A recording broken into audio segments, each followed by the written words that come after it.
following is a presentation of Westwood One Sports. If it's the NFL, it's on Westwood One. Mahomes is looking, spins out of a tackle. Mahomes flips it into the end zone, caught, touchdown Kansas City. I mean, seriously. Clyde Edwards-Helaire in the back of the end zone on a jump shot from Patrick Mahomes extends the KC lead. What are we doing here? I mean, that's unreal. Shotgun, Herbert, pump, throw, lofts it right side, juggling attempt, Mike Williams, touchdown! Fantastic grab!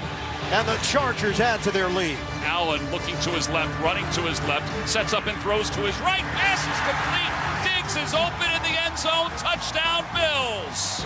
Everybody was moving left to right, and Josh Allen was able to throw it back to Diggs to give the Bills a 16-7 lead. The Eagle quarterback gets the shotgun snap.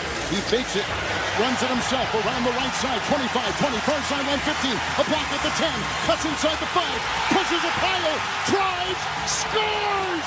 Hurts with a terrific run! Magnificent! Every primetime game. Whatever it takes. All season long. The only thing matters is a win. That's it. The road to Super Bowl 57 is on Westwood One. Let's go, man. Now, it's time for Sunday Night Football. Let's head to the stadium and join Ryan Radke and Mike Golick. We welcome you to AT&T Stadium in Dallas, Texas for Week 13 of Sunday Night Football as the 8-3 Cowboys host the 4-7-1 Indianapolis Colts. Tonight's broadcast of the National Football League on Westwood One is sponsored by Jack Links, by AutoZone, by Wrangler Jeans, by Barbasol Shaving Cream, by Geico, and by NFL.com.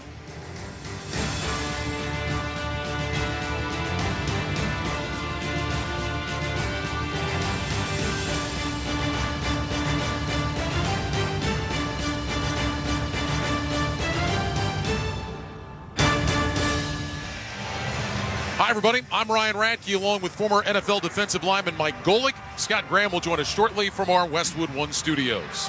One team looking to improve their playoff positioning, the other just looking for some light in an otherwise dark year.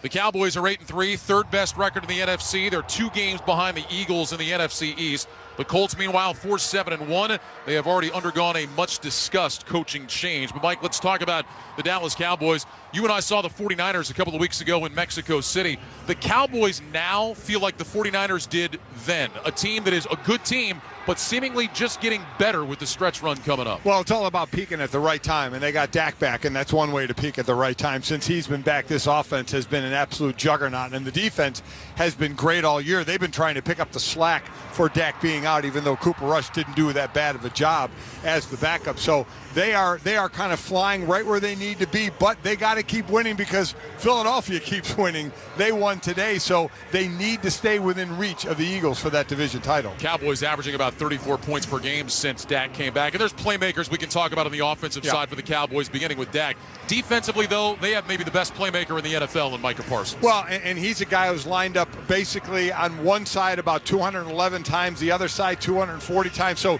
he's equal opportunity, I'm going to beat you. He'll line up anywhere, and he's going to beat you. And that's not to even mention when he lines up at like a linebacker position. So, and oh, by the way, they have 3 other guys who are sacking the heck out of the quarterback as well. So while you have to game plan for Micah Parsons, there are other guys out there that are doing a great job pass rushing. Cowboys have the most sacks in the NFL coming into tonight. The Colts have given up more sacks than anybody else. Probably just another reason they have to rely on Jonathan Taylor, the rushing champ from a year ago. Well, and since Jeff Saturday has taken over at head coach, they have gone back to JT, and he's averaged over 20 carries a game in the last 3 games. Now, they've lost 2 of those games, only beat the Raiders in Jeff Saturday's first game, but that's more their identity. They're not going to be this passing team.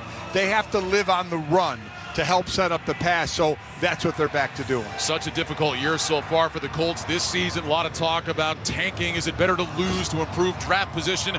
Jeff Saturday and the players want nothing to do with that. They're focused on trying to get a win here tonight. Matt Ryan said if that ruins our draft position, so be it. We're okay with that. Players do not care about that. Fans do, and I get it. because they want a high draft pick, sit around on draft day and get one of the top players in college. Players want to win now. That's what they're working out for. And a lot of it, quite honestly, when you're like them and being close to being out of the playoffs, it comes down to self-preservation and wanting to play well for your future career. Much more to come from Dallas as we approach kickoff between the Cowboys and the Colts. But when we return, Scott Graham joins us from our Progressive Insurance Studios. For a job you'll love, visit progressive.com/careers today. You're listening to Sunday Night Football on Westwood One.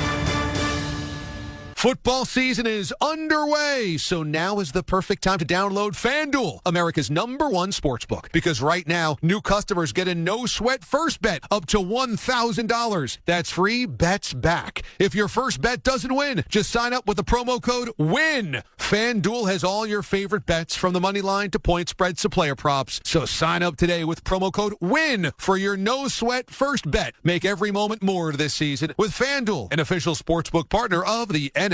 Must be present in state where lawful to wager. 21 plus in select states. First online real money wager only. Refund issued as non-withdrawable free bets that expire in 14 days. Restrictions apply. See terms at sportsbook.fanduel.com. Gambling problem? Call 1-800-GAMBLER. Visit fanduel.com/RG. Colorado, Iowa, Michigan, New Jersey, Pennsylvania, Illinois, Virginia. 1-800-NEXT-STEP or text NEXT-STEP to 53342. Arizona 1-800-789-7777 or visit ccpg.org/chat. Connecticut 1-800-9-WITH-IT. Indiana, Kansas 1-800-522-4700 or visit ksgamblinghelp.com. Louisiana 1-877-770-STOP. New York 1-877-8-HOPE-NY or text HOPE-NY 467-369. Tennessee Redline 1-800-889-9789. Wyoming, West Virginia 1-800-522-4700 or visit 1-800-GAMBLER.net. Welcome to the Sunday Night Football pregame show on Westwood One. Sponsored by O'Reilly Auto Parts. Think O'Reilly Auto Parts for all your car care needs. Get guaranteed low prices and excellent customer service from the professional parts people at O'Reilly Auto Parts. Now, here's your host, Scott Graham. From our Westwood One studios, as we get you ready for Sunday Night Football tonight, the Colts and the Dallas Cowboys. Let's get you updated on what happened earlier today in the National Football League. And the race for the top spot, the #1 overall seed in the AFC, just got a heck of a lot more interesting. Cincinnati beat Kansas City today in the rematch of last year's AFC Championship game. 27-24 the final. Joe Burrow throws for a couple of scores and runs for one. Patrick Mahomes held down by the Cincy defense once again. Travis Kelce held to just 56 yards and lost a key fumble in this game. Cincy now 8-4 on the year. Kansas City falls to 9-3. So who does that leave the door open for? Well, Miami was one of those teams, but Miami couldn't cash in. They went to Santa Clara today, and San Francisco beat them 33-17. Tua Tagovailoa threw for a couple of scores, but turned it over 3 times against the Niners defense, which also scored once. Now, the Niners, been one of the hottest teams in the league, improved to 8-4, but they did it with Brock Purdy at quarterback. He played because Jimmy Garoppolo got hurt in the first quarter of this game, was carted off, and after it was done, Kyle Shanahan talked to the media about what the diagnosis was on his starting quarterback. I mean, just hearing it's pretty crushing. I mean, we know what Jimmy's been through, how hard he's worked at this. You know, I got that news a little in the second quarter, so it was a little different for me, even just how happy we were with that game. That was a really cool game just as a team, and all the stuff that went on throughout the game, and just be able to overcome some things. And it was such a special win, but definite mixed emotions hearing about Jimmy. You can understand the emotion because Garoppolo has a broken foot. He is slated for surgery. His season is now over as the Niners sit at 8-4. Baltimore is also 8-4. They pulled one out of the fire today, despite the fact they couldn't get into the end zone. They lost Lamar Jackson to a knee injury early. Apparently, it doesn't appear it's going to be a very serious injury. We'll find out more tomorrow. Tyler Huntley led them to a game-winning drive for a touchdown in the final 28 seconds to beat Denver 10-9. Denver falls to 3-9 on the year. Is Vegas still involved in the playoff mix? Why not? They won their third straight, knocking off the Chargers 27-20 today. Derek Carr throws for a couple of touchdowns. Another huge day for Davante Adams. Chargers fall to 6-6 on the year. Deshaun Watson made his return today for the Cleveland Browns. Didn't score a touchdown. Browns didn't score an offensive touchdown, but they ended up having 3 returns for touchdown: punt, fumble, and interception. They win 27-14 to improve to 5-7 on the year. Houston falls to 1-10-1. The Eagles are the standard bearers still in the National Football League. They beat up on Tennessee today 35-10. Jalen Hurts throws 3 touchdown passes, 2 of them to former Titan A.J. Brown. Hurts also ran for a score. Philly now 11-1 on the year. Derrick Henry, 11 carries, just 30 yards. Tennessee is now 7-5. Washington and the New York Giants fought to a 20-20 tie in the Meadowlands today. Giants had a chance to win it. Graham Gano came up short on a 58-yard field goal at the end of overtime. Giants are 7-4-1, Washington 7-5-1, and these two teams see each other once again a couple of weeks from now after Washington's bye. Minnesota beat the New York Jets today 27-22. Kirk Cousins throws for a score to Justin Jefferson. Mike White had 369 yards but couldn't get into the end zone. A couple of interceptions. New York is now 7-5. Minnesota is 10-2. Green Bay won today, 18 fourth-quarter points to beat the Bears 28-19. Aaron Rodgers did it again. A touchdown pass and two more scores for Christian Watson as Packers are now 5-8. Chicago is 3-10 on the year. It was Detroit 40, Jacksonville 14 today. The Detroit Lions, check this team out. They have been going. They have won 4 out of their last 5. They're now 5-7 on the year. Jacksonville is 4-8. Steelers dealt a blow to Atlanta today. In Atlanta, 19-16. Steelers get the victory. Pittsburgh now 5-7. Atlanta is 5-8. And Geno Smith leads a late-game drive, his first fourth-quarter game-winning drive since 2014. Seattle comes from behind to beat the Rams in L.A. 27-23. Seattle now 7-5. The Rams an unbelievable 3-9. The NFL scoreboard sponsored by FanDuel Sportsbook. Make every moment more with FanDuel, an official sportsbook partner of the NFL. As we continue with the pregame show, we'll get you set for tonight's ball game. This is Westwood One's coverage of the National Football League. The strength of America.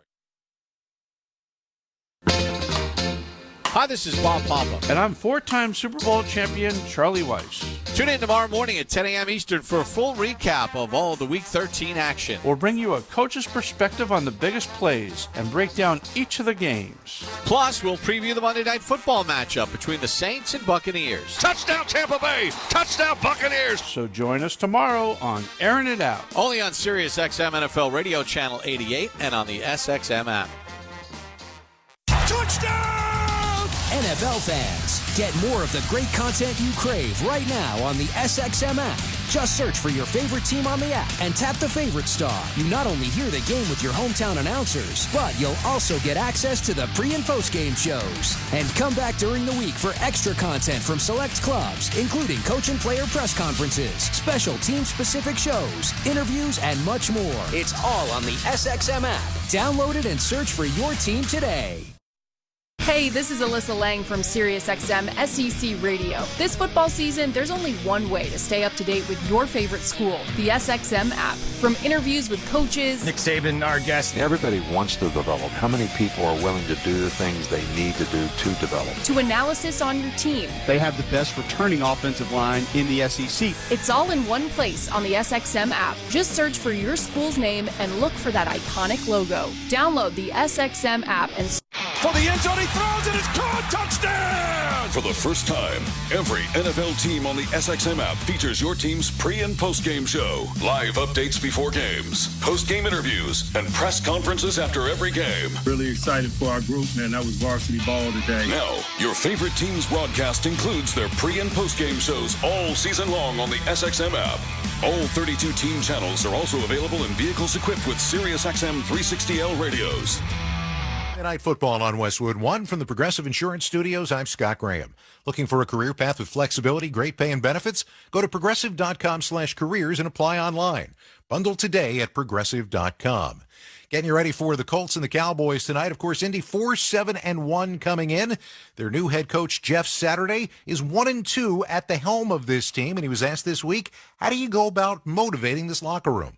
Yeah, I honestly, Chap, a great question. I draw on one of our worst years here, right? When Peyton was injured and we're 2-14 and just it was a miserable experience from a winning and losing. But I told them I learned so much about myself as a football player, as a man, as a leader in those kind of darkest days. And I encourage guys that, this will be a defining moment in your life of how do you love ball? Because it'll show up, right? Do you love the work? Do you love the process? Because the results haven't been what we've wanted.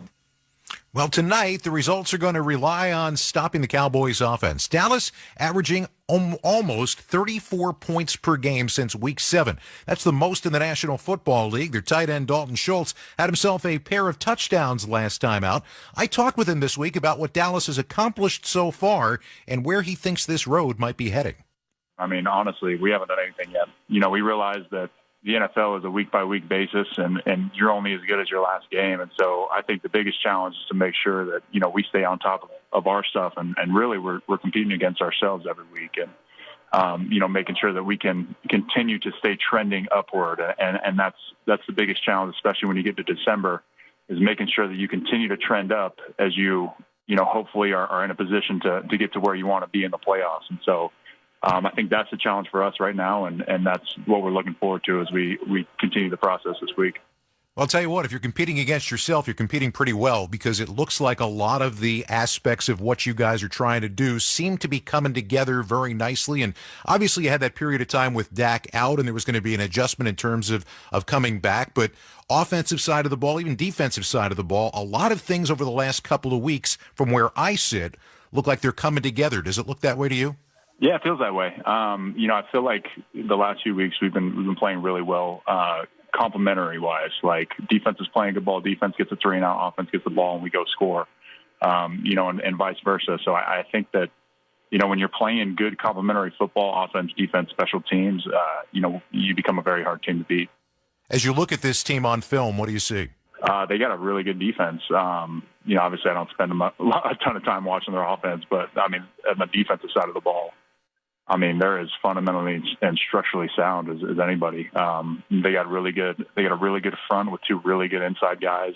They got a lot of backers that run, sideline to sideline and can make big plays for them. Really good corner outside. They got good players at every level, and honestly, that's just the NFL. That's what you're going to deal with every week. So. You have a huge spotlight on you if you're a Dallas Cowboy, and I think I've asked almost every one of your teammates that I've interviewed over the last 14 years this question, or a form of it. Is it hard to be a Dallas Cowboy? Honestly, I couldn't tell you in relation to anything else, because this is all I know. This is the only place I've been. It's the only place, that I have an experience with. And so I think that I'm blissfully ignorant right now. So... All right, so keep the blissful ignorance. Realize you're going up against this run of AFC South teams. Dallas with 7 wins against NFC opponents. That's the most in the NFL. And they've got that date with Philly coming up on Christmas Eve. They'll try to hold serve against the AFC South over the next 3 weeks. Cowboys and the Colts coming up. The opening kickoff on the way. We'll rejoin Ryan Rackey and Mike Golick at AT&T Stadium when we return. You're listening to Sunday Night Football on Westwood One. You've got advanced prostate cancer, but you're not waiting around. You want straight talk, the facts about Orgovix. Orgovix Relagolix 120 milligram prescription tablets is a treatment for adults with advanced prostate cancer. Fact: Orgovix is a different kind of androgen deprivation therapy treatment, a pill, not an injection. Orgovix may cause serious side effects, including a heart condition called QT prolongation. Tell your doctor right away if you feel dizzy, faint, have a racing or pounding heart, or chest pain. Orgovix can cause harm to an unborn baby or miscarriage. Use birth control during treatment and for 2 weeks after Orgovix treatment. The most common side effects include hot flushes, increased blood sugar and blood fat levels, muscle and joint pain, decreased blood hemoglobin levels, increased liver enzymes, tiredness, constipation, and diarrhea. Other side effects include weight gain, decreased sex drive, and erectile function problems. Orgovix may cause infertility. Talk to your doctor if infertility is a concern for you. Go with Orgovix. Ask your doctor. For more facts, visit gowiththefacts.com. The NFL is in Las Vegas for the first ever Pro Bowl games, and the roster is up to you. Just like always, you vote on the league's best at each position. But this year, there's a new twist on the competition. Play your part in the 2023 Pro Bowl games vote presented by Castrol, and send your favorite players to Las Vegas to compete in all new skills challenges and the first ever NFL flag football game. Text VOTE to 635-635 for more info on how to vote. Did you know Hulu Plus Live TV is the ultimate entertainment package that you need this football season? It has over 75 live channels with sports like NFL games, plus Hulu's entire streaming library. On top of that, it now comes with Disney Plus and ESPN Plus. More content to watch. With unlimited DVR at no additional cost, you can record your favorite shows. It's like cable, only better. Live TV plan required. Restrictions apply. Access content from each service separately and select ESPN Plus content via Hulu. Learn more at hulu.com. Let me guess. Unknown caller? You could reduce the number of unwanted calls and emails with online privacy protection. The latest innovation from Discover will help regularly remove your personal info, like your name and address, from 10 popular people search websites that could sell your data. And we'll do it for free. Activate in the Discover app.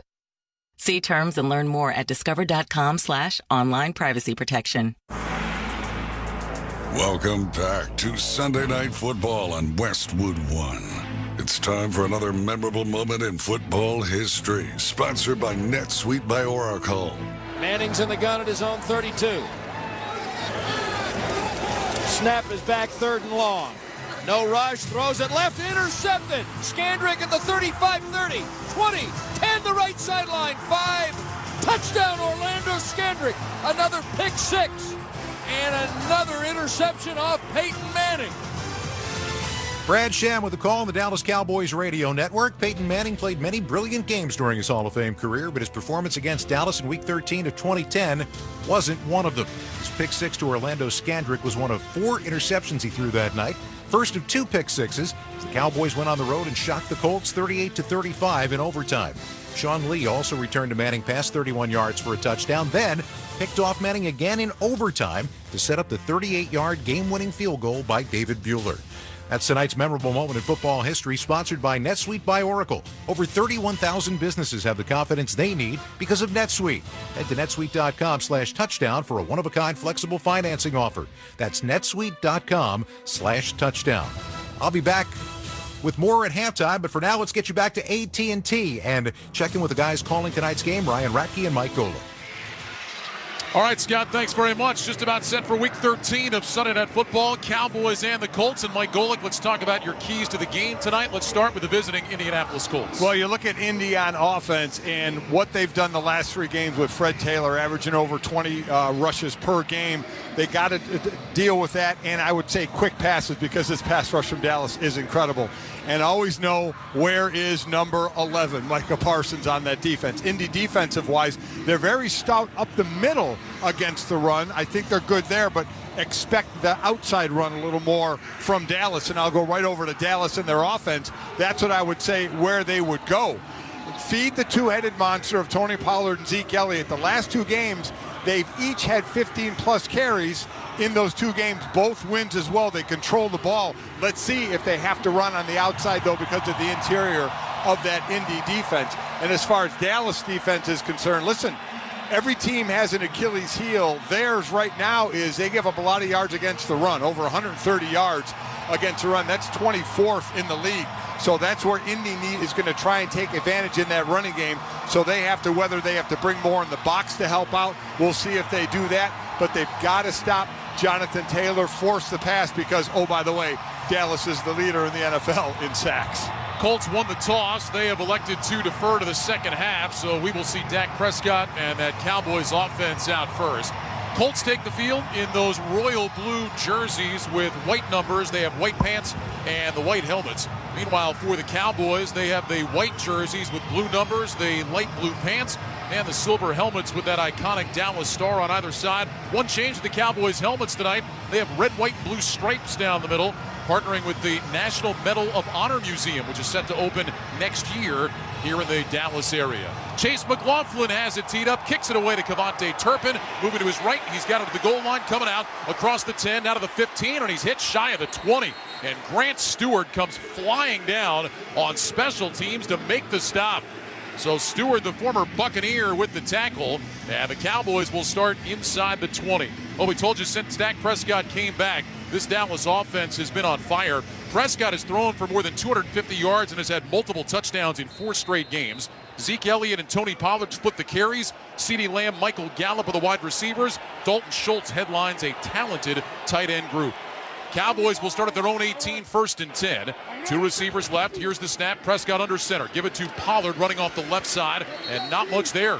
Got back to the line of scrimmage, and that's about it. Grover Stewart closes it down. It'll be 2nd down and long for Dallas. You know, let's just keep going on that since Dak Prescott has been back since Week 7.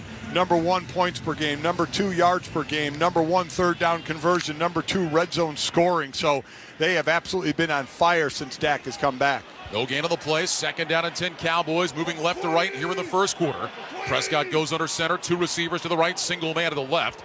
Dak takes the snap, back to pass for the first time, looks right, fires right side. That one is caught. Noah Brown diving out to about the 24-yard line. Isaiah Rodgers on the stop. That's a gain of 6. It'll bring up 3rd and 4 for the Cowboys. See Tony Pollard out there starting this game, starting to, I think, take over that number 1 role. He is a threat to go the distance every time he touches a ball, especially catching the ball out of the backfield, which he would be in position to do here now. 3rd down, about 3.5 for the Cowboys. They'll go trips to the left. Michael Gallup, single man to the right. Prescott back in the gun with Pollard to his right.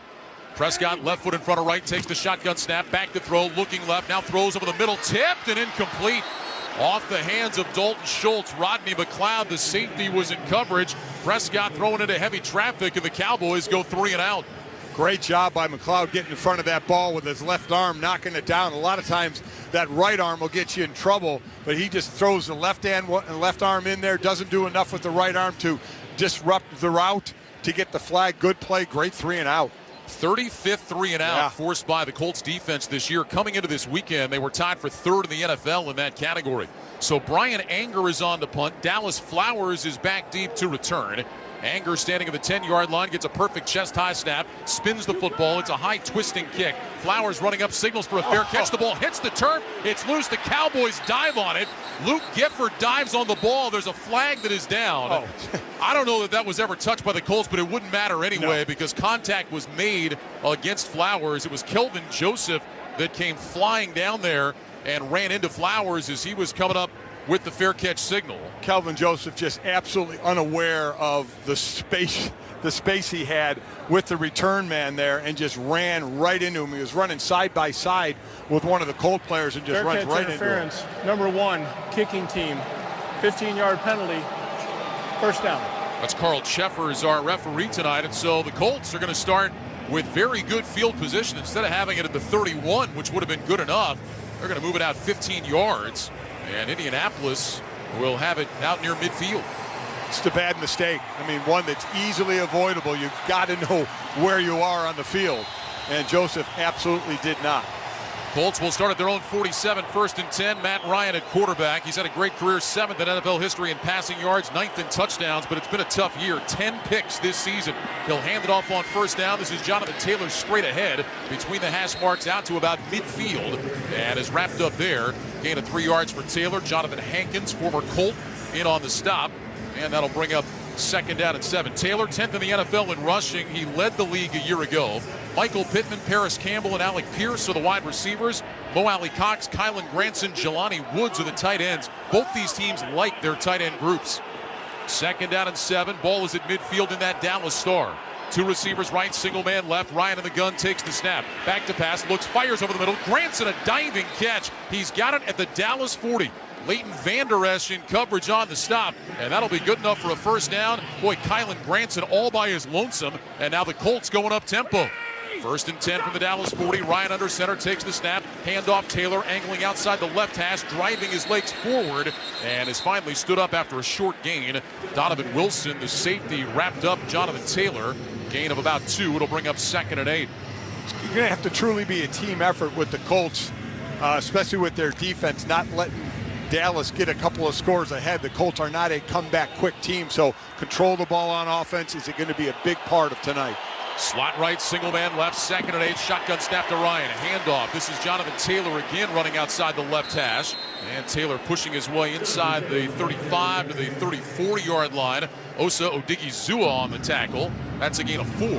And a manageable 3rd and 4 coming up for Indianapolis now. Excellent job by Will Fries, the right guard, pulling around the center and leading the backup through the hole. Colts need to get it to the 30-yard line for a 1st down. Taylor in the backfield to the right of Ryan, who's in the gun. 2 receivers right, 2 receivers left, including the tight end Mo Alley Cox, who goes in motion now. Out to the right, back out to the left. Here's the give to Taylor. Straight ahead, gets hit and drops short of the 1st down. Got to about the 33, so give him a yard. Neville Gallimore with the tackle. And the Colts will bring out the field goal team. Well, that play was mistimed. Mo Alley Cox was supposed to be past the center so he could block that lineman coming down. And he wasn't in the back, and Mo Alley Cox ran into one another, so the timing way off on that play. I don't think the Colts have enough people on the field. Matt Hawk, the punter and holder, is yelling at the sideline, and now Mo Alley Cox, who you were just talking about, runs on late. Chase McLaughlin is the kicker. This will be a 52-yard attempt for McLaughlin. It'll come from the near side left hash. Here's the snap, ball down. The kick is on the way, end over end, and it is good. A reminder that for every field goal made tonight and throughout the remainder of the season, Barbasol will make a donation to Kurt and Brenda Warner's Treasure House, a living community for adults with disabilities. Barbasol Shaving Cream, an American original for over 100 years. Close Shave America, Close Shave Barbasol. 10:49 to go in the first quarter. Colts 3, Cowboys nothing. This is Westwood One's coverage of the National Football League. Sirius XM, home to the best in podcasts, including Dateline NBC. Hello, I'm Keith Morrison from Dateline NBC. If you're a fan of true crime, you need to know we cover the most intriguing cases in the country, from compelling mysteries to in-depth investigations and more. Dateline NBC, available now on the SXM app, included with all trials and popular plans. Great storytelling with a twist from the true crime original. Dateline NBC.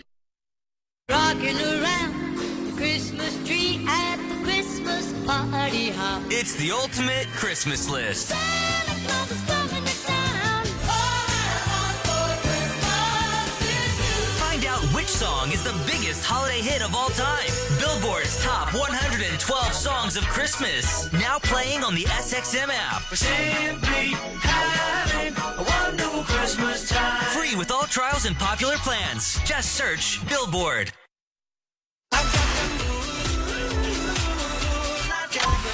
Buckle up and get ready to belt it out. Turn your car into a full-blown karaoke party with the Poppin' Road Trip mixtape. All styles, all eras, all pop. It's about damn time. Road Trip Radio's Poppin' Road Trip mixtape, exclusively in the SXM app. Free with all trials and popular plans. Just search Road Trip. The Fleetwood Mac channel remembers a songbird. Her music and memories loved everywhere. The Fleetwood Mac channel, spotlighting the music and life of Christine McVie. I've probably given most of my adult life to being on the road and working with Fleetwood Mac. Hear the Fleetwood Mac channel through Sunday on Sirius XM 27 and on the SXM app. Free with all trials and popular plans. Ryan Radke, Mike Golick here in the Grainger broadcast booth in Dallas. Knowledge and experience matters. Grainger has answers to help you get jobs done, plus supplies and solutions for every industry. Call, click Grainger.com, or stop by. 52-yard field goal from Chase McLaughlin gives the Colts a 3-0 lead with 10:49 to go in the first quarter. McLaughlin ready to kick it away to Cavante Turpin, who stands a couple of yards deep in the end zone. Here's the approach and the end-over-end kick. Turpin inching up, waiting, has it at the goal line, coming out across the 5, now to the 10, middle of the field, 15, over the 20, angles left to the 25, and he spins his way to about the 27-yard line. Tackle made by Tony Brown on special teams. Well, it's only 3-0, but that is a significant score for the Indianapolis Colts. Just the second time in their last 17 games dating back to last year they have scored on their opening drive, one of the slowest starting teams in the NFL. Yeah, that'll just build confidence for you now, a team that's really looking for something that can build confidence. That will certainly do it. Cowboys ready, 1st and 10 at their own 27. Prescott under center, 2 receivers right, CeeDee Lamb single man to the left. Now sprints in motion to the right. Here's the snap. Prescott will hand it off to Tony Pollard along the right hash. Gets low and tunnels his way forward out across the 30-yard line. Dayo Odangbo, the defensive end, in on the stop. Gain of about 3, maybe 4 for Tony Pollard. That'll bring up 2nd down. Second series, Pollard's still in there, a team that's 7th in the league in rushing again. Seeing them rush just right to the tackle and outside of the tackle. That's where to attack this Colts defense. 2nd down and 7 from the 30. Trips left. Now Lamb will go in motion from left to right. Prescott in the gun, takes the snap, back to pass, looks right, swings it out to Pollard, makes the catch along the sideline over the 35, up to the 40, and he scampers out of bounds with a 1st down. Stephon Gilmore chased him out up at the 39-yard line. 1st down for the Cowboys on a catch and run of 9 by Pollard. It's always amazing. You see this every week by multiple teams, just somehow, some way, the back gets lost out there. They ended up with 3 defenders on 2 receivers, 2 guys just kind of looking at one another like, uh-oh, one of us is supposed to be out there. Officially a gain of 10 to the 40, 1st and 10. Prescott in the gun, slot left, single man to the right. Here's the snap. Dak fakes the handoff. Back to pass. Looking, throws short right side. Caught by Schultz out of an ankle tackle. Schultz turns back in. He's across midfield. The ball popped out at the end. They're going to say he was down. The official on the near sideline saying Dalton Schultz was down, emphatically making that signal. Rodney McLeod made the tackle and knocked that ball out, but only after Schultz was on the ground. That'll be good enough for 11 and a Cowboys first down. Good in and out route. Bobby Okereke is in coverage here, and he has pretty good coverage, but that ball is thrown to the outside very well. Cowboys get the ball snapped quickly, toss it to Pollard, running right outside the numbers, and he is shoved out of bounds after a short gain by Zaire Franklin, who came into this weekend second in the NFL in tackles. Well, the Cowboys wanted to get that snap off before they could show the replay. We just got a brief glance, Mike, and we'll get one more look. This was awfully close to a fumble. Well, I tell you what, that if that got to review, you're right. That may have been the ball coming loose right as his knee was hitting the ground. 3-yard gain, 2nd down and 7. Cowboys have it at the Colts 46 on the near side right hash, moving left to right. 2 receivers to the left. Prescott under center, offset eye behind him. Here's the snap. Give it to Zeke Elliott. Runs right up the middle, hurdles the defender across the 40, and he's down close to the 35. Gilmore again on the tackle. First touch for Ezekiel Elliott. He explodes up the middle for 10 yards. So Sean McKeon, the tight end, was in the backfield, and that was meant to cut back.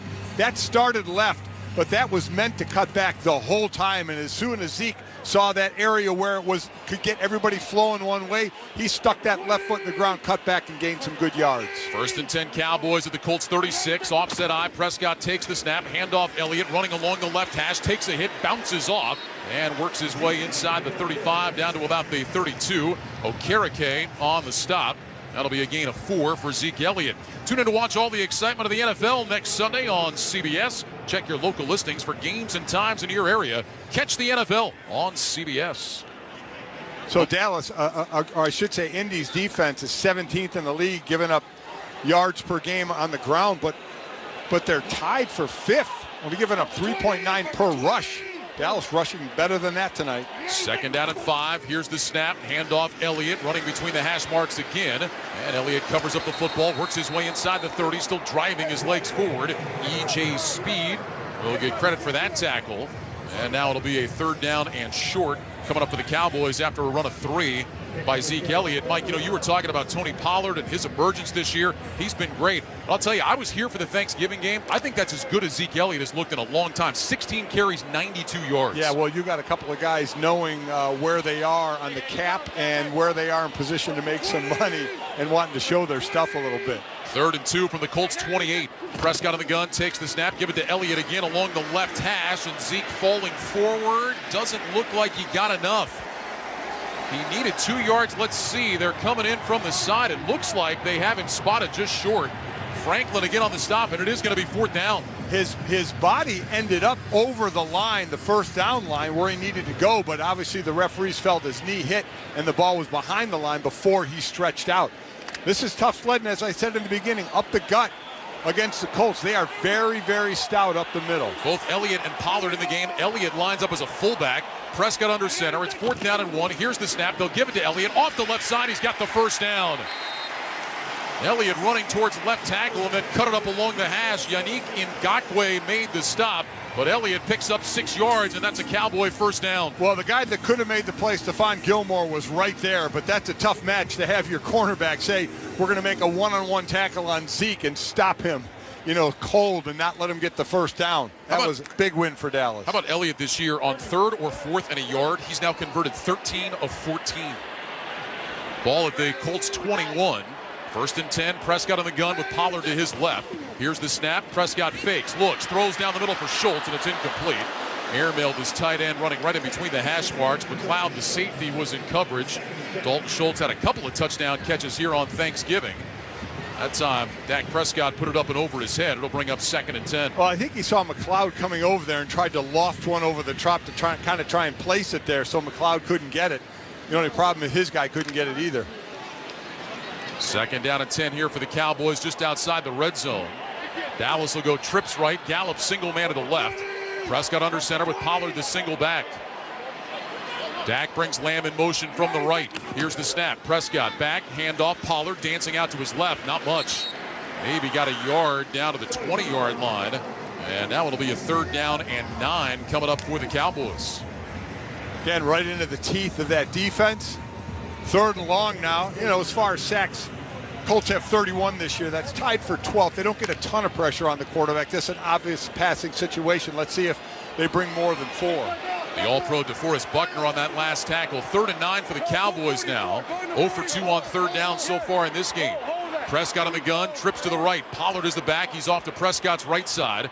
Lamb in motion from right to left. Here's the snap. Prescott back, looking, fires over the middle. That's caught. CeeDee Lamb, he's dragged down, now gets up, racing to the end zone. Are they going to say he's in? Touchdown, Cowboys! Lamb coming across the field from left to right, made the catch, got wrapped up, went down, but apparently his knee did not hit.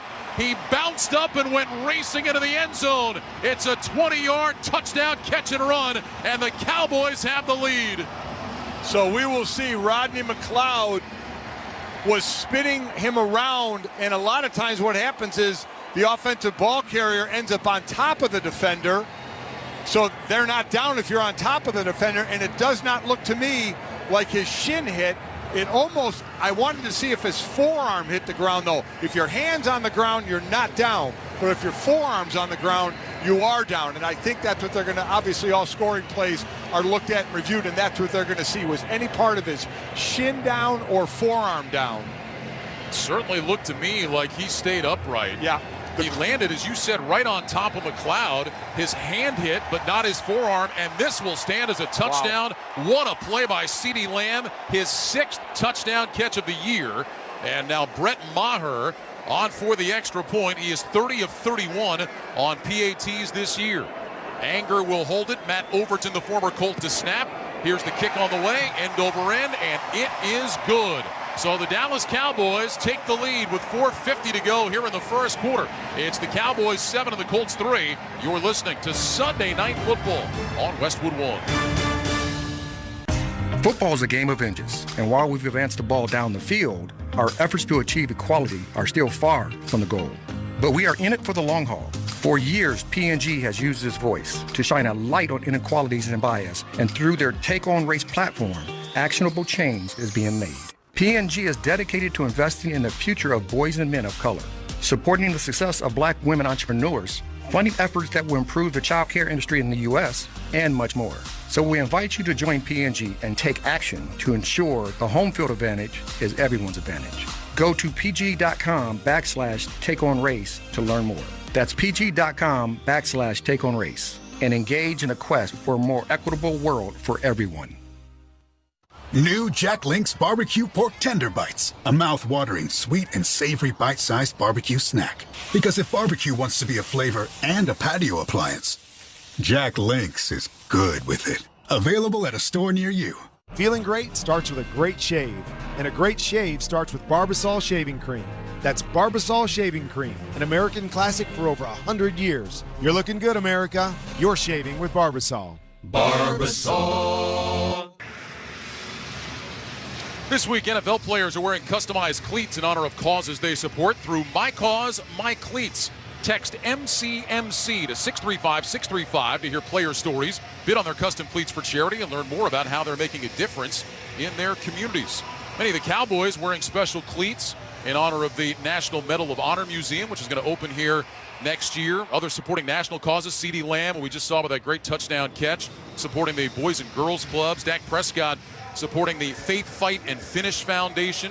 That is his foundation, promoting colon cancer screening and early detection. And many of the Colts wearing the cleats for the Kicking the Stigma initiative, which is a Colts initiative about bringing awareness to mental health issues and getting rid of the stigmas that are associated with that. My partner Mike Golick has his special shoes on tonight in support of the Humane Society. Yeah, I was very happy the NFL letting me be part of this as well, because I think it's so great for all these players showing awareness for the causes that they're behind. And yeah, I have these really nice pair of shoes that look like a dog's snout in the front. It's got a paw print on it as well, and the tag. And mine it causes the Humane Society.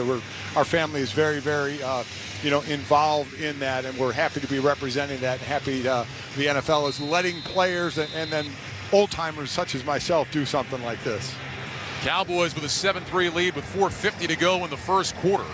As Maher gets set to kick it away to Isaiah Rodgers. Maher more touchbacks than anybody else in the NFL this year. Rodgers has this one 8 yards deep. He's coming out across the 5, now to the 10, near side of the 15. Flag flies across the 20. Rodgers breaks out of a tackle over the 25 and finally gets taken out of bounds on the near sideline, up and around the 27 or 28, and another late flag is thrown. So there was either a late hit out of bounds. We know the first one is probably going to be a block in the back or holding or something on the return team. The second one came either a hit out of bounds or something happened out of bounds after the play. Peyton Hendershot got down to make the tackle. Carl Cheffers will sort it all out for us here. And we couldn't see. Rodgers got tackled into the Colts sideline, just a mass of bodies down there. And that's where the flag came in. And Cheffers and his crew having a discussion. The first flag is definitely a hold against Indianapolis. Yeah, no doubt about that. And then the second one came out after they went out of bounds. Looked like Deion Jackson for the Colts with the hold on the return and then out of bounds. I think that's going to be some sort of 15-yarder that happened out of bounds. Hendershot made the tackle, came in. There was definitely helmet-to-helmet contact on the tackle. This has turned into a very long discussion about the 25-yard line here, trying to get this all straightened out. There are fouls by both teams on the play. Unsportsmanlike conduct, number 89 of the kicking team. Holding on the return team. Those fouls will offset at the spot of the return team's foul. First down. So they called unsportsmanlike conduct against Hendershot. That's not a helmet-to-helmet hit, so he must have said something or maybe stood over. Yeah, maybe taunting Rodgers, afterward because obviously it wasn't really expressed there what he did. So, and of course, if there was one more of those, he could be ejected from the game. So, after all that, Colts will start this drive just across the 20-yard line. They're moving the ball around. They've just moved it all the way back to the 21-yard line. So that's where the Colts will have it. First down and 10. 7-3 Cowboys with 4:42 to go here in the first quarter. Matt Ryan will go under center. Taylor is the single back. 2 receivers left. Single man to the right. Ryan waits, takes the snap. He's back, handed off Taylor, running right outside the numbers, sheds a tackle at the line, cuts up across the 25, and then is run out of bounds by Donovan Wilson on that far sideline. So Jonathan Taylor, league's leading rusher a year ago, kind of a slow start to this year, but starting to pick things up a little bit. Gains 5 yards there to the 26. It'll be 2nd and 5. And they're going hurry up again, trying to catch Dallas off balance a bit. Receivers left and right. Ryan under center. Barks out the signals, takes the snap. He'll hand it off. This is Taylor again off the right side. Out to the numbers across the 30, 35. And Jonathan Taylor all the way to the 40-yard line before Wilson can make the stop. 14-yard pickup for Jonathan Taylor. Patient at the line of scrimmage and then busting through. So again, weeks 10 through 12, when Jeff Saturday got here as the head coach and basically said, we're going back to Jonathan Taylor, he's averaged in those 3 games 21 carries, 105 yards, and had 3 touchdowns. So it is kind of back to the way they're used to doing business. 7 Colts plays, 6 Taylor runs. Ryan back to throw for the second time, taking a shot deep down the right side for Pierce, and the rookie makes the catch out of bounds at the Dallas 15. That back shoulder throw, and Alec Pierce, the rookie out of Cincinnati, who has been quiet as of late, pulls it down for a 45-yard gain.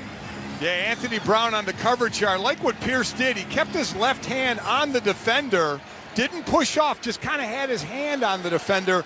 The ball was nice and high where only Pierce could get it at 6'3". Slot left, single man right, 1st and 10. Shotgun snap to Ryan. He'll hand it off to Taylor, patiently waiting for a hole. Doesn't find much of one. Dives to the 14 before Neville Gallimore makes the tackle. Gain of a yard. It'll be 2nd down and 9. You know, and you mentioned it about Pierce. He came into tonight with 28 receptions with just 4 catches in the last 4 games. So he had been very, very quiet. That's a great way to use him. Use his height, throw that ball up high, and let him go get it. Yeah, they've been asking Reggie Wayne this week, do you think Pierce has hit the rookie wall? And Wayne said, I don't think so. He said, the rookie wall to me means guys are zoning out. They're not locked in. He said, that's not the case with him.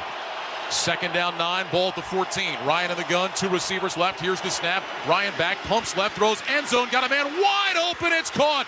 Touchdown, Colts. Ashton Doolin was all by his lonesome in the left corner of the end zone, beating Trayvon Diggs. Matt Ryan with the touchdown pass, and Indianapolis is back in front.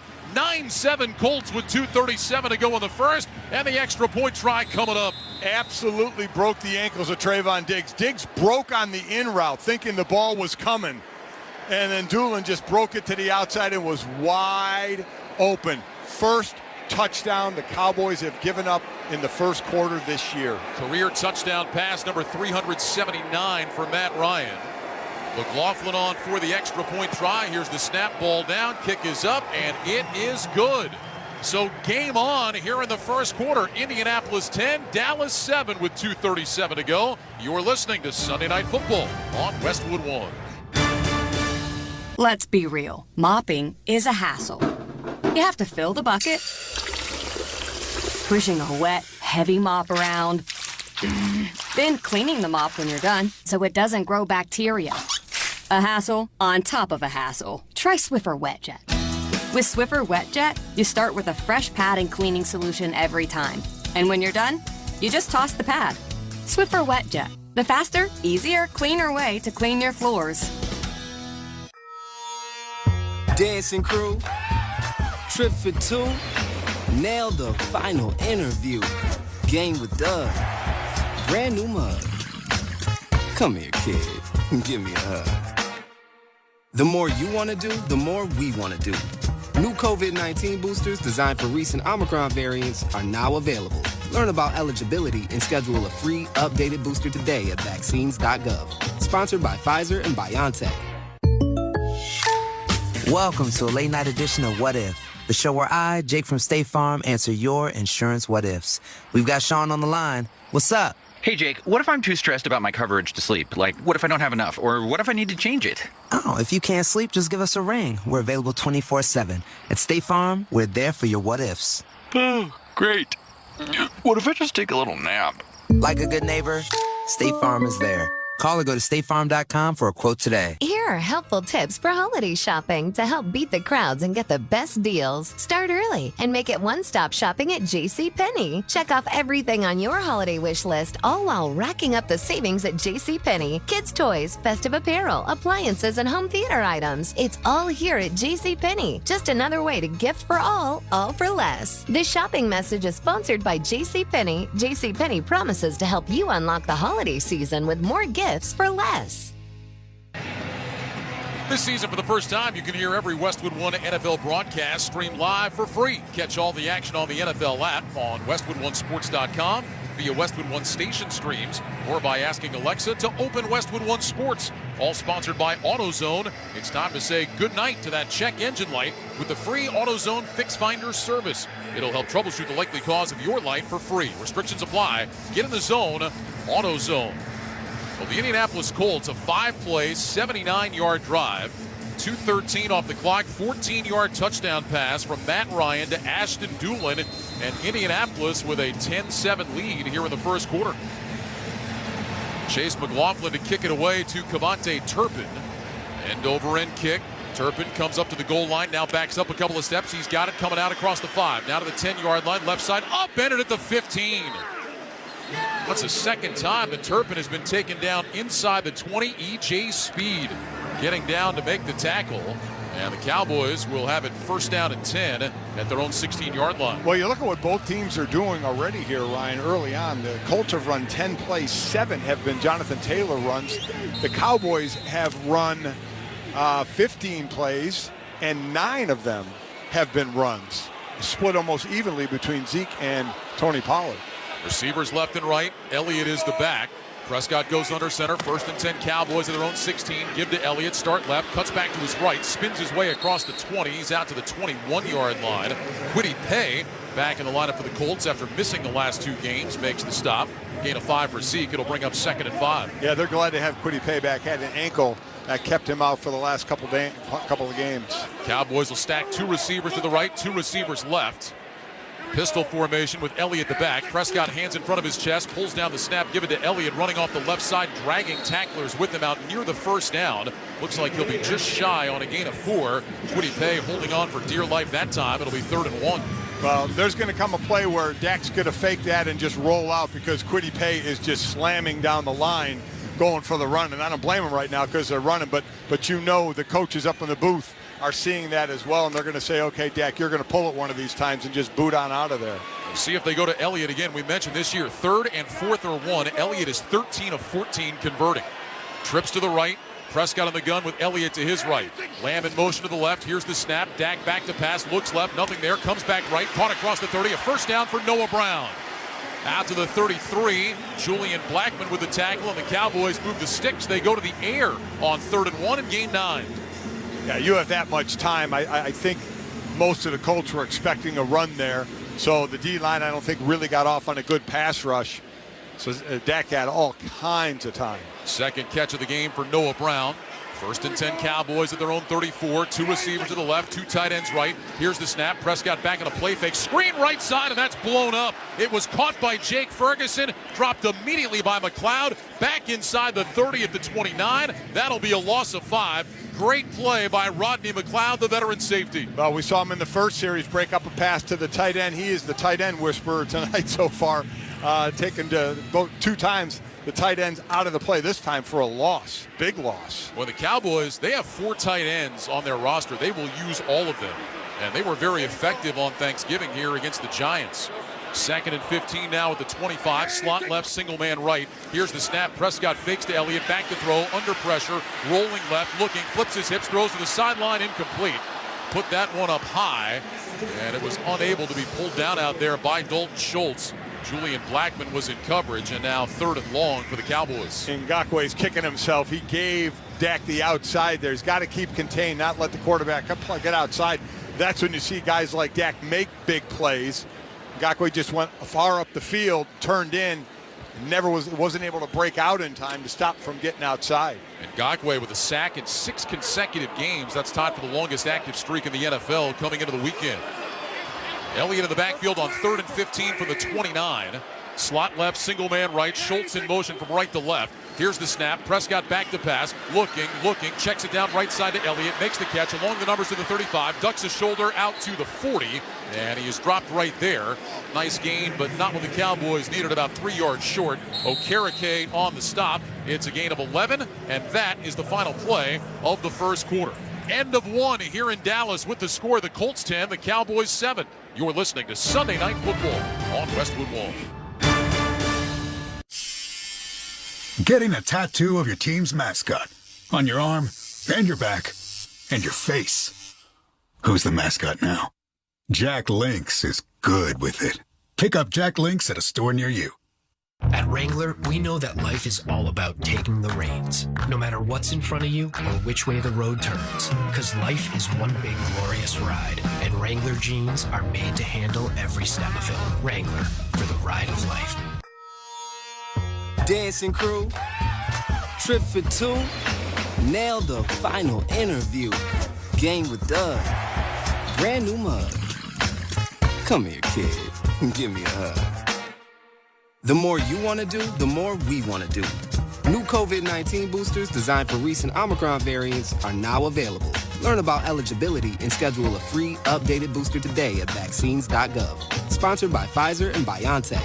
Will they find a home? Sponsored by Geico. Steve is intrigued by the paranormal. Otherworldly spirits really make a house a home, you know? Janice has different taste. I'd like my house to not be haunted. Compromise is tough, but these two won't have to compromise when they bundle home and car insurance with Geico. It's easy, and they could save even more. In the end, Steve and Janice found a renovated Victorian that's only haunted from 9 to 5. Okay, wife's home. I gotta bounce. Bye, Steve. Bundling without compromise at geico.com.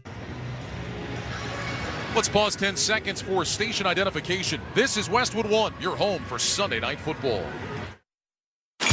Get daily football news on the players and teams that matter to you on SiriusXM NFL Radio Channel 88 and the SiriusXM app.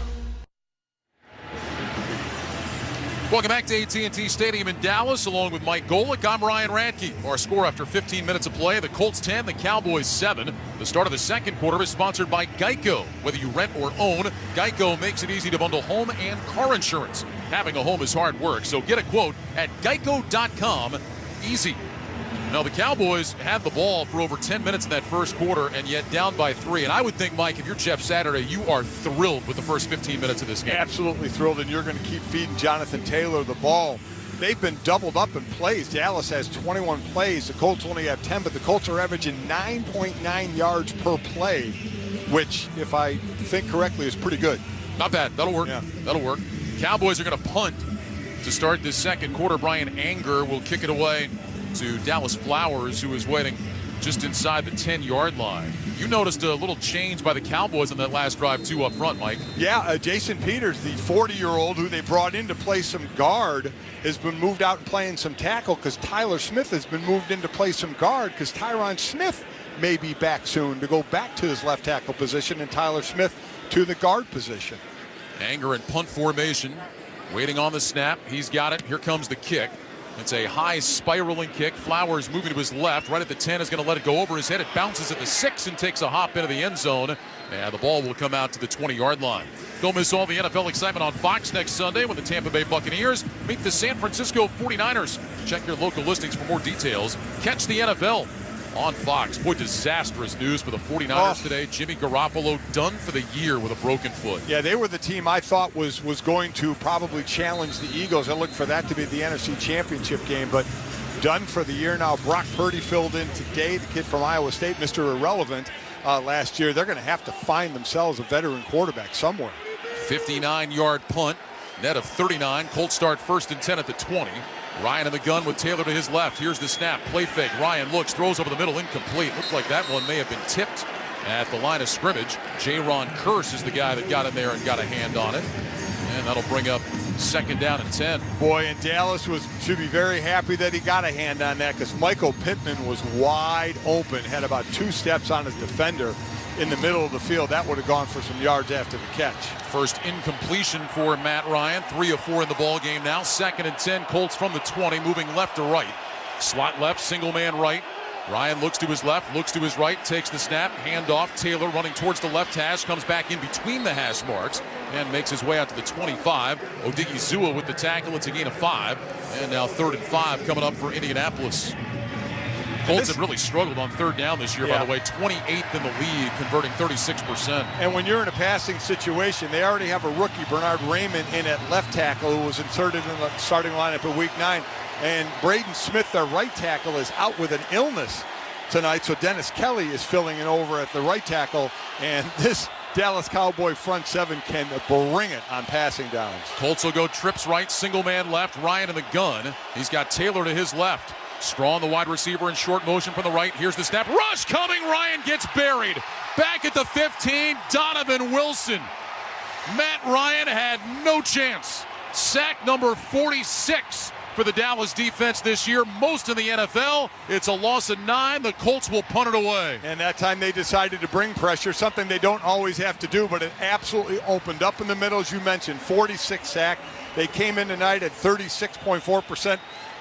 Pressure rate, which is number 1 in the NFL. That's not shocking either. They know how to get after the quarterback. 4th sack of the year for Wilson. Turpin back deep to return. Matt Hawk, the left footer, waits back at his 2-yard line, gets a perfect snap. Here comes the kick. It's a sideways spinning kick. Turpin calls for a fair catch, and he's got it right at about the 44-yard line of the Cowboys. That's a 41-yard punt with no return. We'll step aside with 13-14 to go in the first half. Colts on top of the Cowboys 10-7. This is Westwood One's coverage of the National Football League. For the end zone, he throws it, it's caught, touchdown! For the first time, every NFL team on the SXM app features your team's pre- and post-game show. Live updates before games, post-game interviews, and press conferences after every game. Really excited for our group, man. That was varsity ball today. Now, your favorite team's broadcast includes their pre- and post-game shows all season long on the SXM app. All 32 team channels are also available in vehicles equipped with SiriusXM 360L radios. Hey everybody, this is Rhett Lewis from SiriusXM Big Ten Radio. It's the busiest time of the year in college sports, and the best place to stay up to date on your school is the SXM app. From breakdowns of the games on the gridiron, If you go by the eye test, Michigan's a top 14. to interviews with coaches on the hardwood. Indiana men's basketball coach Mike Woodson. The only reason why I'm back here is to win Big Ten titles and try to win a national title. Just search for your school's name on the SXM app and look for that iconic logo. Don't miss a moment from your favorite team with the SXM app, free for most subscribers. I play sports because it's fun. I play because I love my team. I play to feel strong. And as a parent, I can tell you, it's not only fun, it's life-changing. Sports give kids a sense of belonging and help them grow to be confident in their abilities. So let's make sure all kids have access to the resources they need to play sports, especially in underserved communities. Let's get our kids playing again. For more information, visit beyondsport.org/return-to-play-fund. Hi, I'm Solomon Wolcott. Tune in tomorrow morning at 7 a.m. Eastern for a full recap of all the Week 13 action, including the AFC Championship rematch between the Chiefs and Bengals. Plus, we'll preview the Monday Night Football matchup between the Saints and the Buccaneers. Join me tomorrow on the opening drive, only on SiriusXM NFL Radio Channel 88 and on the SXM app.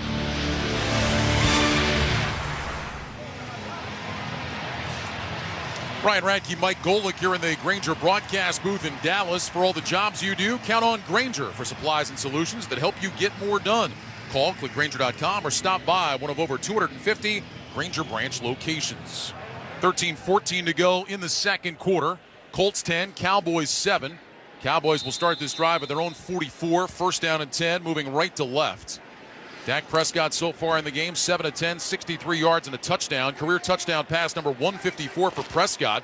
Puts him past Roger Staubach on the all-time Cowboys list. Here's a toss to Pollard running left. Big lane opens up, and he takes it down the sideline inside the Colts 40, all the way to the 39.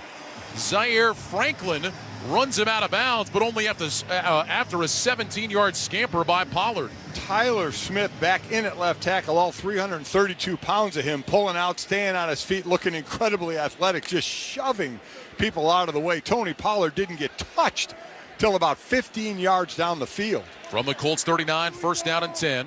Receivers left and right. Prescott goes under center, takes the snap. He'll hand it off. This is Pollard running straight ahead just inside that right hash.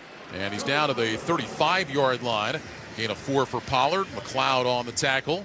And that'll bring up a second down and 6. Boy, McLeod being pretty active on that defense, breaking up passes, making tackles in the middle of the field.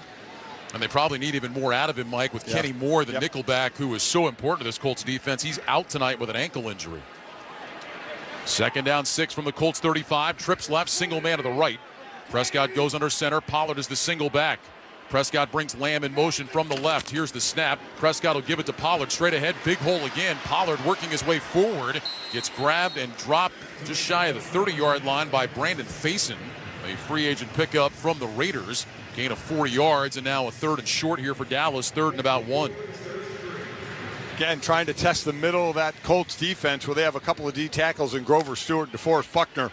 They're the leading tacklers for defensive tackles in the NFL. That's something after my own heart there as a former DT. Oh, I know you love that. Oh, yeah. Third and about 1.5 yards. 2 receivers right, 2 to the left. Prescott on the gun. Takes the snap, back to pass, quick throw, left side, caught by Lamb, turns it up, breaks a tackle, down the sideline, 20 to the 15, tight roping the sideline, finally steps out of bounds, inside the 10 at the 9. Okereke with the tackle, but a gain of 22. First and goal for the Cowboys. Yeah, broke the tackle of Rodney McLeod, who we were just talking about on the sideline there to get all those extra yards. Pretty quick pass, very accurate. McLeod is there, just got to make the play. I mean, that's the defense worked because you're right there to make the play, but you just had one man beat another man in a one-on-one situation. First and goal for the Cowboys at the 9. 2 receivers to the right, double tight ends left. Pollard is the single back. Prescott under center, takes the snap. Quick throw, right side, caught outside the numbers, across the 5. Gallup diving forward. He's down to about the 2. Gilmore on the tackle. That'll be a gain of 7. Second down and goal now for the Cowboys. That quick swing out to Michael Gallup. I mean, I see why he did it. Gilmore was playing. So Gilmore was almost lined up at the 1-yard line. That's how far off he was. So Dak's like, okay, you want to do that? I'll swing it out there. We'll make it second down and a 2. 7th different Cowboy already with a catch in this game tonight. Second and goal from the 2. Prescott on the gun. 3 receivers to the left. Pollard lines up to Prescott's left. Now shifts to his right. Dak wants the snap. He's got it. Handoff Pollard up the middle to the end zone. Touchdown Cowboys. A 2-yard touchdown run for Tony Pollard. And the Cowboys are back in front. 13-10 Dallas. 10-16 to go in the second quarter. Excellent mixture of pass and run on that drive. Outside run, inside run, passes to the outside. That looked like the offense we've seen since Dak has been back. 7th touchdown run of the season for Tony Pollard. And now Maher coming on for the extra points. Anger to hold, Overton to snap. Overton over the football, sends it back perfectly. Ball down, kick is up from Maher, and it is good. 10 minutes, 16 seconds to go in the second quarter. Cowboys lead the Colts 14-10. You're listening to Sunday Night Football on Westwood One. Get ready for holiday feast season with Pepto-Bismol. Uncle Derek's here with his famous fried turkey. Hey, Aunt Mary brought the mac and cheese. Donna's here with the potato salad. Pepto-Bismol provides fast 5-symptom relief for unexpected stomach upsets. So enjoy the holidays. Pepto has you covered, no matter who made the potato salad. When you have nausea, heartburn, indigestion, upset stomach, diarrhea. Pepto-Bismol. Use as directed. Keep out of reach of children. Jim Rome here. Did you miss Black Friday? No problem. Dell's Cyber Monday event starts now with deals on powerful business tech. The savings start now with up to 50% off of select business PCs powered by 12th gen Intel Core processors. And don't forget special pricing on the latest monitors, docks, and accessories. Plus, free shipping on everything and special financing with Dell Business Credit. Call a Dell Technologies advisor at 877-ASK-DELL for Cyber Monday deals. That's 877-ASK-DELL. Scott Graham from our Westwood One studios. Look at the Week 13 scoreboard. Cincinnati beats Kansas City today, 27-24. San Francisco a 33-17 winner over Miami, but they lose their quarterback Jimmy Garoppolo for the season. Baltimore a late score to beat Denver, 10-9 the final in that one. Vegas has won 3 straight. They knock off the Chargers 27-20. Meantime, Cleveland wins in Houston 27-14. The Philadelphia Eagles now 35-10 winners, 11-1 on the year. Washington and the New York Giants fight to a 20-all tie. Minnesota holds off the New York Jets 27-22. It was Green Bay coming from behind to beat Chicago in the Windy City 28-19. Detroit wins again. They knock off Jacksonville 40-14. Pittsburgh beat Atlanta 19-16, and Seattle scored late to get to 7-5 as they beat the Rams 27-23. We'll have all the details coming your way at halftime. For now, back to AT&T Stadium. Ryan Radke and Mike Golick. Tackle made by Peyton Hendershot. Well, the NFL season is heating up, and NFL Plus has your game day covered. Watch or listen to live local and primetime games on your phone or tablet and more. Go to plus.nfl.com and start your free trial of NFL Plus today. Well, we'll see what the Colts have in response here. So far, so good for them. Jonathan Taylor is going to get a little break. Deion Jackson will check in the backfield. Colts did give up a sack on that last drive on 3rd down. That's what they have to avoid against this Cowboys team. Here's the snap to Ryan. He'll hand it off to Jackson running along the right hash, and he gets swallowed up by Micah Parsons. Donovan Wilson was in there as well. This crowd loves it when they see 11 get involved. No gain. It'll be 2nd down at 10. Oh, yeah, this is so tough for the Colts when Jonathan Taylor's been in there. He's been averaging over 4.5 yards per carry. That puts you in a better position than 2nd and 10, where you got to start thinking about throwing the ball early in this series with that pass rush coming from Dallas. That ball inched forward, so they are going to give him a gain of 1. 2nd down and 9. Ryan in the gun with 2 receivers left. Pittman single man to the right. Jackson lined up off Ryan's left hip. Ryan lifts his left leg and some movement up front. Flags fly at the snap. Who moved first is the question.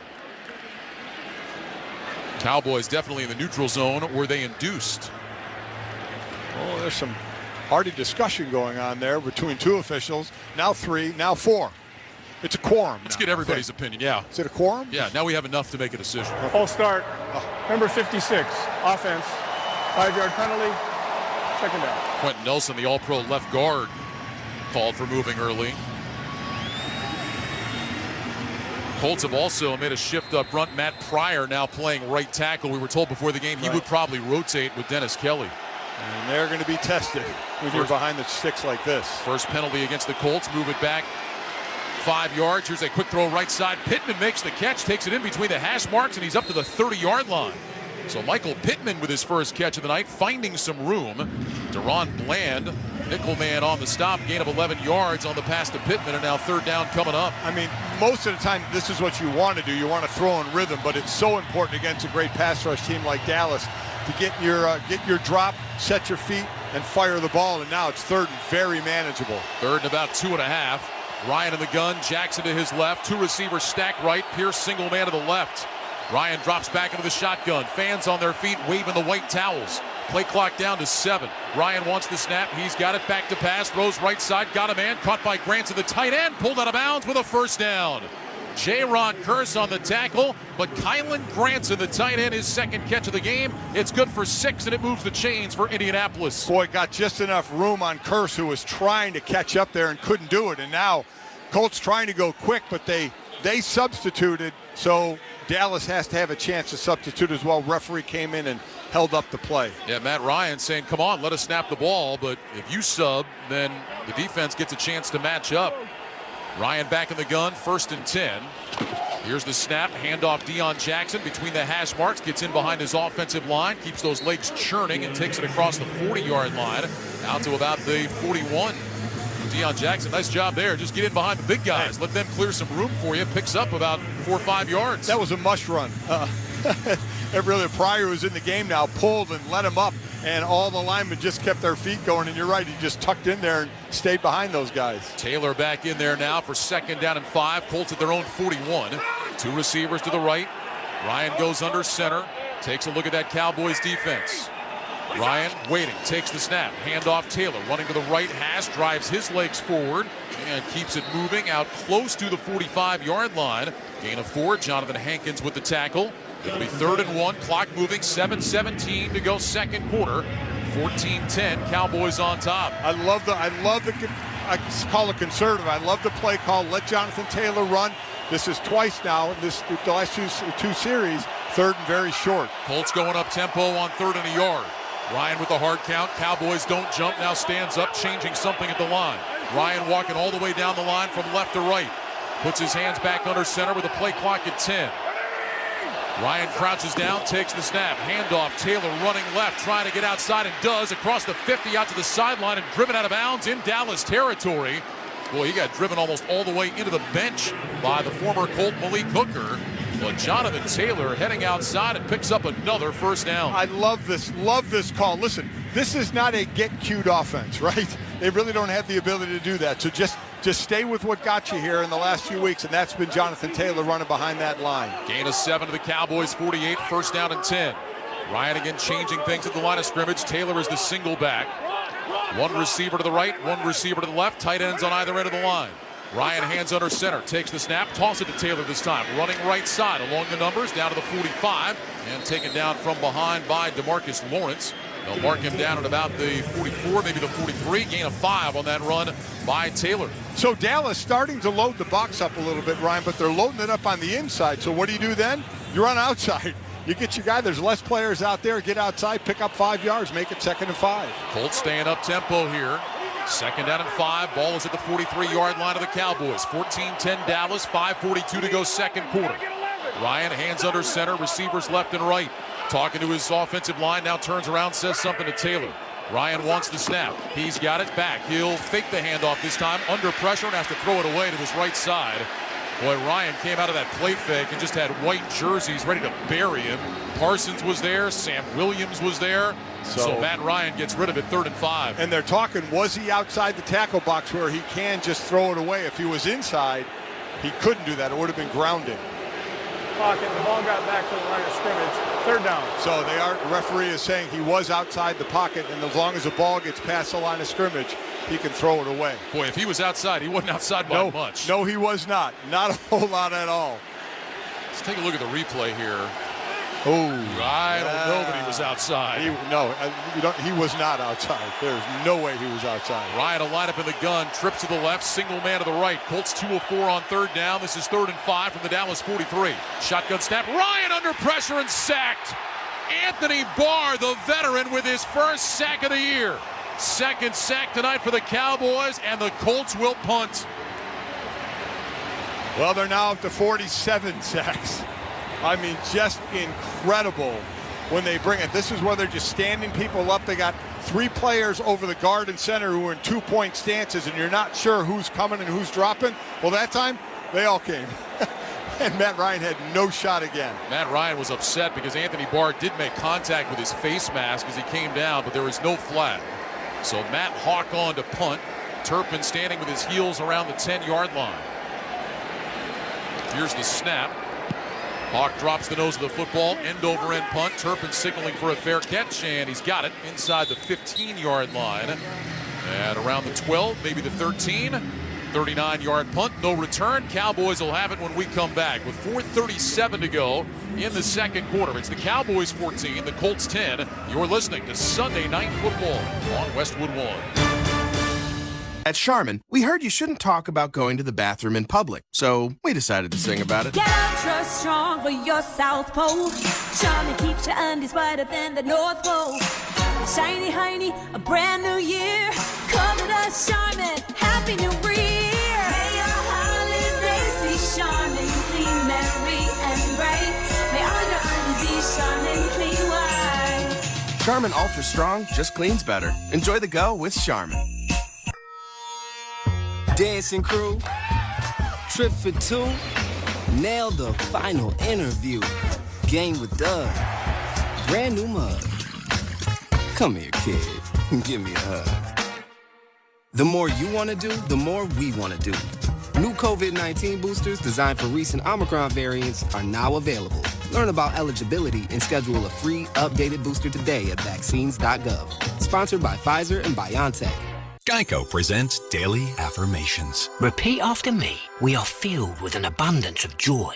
We are filled with an abundance of joy. Also an abundance of questions. Good thing Geico has 24/7 claim service to help answer questions and resolve claims quickly. Good thing Geico has 24/7 claim service. We are also filled with an abundance of biscuits. We are also filled with, I don't think it works this way.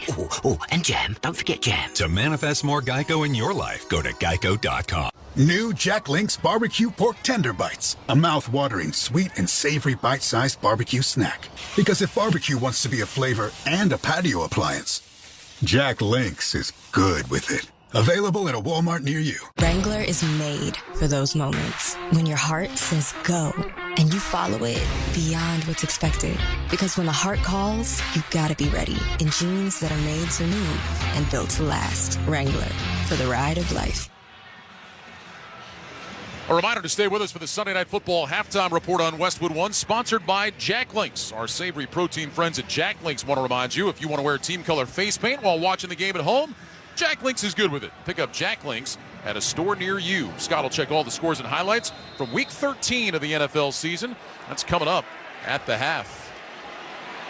Meanwhile, Cowboys will start here from their own 12. First down and 10.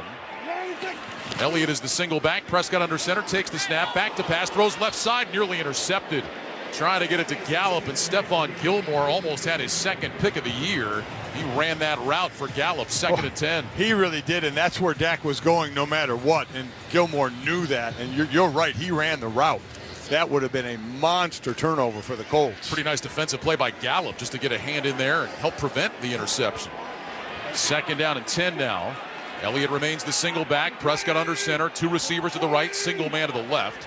Dak barks out the signals. Brings Lamb in motion from left to right. Hands it off on the jet sweep. Lamb along the numbers of the 15. Skids a little bit across the 20. Diving close to the first down.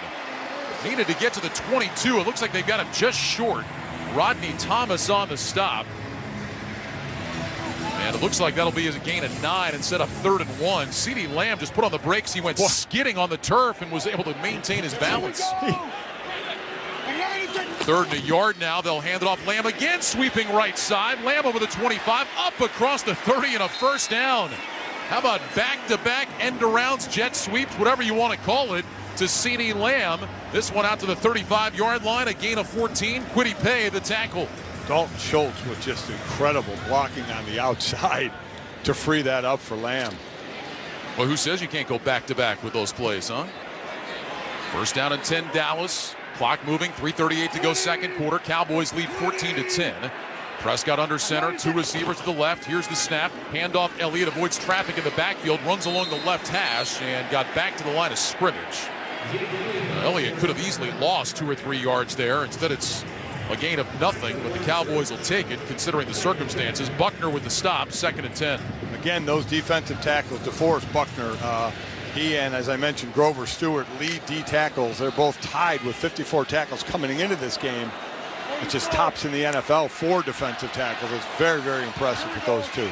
2nd down and 10. 2 receivers to the right, single man left. Prescott on a play fake. Back to throw with time. Throws down the middle, incomplete. And Lamb took a shot. High throw, went up trying to make a fingertip grab, and Rodney Thomas, the rookie out of Yale, came in, put a hard hit on Lamb, who pops back up. It'll be 3rd and 10. It's amazing now. You get a hit like this in this league, and you immediately look around for a flag. The way that they get thrown for protecting the defenseless receivers. Anytime there's that big hit down the field, you just wonder if you're going to see yellow, but that was an excellent hit by Thomas. Cowboys in the ball game. They have gone 4 of 7 on 3rd down. They picked up at least 9 yards on each of their last 5 third down plays. Here's the snap. Prescott back to throw. Looking, pumps, throws. That one intercepted by Gilmore. Down the near sideline of the 40. Gets a block, cuts inside 30, 25 to the 20-yard line, and diving down at the 19. He almost had a pick earlier. This time he's got it. 2nd of the year, a 30-yard return. Colts will start in the red zone, 1st and 10. 7th interception of the year for Dak Prescott, and that was all Dak Prescott. I have no idea why he threw that. Gilmore, a few plays earlier, had great coverage on Gallup. He had great coverage here. Dak, for some reason, tried to force that one in. Now, he had 5 interceptions in the last 4 games, now 6 in the last 5. This was just a ill-advised throw. Gallup ended up falling down, but Gilmore had phenomenal coverage. Well, Dak had a slow start here on Thanksgiving. He did not have a good first half, 2 interceptions. And you're right, that ball, again, just thrown right to Gilmore. So the Colts have it at the Cowboys 19, 1st and 10. Ryan under center takes the snap. He'll hand it off. Taylor hit immediately, but keeps his legs driving. Gets a little push from behind. And Taylor will end up getting 3 yards down to the 16-yard line. That'll bring up 2nd down and 7. 2.5 minutes to go here in the first half. 14-10. Cowboys have the lead. Big turnover. Great field position. This is one of those where, and talking again to Jeff Saturday before the game, said got to take advantage of situations like this. We're in great field position here. This is one you got to get 7 and not 3. Colts have not been good scoring touchdowns in the red zone. 29th in the NFL coming into the weekend. Receivers left and right. Ryan under center. Taylor is the single back. From the Cowboys 16, 2nd down and 7. Ryan stands up, now squats back down. Play clock at 3, at 2, and a timeout. Nope, we have reached the 2-minute warning here at AT&T Stadium in Dallas. Sponsored by Mr. Clean Magic Eraser. Mr. Clean Magic Eraser powers through tough household messes like magic, so it only looks like you spent hours cleaning. Mr. Clean Magic Eraser, it makes cleaning look easy. Cowboys 14, Colts 10. You're listening to Sunday Night Football on Westwood One. Get in the zone, AutoZone. Welcome to AutoZone. What are you working on today? Thinking about gas mileage. You know, changing your oil with a full synthetic oil like Pennzoil Platinum can help your engine get more miles. Right now, you can get 5 quarts with an STP extended life oil filter for only $38.99. Get everything you need for better fuel efficiency at any of our 6,200 stores or on AutoZone.com. Get in the zone, AutoZone. Restrictions apply. Need to hire? Indeed will help scout some fresh talent for you. Their all-in-one hiring solution makes it easy to attract, interview, and hire candidates all from one place. The moment you post a sponsored job, you'll get instantly matched with quality candidates whose resumes on Indeed meet your job description. And you will only pay for applications that meet your job's must-have requirements. Flag those that don't, and they'll be replaced for free with another candidate on Indeed. Visit Indeed.com/ Progressive's Home Court Explorer lets you easily compare our direct rates with multiple companies. Now that we've covered something you could do, it's time for sports stuff you definitely could not do. If you were head coach, you would not have gone for it on 4th down. Your confidence in your play calling ability might be a little overblown, considering you're barely confident in which restaurant to order takeout from, let alone choosing a play in front of 70,000 screaming fans. But you definitely can use Progressive's Home Court Explorer to easily easily compare rates. Covered from Progressive Casualty Insurance Company affiliates and third-party insurers. Comparison rates not available in all states or situations. This week, NFL players are wearing customized cleats in honor of the causes they support through My Cause, My Cleats. Discover their stories and make their cleats yours. Text MCMC to 635-635 to hear the player stories, bid on their custom cleats for charity, and learn more about how they're making a difference in their communities. Tune in to this week's games to see their cleats in action on the field. It takes all of us to commit to the cause. 2 minutes to go in the second quarter here at AT&T Stadium in Dallas. Cowboys lead the Colts 14-10. But Indianapolis trying to change that after a Stephon Gilmore interception.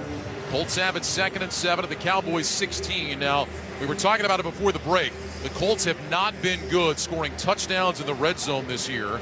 Just 45% of their red zone possessions have ended in touchdowns, 29th in the league. Cowboys defense, meanwhile, has been 10th best at preventing touchdowns in the red zone. Yeah, this is a defense. All that's on your mind here is hold them to a field goal attempt. 2 receivers left, 2 tight ends right. Ryan in the gun with Taylor to his right. 2nd and 7 from the 16. Ball is on the near side right hash. Ryan takes the shotgun snap, back to throw, swings it out right side. Taylor had it, dropped it, incomplete. Doesn't matter. Damone Clark was right there to hit him. That play would have gained nothing and maybe lost some. 3rd down coming up for the Colts. So that was a 4-man rush, and the pressure was quick again on Ryan. So it's not like he can take a lot of time. He's got to throw in rhythm and get rid of the ball. So that means shorter passes. As a matter of fact, he's averaging 5.9 yards per pass attempt. That's last in the NFL. Colts 2 of 5 on 3rd down in the game. They have yet to actually get a pass off on 3rd down. Ryan has been sacked twice when he's tried to do it. This is 3rd and 7. Shotgun snap. Ryan back, looking, under pressure, throws left corner of the end zone, incomplete. Kylan Granson made a diving attempt, may have actually caught it, but he was well out of bounds when he did. And on 4th down, the field goal team coming out. Malik Hooker was in coverage. Micah Parsons running off the field in a bit of pain. I don't know if it was in the upper body, not the legs. It looked like it was the upper body area, but it looks to be okay. This time, Matt Ryan did have some time, but nowhere near where it needed to be. So McLaughlin coming on for the field goal attempt. This will be from 34 on the right hash. Luke Rhodes to snap. Matt Hawk to hold. Here comes the snap, ball down. The kick from McLaughlin is on the way. It is low, a sideways spinner, and somehow it is good. What was that? Just inside the right upright. That's as ugly as it gets, but the Colts will take it. With that field goal, Barbasol will make another donation to Kurt and Brenda Warner's Treasure House, a living community for adults with disabilities. Barbasol, the trusted choice for a close, comfortable shave. Close Shave America, Close Shave Barbasol. 1:47 to go second quarter. Now the Cowboys 14 and the Colts 13. You're listening to Sunday Night Football on Westwood One. Let's be real. Mopping is a hassle. You have to fill the bucket, pushing a wet, heavy mop around, then cleaning the mop when you're done so it doesn't grow bacteria. A hassle on top of a hassle. Try Swiffer WetJet. With Swiffer WetJet, you start with a fresh pad and cleaning solution every time. And when you're done, you just toss the pad. Swiffer WetJet, the faster, easier, cleaner way to clean your floors. At the United States Postal Service, we're here to deliver fast and reliable service to help you get holiday ready. We offer free package pickup and deliver free shipping supplies to your address. So whether you're in Garland, Texas, Rudolph, Wisconsin, or anywhere in between, we're making it easier for you to spread festive cheer this holiday season. USPS, delivering for America. For all your holiday needs, including info about free shipping supplies, free package pickup availability and restrictions, go to USPS.com/holidays. From the creators of Kentucky Fried Chicken comes the Taste Good Holiday Event of the Year. KFC's $5 Famous Bowl, starring crispy chicken, creamy mashed potatoes, gravy, corn, and everyone's favorite melty cheese. Treat yourself to the bowl critics are calling a whole lot of food that even a Scrooge couldn't resist. Gift yourself a KFC Famous Bowl for just $5, now on the app and at a Kentucky Fried Chicken near you. At CDW, we get that in business, the only certainty is uncertainty. I agree. Or do I? I do, I think. Well, an APC micro data center solution implemented by the experts at CDW provides certainty that your infrastructure will deliver the performance and support your business needs. So you're ready for anything. I'm somewhat, maybe reasonably confident. That sounds great. IT orchestration by CDW. People who get it. Find out more at cdw.com/APC. I will, probably. 1-point game. Cowboys lead the Colts 14-13 with 1:47 to go in the first half. Dallas will get it back after the 34-yard field goal by Chase McLaughlin that was tipped by Dorrance Armstrong, but still found its way through. Yeah, it looked ugly, and there was a reason, because Armstrong got a hand on it, but still it was good. Still worth 3 points last time I checked. Doesn't matter how it happens. Here's the kickoff from McLaughlin, and that one will land in the middle of the end zone. Cowboys will start at the 25-yard line. Plenty of time here for Dallas, Mike. All 3 timeouts. They would love to get a score because the Colts will get the ball to start the second half. Right, yeah. This is the part of the game that's worked on every single week. 2-minute drill, 2-minute drill, time and time again. How many timeouts you have, how much time left on the clock, and this is perfect for Dallas with all 3 timeouts. Boy, if you're Dak Prescott after that bad interception to Gilmore, love to redeem yourself, feel good going into the break. 2 receivers left, single man to the right, Prescott on the gun. 1st and 10, here's the snap, quick throw, right side, caught by Pollard, and he's wrestled out of bounds up and around the 30 by McLeod. He's been a busy man in the first half, gain of 5. It'll be 2nd down and 5. Dallas on the line right away, and they could run. They could still have running plays here. Just get to the line quick. Now they're going back into the huddle, but you just get to the line and run another play. It's still plenty of time, like I said, in 3 timeouts. They can still incorporate the running game in this. Cowboys out of the huddle. We'll send a single wide receiver out wide to the right side, 2 receivers to the left. Lamb is not on the field for this play. Prescott on the gun, gets the snap, back to pass, looking, plenty of time, double clutches, going deep, left side for Gallup, and it's incomplete. He did get bumped running down the sideline by Rodney Thomas, but not enough to draw a flag. And now it'll be 3rd and 5. No, that would have been a tough one. Rodney Thomas looked like he started to go a little too flat as he was going over there, and Gallup looked like he was going to run by him, but he caught up enough to where it would have really had to have been a perfect throw to drop right in there. Michael Gallup questionable tonight with an illness, but able to get out there and play. 3rd down and 5 now for the Cowboys. They'll go empty with 3 receivers to the left, 2 to the right. Prescott on the gun, gets the snap, back to pass, steps up in the pocket, hit from behind and sacked. So the Colts get home. It was DeForest Buckner and Kwity Paye that combined to bring down Dak Prescott, and the Cowboys will punt. Doesn't that change things now? There'll be about 1:25, 1:20, and the Colts will have 2 timeouts. And as you mentioned, get the ball first in the 3rd quarter. So let's see what they do with it. Yeah, Colts spend the time out there. Prescott stepped up. Paye hit him from behind, and then Buckner was there just to clean up. They'll give the sack to Paye, his 5th of the season. So the Cowboys on to punt. Dallas Flowers to return the Brian Anger punt. And boy, now the Colts, as you mentioned, with plenty of time and a couple of timeouts, could have the lead going in at halftime and getting the ball to start the second half.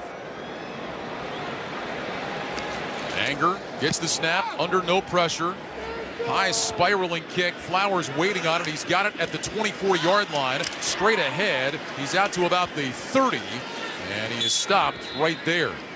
So the Colts will have it with 1:19 to go in the second quarter and 2 timeouts, a 51-yard punt, a 6-yard return. Malik Davis on the tackle. You're listening to Sunday Night Football on Westwood One. You're the one who protects the flock, and that requires an eye for detail. Because when safety and well-being are on the line, it's the details that can save lives. Even when no one else is watching, you see everything. Grainger gets you, and we're here for you, and all the ones who get it done with a wide range of safety products and solutions, plus board-certified safety consultants here to answer your questions. Call, click Grainger.com, or just stop by. Grainger, for the ones who get it done. Dancing crew, trip for 2, nailed the final interview. Game with Doug, brand new mug. Come here, kid, give me a hug. The more you want to do, the more we want to do. New COVID-19 boosters designed for recent Omicron variants are now available. Learn about eligibility and schedule a free, updated booster today at vaccines.gov. Sponsored by Pfizer and BioNTech. The NFL is headed back to Las Vegas for the reimagined Pro Bowl games presented by Verizon. Watch the league's best show off their talent in the first ever AFC versus NFC flag football game. New skills challenges on and off the field, and even a special live concert performance. The 2023 Pro Bowl games presented by Verizon, Sunday, February 5th, 12 p.m. Pacific at Allegiant Stadium, Las Vegas. Visit probowl.com/tickets to buy your tickets today. New Jack Link's Barbecue Pork Tender Bites. A mouth-watering, sweet and savory bite-sized barbecue snack. Because if barbecue wants to be a flavor and a patio appliance, Jack Link's is good with it. Available at a store near you. Are protected this football season with an updated COVID-19 booster shot designed for recent Omicron variants. If it's been at least 2 months since your primary series or booster, schedule your updated COVID-19 booster dose at vaccines.gov. Sponsored by Pfizer and BioNTech. Join us again tomorrow night for Monday Night Football on Westwood 1 when the Saints meet the Buccaneers. The great Kevin Harlan, the Hall of Famer Kurt Warner have all the action beginning at 8 p.m. Eastern. NFL Network's Rich Eisen gets it all started with the pregame show at 7:30. And Saints safety Tyrann Mathieu will join Rich as a guest on the Mercedes-Benz Vans Hotline. Want to unlock your potential? Open up a vehicle that's capable and versatile enough to drive your ambitions as far as you want to take them. A Mercedes-Benz Sprinter. Colts will start at their own 27, 1st and 10, 1:19 to go in the first half. They trail 14-13, 2 timeouts for Indy. Ryan in the gun, gets the snap, back to pass, looks right, double clutches, now throws it into the ground, incomplete. He was looking the way of Pierce, then thought about dumping it down to Taylor, and decided just to ground the football right at Taylor's feet. That internal clock for Matt Ryan was ticking very fast, and I think was realizing he may be getting hit from the blind side at some point, so live to fight another play. 2nd down and 10, 1:15 to go here in the first half. 2 receivers left and right. Ryan in the gun with Taylor to his left. Ryan lifts his left leg, gets the shotgun snap, back to throw, looking left, throws left, incomplete. Threw that one behind Pierce, the rookie, who was cutting in. Anthony Brown in coverage, and now very quickly 3rd and 10 with 1:12 remaining in the half. It's just difficult for him to have a lot of time in the pocket to get a play downfield. That time, there were 5 defenders on the line, all in a 2-point stance, trying to confuse the O-line. Who's coming, who's dropping. 4 came, 1 dropped. He had some time back there, but he knows, as I said about that internal clock, it's ticking fast. Shotgun snap, Ryan back to pass, looks, throws right side, got a man wide open. That's Paris Campbell along the sideline, and he steps out of bounds with the first down. Campbell up at the 40-yard line, chased out by Anthony Brown. Ryan had missed 5 straight, 6 of his last 8 throws, but he hits Paris Campbell there for a gain of 13. Clock stopped with 1:06 to go in the first half. Had to be a bust there. That's way too wide open. Ryan in the gun, twin receivers left and right, Taylor to his left. Ryan looks over the defense. Play clock shows 16. Ryan gets the shotgun snap, back to pass, quick throw, left side. Pierce can't get it, behind him again. Pierce laying out to his right, got his fingers on it, but couldn't pull it in. Brown was in coverage. It'll be 2nd and 10 with 1:03 to go in the half. Now, that's on Matt, unless the receiver was supposed to be going toward the sideline, because that's the way Matt was throwing it. So either Matt was off with the throw or the receiver didn't keep going out like he was supposed to. Pierce had the big 45-yard catch earlier. 2nd and 10 now, Colts from their own 40. 2 receivers left and right. Ryan in the gun with Taylor to his left. Ryan now motions out to his left side, motions to his right. He'll shift Taylor over to his right hip. Play clock down to 7. Ryan gets the snap, back to throw, looking, fires left on the slant, tipped and intercepted. Picked off by the Cowboys. Racing back across the 40, down the far sideline, 25-20, 15 to the 10, and out of bounds, Malik Hooker, the former Colt. Tip ball, interception, and now the Cowboys will have it back. Another throw for Pierce that was high off his fingertips. And Hooker, a diving interception. Now they'll take a look at this. Did the ball hit the ground? But again, let's start off with the high pass to Pierce. The last pass seemed to be off the mark to Pierce. Matt Ryan off a bit on his target. As we look, it looks from the first angle we saw to be a good interception, that he had his hand underneath the ball. We'll have to see all the angles. And the second look I'm seeing says the same thing, that it was a good interception. They've got Hooker out at the 17-yard line, saying that his toe hit out there.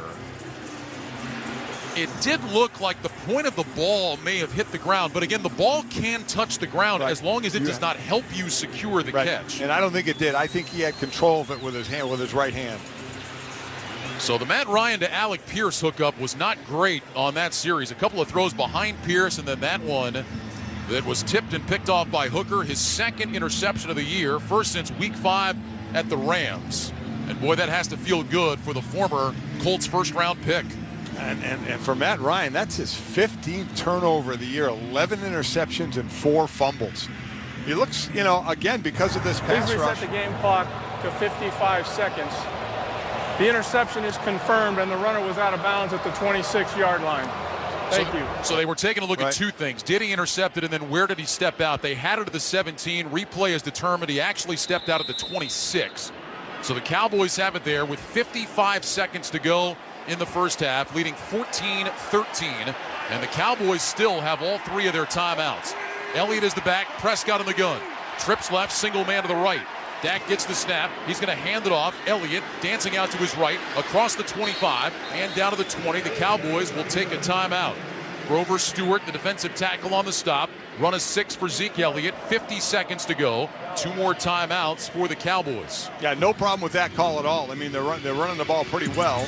Give that a shot and, hope that Indy is looking for the pass. You can bust more on the run. Still pick up, 6 yards? 5-6 yards. Every Westwood One football broadcast this season now available on all Alexa-enabled devices. Just say Open Westwood One Sports. You'll be taken straight to the action. That's Open Westwood One Sports to listen on Alexa. We talked about Matt Ryan, 15 turnover, 11th pick of the year. 22 giveaways for the Colts, worst in the NFL. Their turnover margin coming in tonight, -10. Second worst only to New Orleans. Second down and 4 now. 50 seconds to go in the second quarter. Cowboys lead by 1. Trips left, single man right. Prescott on the gun, Elliott to his left. Here's the snap. Dak back, looks, throws right side, and a tumbling catch made by Lamb. And he is touchdown inbounds at the 14-yard line by Gilmore. Lamb made that catch on his knees, got up and tried to get out of bounds, but he couldn't do it. No, he got knocked backwards, and if you go backwards out of bounds, the clock keeps running. Clock moving here, 30 seconds to go. Prescott on the gun, gets the snap, back to pass, looking, throws down the middle for Schultz. He can't make the catch. Had his hands on it, but Zaire Franklin, excellent defensive play, able to knock it loose. It'll be second down and 10. Boy, a great job, Mike, by Franklin in coverage. Great pass coverage. Franklin is known for the tackles. He's second in the NFL with tackles, but boy, he kept that left hand in between the hands of Schultz and just kept fighting and pushed the ball out. Excellent coverage. Boy, that's a pretty good throw, too. That sure back is. shoulder. Yep, up high. Good placement. Yeah. So second down and 10 from the 14. 5th target of the game for Schultz, just 1 catch so far. Prescott on the gun, trips to the left, single man right. Here's a handoff, Elliott straight up the middle, and not much there. Cowboys will take a timeout as Elliott got about a yard. Buckner on the stop, 20 seconds remaining. But now a 3rd and 9 coming up from the 13. Cowboys still with 1 timeout in their pocket. Boy, DeForest Buckner has been a force for the Colts. Got traded here from the 49ers a couple of years ago, and he has been incredible on the inside. Now again matched up with Grover Stewart in there. They're hellacious, too, in the middle of that defense. When you think about that, Mike, and certainly the 49ers defense is excellent, but they got in that situation, who are we going to pay? Right. They decided to move Buckner on, drafted Javon Kinlaw. That has not worked out. Kinlaw's been battling knee injuries, and meanwhile, Buckner continues to play very well for the Colts. So 3rd and 9 from the Indianapolis 13. Cowboys trying to capitalize on the interception. 3 receivers to the right, single man to the left. Pollard checks in now. Lined up to the right of Prescott, who's in the gun. Cowboys 4 and 9 on 3rd down of the game. Here's the snap. Prescott back to pass. Looking, rolling to his right. Dak throws. That's caught by Gallup across the 5. Diving to the end zone. Touchdown, Cowboys. Michael Gallup racing to his right and diving in. And with 13 seconds to go in the second quarter, the Cowboys lead is 7. The extra point coming up to try to make it 8. Listen, excellent play by Dak rolling out. Excellent play by Gallup catching the ball and then getting into the end zone. But Ryan, this again comes down to fundamentals of football. Do not let the quarterback outside. You have contained, keep the quarterback contained so we can't roll out. Only bad things are going to happen when you give a quarterback that much time, you either throw it down the field or run. Brett Maher on for the point after try. Here's the snap, ball down, the kick is up, and it is good. So the Dallas Cowboys with a 21-13 lead with 13 seconds to go in the second quarter. And Mike, you think about it, Colts get the pick in the red zone. They've got to settle for 3. The Cowboys then get a pick. They cash it in, get that touchdown. Listen, difference of bad teams or average teams and really good teams, right? The Colts just make too many mistakes with either turnovers. They're giving up the most sacks this year as well, and they're just not good enough, and they've shown it this year, to be able to overcome that. Or Dallas, if you're gonna go far and hopefully to the Super Bowl, you've got to take advantage of situations, and that's exactly what they did there. Later on, we'll select the drive of the game sponsored by Geico. Did you know that right now, whether you rent or own, Geico makes it easy to bundle home and car insurance. Having a home is hard work, so get a quote at geico.com. Easy. So 13 seconds to go, 2 timeouts. I would expect the Colts to just take a knee because they get the ball to start the third quarter, take it into the locker room, and try and come out strong to start the third quarter. Second touchdown catch of the year for Michael Gallup. Career touchdown number 155 for Dak Prescott. Now tied with Danny White for third on the Cowboys all-time list. Maher with the end-over-end kick. Flowers backing up. He's got it 5 yards deep. He's coming out across the 5, now to the 10, along the near side hash, 15, 20, 25-yard line. Flag flies as Flowers is brought down at about the 28-yard line. So we'll check on the marker. Donovan Wilson got down to make the tackle. And it looks like the Colts will be backed up before they take said knee with 8 seconds to go. Holding number 41. Return team, 10-yard penalty, first down. So we'll go against Grant Stewart. So it's going to be 21-13 going into the third. No sense for the Colts to try and change anything. Come back out and try and hammer with Jonathan Taylor, who has 12 carries in the first half for 55 yards, averaging over 4.5 yards a carry. Stay with that offense, stay with that running game, and try and be consistent with it, see where it can lead you. Officials have the ball back to the 10-yard line. And the Colts will line up looking to take a knee. Matt Ryan goes under center and drops down to his left knee, and that'll do it. So the Dallas Cowboys take advantage of an opportunity before halftime. They cash in after the Malik Hooker interception. Michael Gallup with the touchdown catch, and the Cowboys up 21-13 going to the locker room. Well, so again, I'm always so interested in the start of the third quarter, what adjustments were made and who comes out with maybe that little extra. We'll see what Jeff Saturday can do to boost his players coming into the third quarter. That's the end of the first half in Dallas with the score. The Cowboys 21 and the Colts 13. When we return, Scott Graham rejoins us from our studios with the Jack Links halftime report. You're listening to Sunday Night Football on Westwood One. Here's to Prilosec OTC. Without Prilosec, I wouldn't be able to enjoy all this yummy holiday food. Speaking of whoever made that apple pie, delicious. Thank you. I just take one pill each morning and zero heartburn all day. So cheers to Prilosec OTC. Ooh, are those jalapeno poppers? Prilosec OTC prevents excess acid that can cause heartburn, so you can enjoy the holidays. 1 pill a day, 24 hours, zero heartburn. It's possible while taking Prilosec OTC. Use as directed for 14 days to treat frequent heartburn, not for immediate relief. Barbasol Shaving Cream is available in 5 fantastic flavors to customize your close shave. Whether it's original, soothing aloe, or Pacific Rush, there's one for every face. Find your favorite Barbasol today. Barbasol. Getting a tattoo of your team's mascot on your arm and your back and your face. Who's the mascot now? Jack Links is good with it. Pick up Jack Links at a store near you. Welcome to the Sunday Night Football Halftime Report on Westwood One, sponsored by Jack Links. Our savory protein friends at Jack Links want to remind you, if you want to wear team color face paint while watching the game at home, Jack Links is good with it. Pick up Jack Links at a store near you. Once again, here's your host, Scott Graham.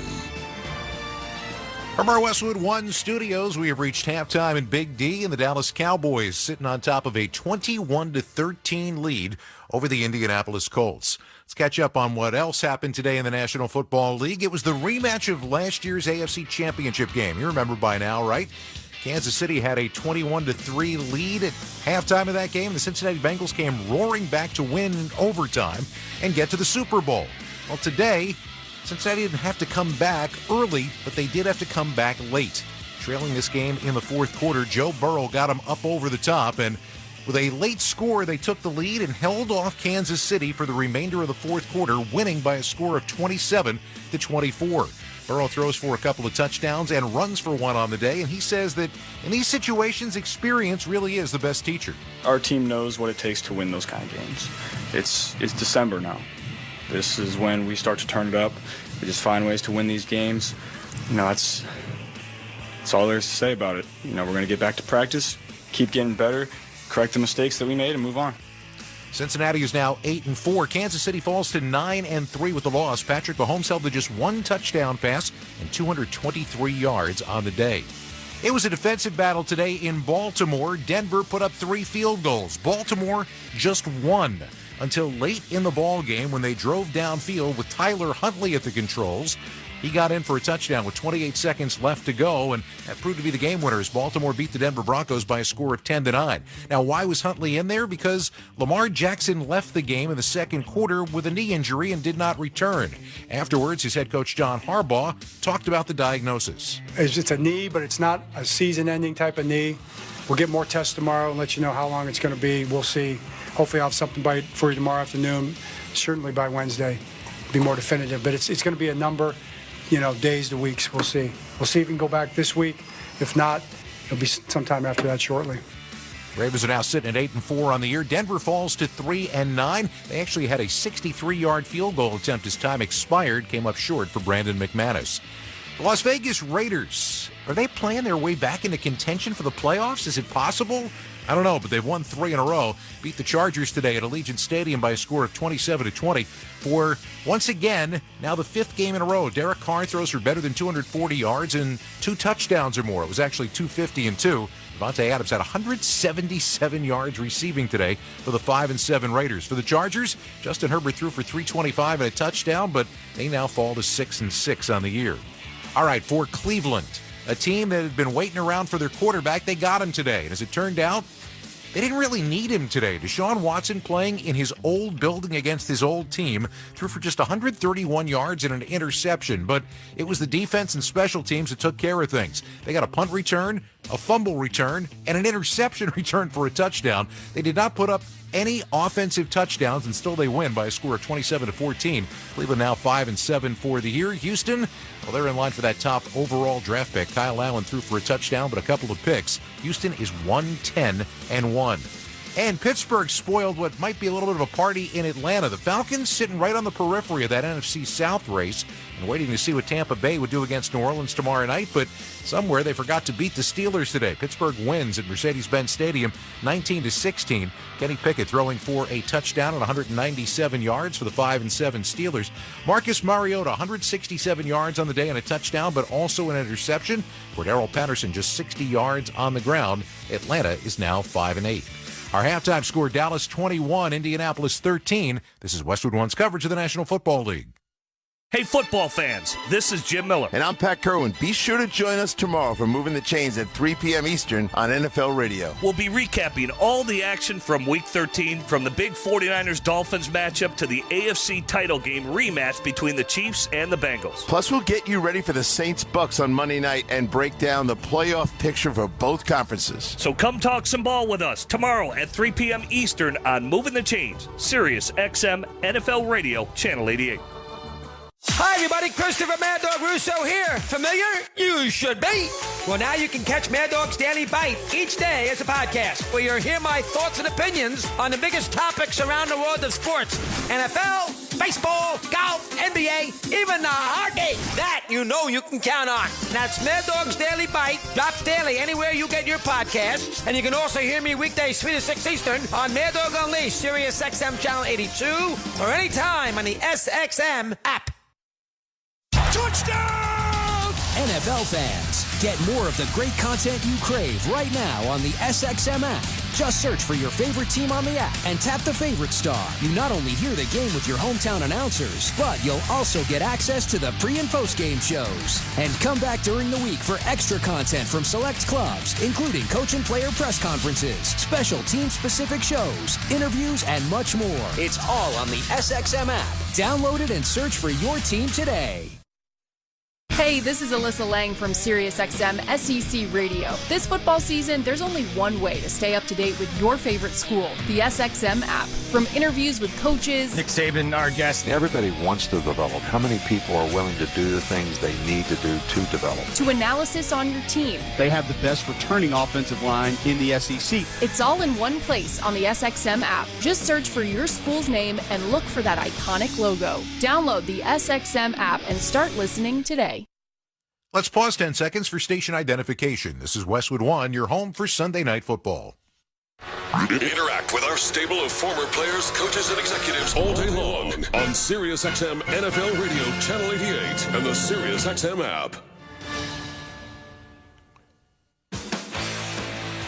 Welcome back to Sunday Night Football on Westwood One from the Progressive Insurance Studios. I'm Scott Grant. Progressive Insurance gives you protection on the phone, online, or on the app 24/7 because things happen 24/7. Get a quote at Progressive.com. 8-point lead for the Cowboys over the Colts at the break. And in Philly today, it could have been like that old line from Top Gun. Have you figured it out yet? Figured what out? Who the best is? Clearly, the Philadelphia Eagles are the best. And they got a wide receiver from the team they were playing today, the Tennessee Titans, who was certainly acting like the best. Hurts, back, pumps, looks. He is floating it deep for A.J. Brown, who has it, and he scores! A.J. Brown took it away from Trey Avery and scored his second touchdown of the game. Merrill Reese and Mike Quick, Sports Radio 94 WIP. Philly wins 35-10. Jalen Hurts, 380 yards, 3 touchdown passes, and a rushing touchdown. And A.J. Brown, the former Titan, said hello to his former teammates to the tune of 8 catches, $119, and 2 scores. Philly is now 11-1. Tennessee falls to 7-5. Washington and the New York Giants. How about that one? It ended in a tie today at the Meadowlands, 20 apiece. Giants had an opportunity for a 58-yard field goal as time expired in this one, but Graham Gano came up short. Washington is now 7-5-1. New York is 7-4-1. Odd scheduling quirk. Washington is off next week, and the following week they host the New York Giants. Two teams trying to fight it out to stay in the playoff race. One team that seemed to be right there with a bullet in the NFC was San Francisco as they welcomed Miami in, another team that's right in the heart of the playoff race over in the AFC. Well, San Francisco won today's game 33-17. Their defense just a little bit too much for Tua Tagovailoa and company to handle. Tua threw for 295, a couple of scores, but he turned it over 3 times and hurt his ankle in the ball game. As it turns out, he's going to be fine. The other quarterback, not so much. Jimmy Garoppolo got carted off with a left foot injury. More on that in a moment. Brock Purdy threw for 210 yards in relief and a couple of touchdowns. Both teams are now 8-4. After the game, after Garoppolo did not return, Kyle Shanahan talked about what the diagnosis was to the media. Jimmy, foot, he'll be out. He'll end up need surgery. Broke a few things in there, so real unfortunate to have that. So obviously. How's that? That's season ending? Yes. Season ending for Jimmy Garoppolo. We'll see where the Niners end up going from here. Seattle is staying right on their tail. They came back today against the Rams. SoFi Stadium. Geno Smith led his first fourth-quarter game-winning drive since 2014. Threw a late touchdown pass with 36 seconds to go to DK Metcalf, and Seattle beat the Rams 27-23. They're now 7-5. The Rams, first Super Bowl winning team to lose 6 in a row the next season. They are now 3-9.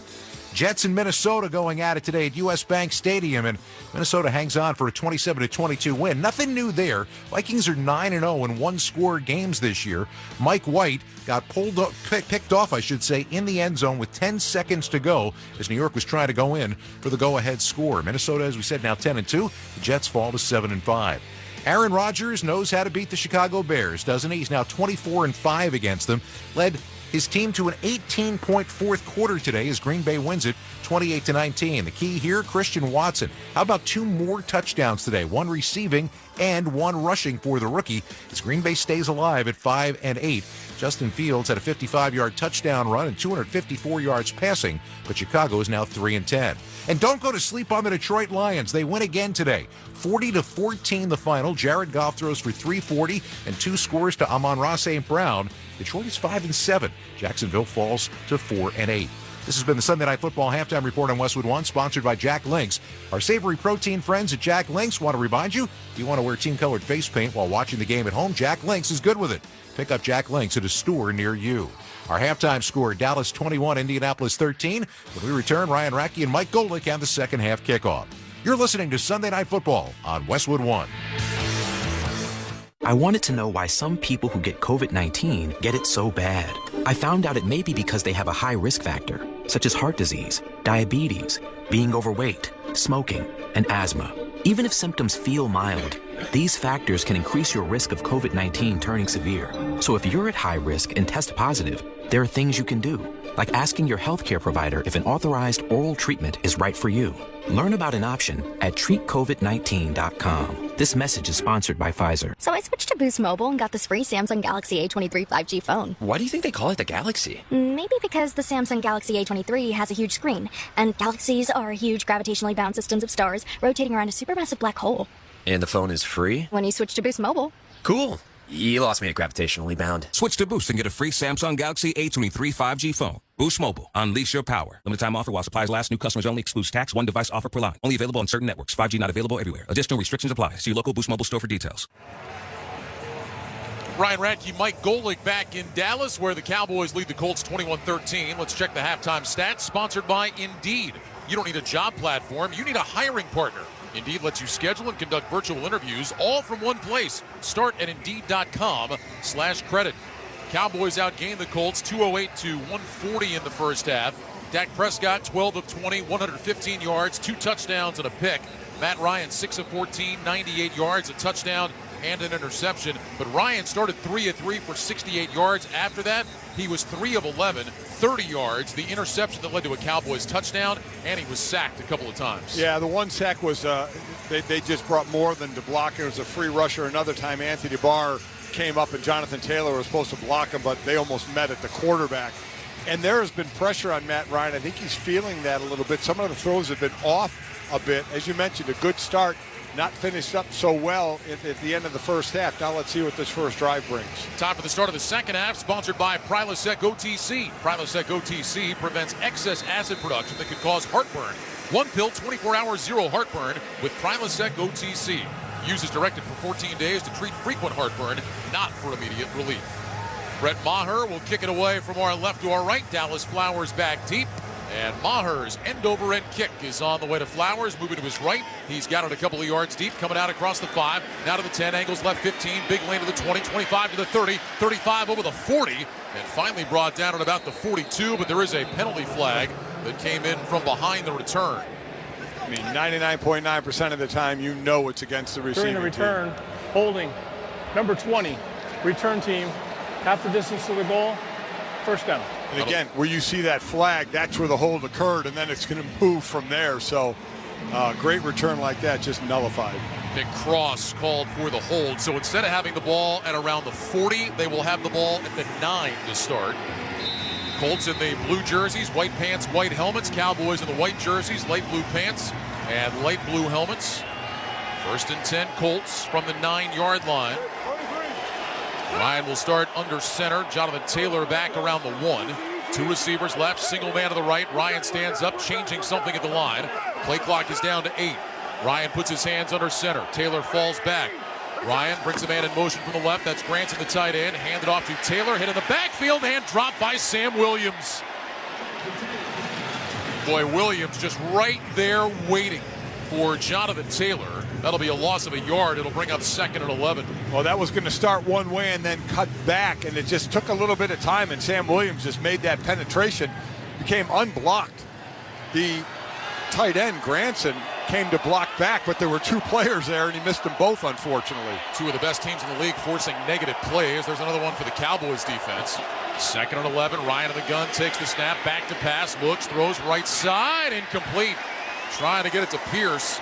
Anthony Brown had him covered up.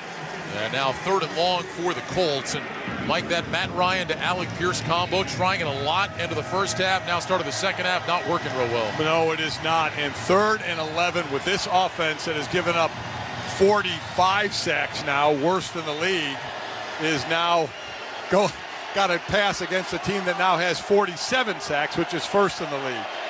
3rd and 11, longest 3rd down the Colts have faced tonight. Ball at their own 8. Ryan in the gun, takes the snap. He's just going to hand it off to Taylor straight ahead. He gets banged down around the 10 by Donovan Wilson. Boy, Wilson's second on this team in tackles, and he came up and just threw a shoulder right into Taylor, drops him after a gain of 2, and the Colts will punt it away. Yeah, they weren't even going to take the chance of putting Matt Ryan in the pocket because he probably would have been standing in the end zone or close to it. So just live to fight another series on that one. Not very good for the Colts. An excellent job by Dallas. So Matt Hawk, standing 5 yards deep in the end zone, will punt it away. Devontae Turpin creeping up from his 40-yard line a couple of steps. Hawk standing, waiting. Here comes the snap, and the left footer gets it away. This one is a line drive kick, and Turpin makes a fair catch signal and upset with himself for doing it. At around the 49 of the Colts. Boy, he was on a dead sprint, but signaled for that fair catch. Just a 39-yard punt. 13:29 to go third quarter. Cowboys 21, Colts 13. This is Westwood One's coverage of the National Football League. If it's happening in baseball, Jacob deGrom headed to the Texas Rangers. 5 years, $185 million. I'm kind of stunned. It's on MLB Network Radio. It worked out really well for the Rangers. He's a tremendous fit. There might have been a little sense of urgency as a couple of guys started to sign, and the Rangers felt like they really needed to step it up. They've done a good job there, and they still have some room to go. Buckle up, another fun offseason for the Rangers. MLB Network Radio, Sirius XM Channel 89, and on the SXM app. SiriusXM, home to the best in podcasts, including Dateline NBC. Hello, I'm Keith Morrison from Dateline NBC. If you're a fan of true crime, you need to know we cover the most intriguing cases in the country, from compelling mysteries to in-depth investigations and more. Dateline NBC, available now on the SXM app, included with all trials and popular plans. Great storytelling with a twist from the true crime original. Dateline NBC. SiriusXM is the home to the best in podcasts, including Dr. Drew After Dark. Hey, Dr. Drew Pinsky here, host of Dr. Drew After Dark. We talk to comedians and see what made them the way they are. Plus, the comedians help me answer all sorts of questions from our listeners. Sex, addiction, relationships, medicine. I love doing this show. It reminds me of the old days back at Loveline. It's the new incarnation. It's Dr. Drew After Dark. Available now on the SXM app, included with all of our trials and popular plans. Rocking around the Christmas tree at the Christmas party hop. It's the ultimate Christmas list. Santa Claus is coming to town. All I want for Christmas is you. Find out which song is the biggest holiday hit of all time. Billboard's top 112 songs of Christmas. Now playing on the SXM app. We're simply having a wonderful Christmas time. Free with all trials and popular plans. Just search Billboard. Ryan Radke, Mike Golick here in the Grainger broadcast booth in Dallas. Just like football, your business wins with speed. Grainger's fast delivery means industrial supplies and solutions get to you with the speed you need. Call, click Grainger.com, or stop by. Cowboys starting in Indianapolis territory for a second consecutive drive. This one at the Colts 49. 1st and 10, Prescott under center. Elliott is the back. He'll get the handoff. Running to his left between the hash marks. Flag from behind the play as Elliott dives forward for a couple. Julian Blackmon on the tackle. Looks like a hold against Dallas. Holding, number 87, offense, 10-yard penalty, replay first down. That'll go against Jake Ferguson, the tight end. Highest rated tight end in the NFL last week by Pro Football Focus, but called for the hold there. That'll take the Cowboys back into their own territory at the 41, make it 1st and 20. Did you mention a lot of tight ends, 4 tight ends, 2 of them are rookies, including Ferguson, the rookie out of Wisconsin. Peyton Hendershot, the other rookie, he had a rushing touchdown last week. First Dallas tight end with a rushing touchdown since Jay Novacek. Shotgun snap, handoff Elliott, running between the hash marks, takes it out to the 45-yard line. That'll be a gain of 4. Franklin on the stop. That'll bring up 2nd down and 16. Up 8 is Dallas. This is a big defensive stand for the Colts right now. The offense couldn't do anything. The defense is going to have to step up here to keep this in that one-score range because, as we've seen, Indy does not have a great passing game or a quick hitting passing game, so they need to keep this thing close. Trips right, single man left. Prescott under center. Elliott is the single back. Here's the snap. Dak back on a play fake. Sets his feet. Slides left. Looking down the field. Now throws over the middle. Caught by Elliott. And he is hit immediately and dropped by Franklin. Just a 3-yard gain on that pass to Ezekiel Elliott out to the 48-yard line. And now it'll be 3rd and 13. Yeah, for Franklin, I think that's around his 8th tackle tonight. He's at 7 10-tackle games this year. That's tied for 3rd in the NFL. The man is all over the place. We're talking about a guy that had 64 tackles in his first 4 years combined, but he's had to step up with Shaquille Leonard out with the injuries. So 3rd and 13 now. Prescott in the gun. Cowboys go empty. 3 receivers right, 2 to the left. Prescott, left foot in front of right, takes the snap, looks, throws over the middle, dropped by Pollard, incomplete. Would have been well short of the first down. Pass was a little bit behind him. Okereke was in coverage, and the Cowboys will punt, so they can't do anything with the good field position. So that's excellent job by the Colts to get the ball back, and that's a way for Dallas, to try and drop the hammer on the Colts here earlier in the 3rd quarter, not able to do it. If that was a completion, it would have been interesting because it would have been on about the 43-yard line of the Colts. I wonder if they'd have gone for it on 4th and 3. It felt like a play call that was designed to go for it, didn't it? So Anger on to punt with Dallas Flowers deep. Anger hits an end-over-end punt, sending Flowers to his right, signals for a fair catch, and he's got it right around his own 10-yard line. So the Colts will have it there when we come back. 11:43 to go here in quarter number 3 after a 41-yard punt. Cowboys 21, Colts 13. You're listening to Sunday Night Football on Westwood One. Get in the zone, AutoZone. Welcome to AutoZone. What are you working on today? Starting trouble. No one likes that. We'll get you set up for some stronger starts. You might just need a fresh charge, and we'll take care of that free of charge. But if it is time for a new battery, we've got replacement batteries that'll fit your needs, starting at just $79.99. You can learn more about our battery selection at AutoZone.com. That's what makes us America's #1 battery destination. Get in the zone, AutoZone. Claim based on data from the NPD Group 2021. Will they find a home? Sponsored by Geico. Steve is intrigued by the paranormal. Otherworldly spirits really make a house a home, you know? Janice has different taste. I'd like my house to not be haunted. Compromise is tough, but these two won't have to compromise when they bundle home and car insurance with Geico. It's easy, and they could save even more. In the end, Steve and Janice found a renovated Victorian that's only haunted from 9 to 5. Okay, wife's home. Y'all gotta bounce. Bye, Steve. Bundling without compromise at Geico.com. You don't have to bend it like a soccer superstar to hire great talent. Indeed's end-to-end hiring solution makes it easy to attract, interview, and hire candidates all from one place. Post a sponsored job and you'll get instantly matched with quality candidates whose resumes on Indeed meet your job description. And you can schedule and conduct virtual interviews right from Indeed's hiring platform. Get $75 in credit toward your first sponsored job at Indeed.com/credit. Terms and conditions apply. Time to check the schedule of games coming up on Westwood One, sponsored by Hulu Plus Live TV. Tomorrow night, the Saints in Tampa to take on the Bucs. Then on Thursday night, the suddenly hot Las Vegas Raiders will visit Los Angeles to face the Rams. Next Sunday night, Mike and I will be in Los Angeles as the Chargers host the Dolphins. Did you know Hulu Plus Live TV has over 75 live channels with sports like NFL games? It also now comes with Disney Plus and ESPN Plus.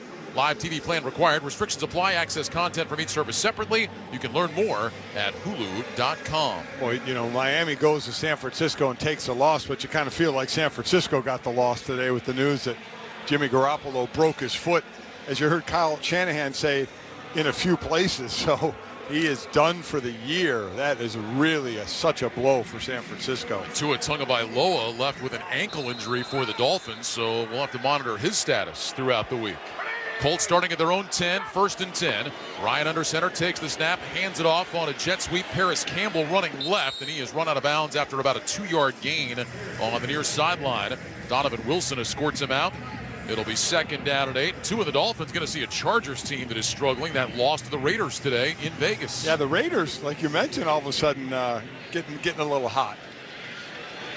2nd down and 8. Colts going up tempo. Ryan under center, 2 receivers right. Single man to the left. Taylor is the back. Ryan barks out the signals, takes the snap, handoff Taylor, running just outside the left hash, pushing forward, now breaks to his right across the 20, 25, 30, lost the ball as he hit the turf. It's recovered by the Cowboys. The signal is that Taylor was down. Oh, he was absolutely down. No doubt about that. Boy, Taylor starting left just kind of disappeared and all of a sudden shot to his right. And he ends up with a big run of 19. I did not see him anywhere until he broke out free. And Colts trying to get this play off quick, don't want to go to review. Trips to the right. Ryan back in the gun, lifts his left leg, hands it off. This is Taylor again, straight ahead along the left hash. And he is out to about the 35-yard line. Devone Clark with the stop, gain of 4. Second down and 6. There was no doubt that Taylor was down. You said it right away. The ball came out when he bounced off the turf here at AT&T Stadium. But the Colts wanted to make sure and get that off quickly. Second down and 6 now. Ball just across the 35-yard line. Ryan goes under center, 2 receivers to the right. Taylor is the single back. Ryan again changing something at the line. Play clock shows 9. Ryan takes the snap, back to pass, looking, swings it out right side, caught by Taylor, racing to the sideline, chased by Van Der Esch, who's able to ride him down, grabbed him up around the shoulders, and brings him down at about the 40-yard line. Gain of 5 on that swing pass for Matt Ryan. Just his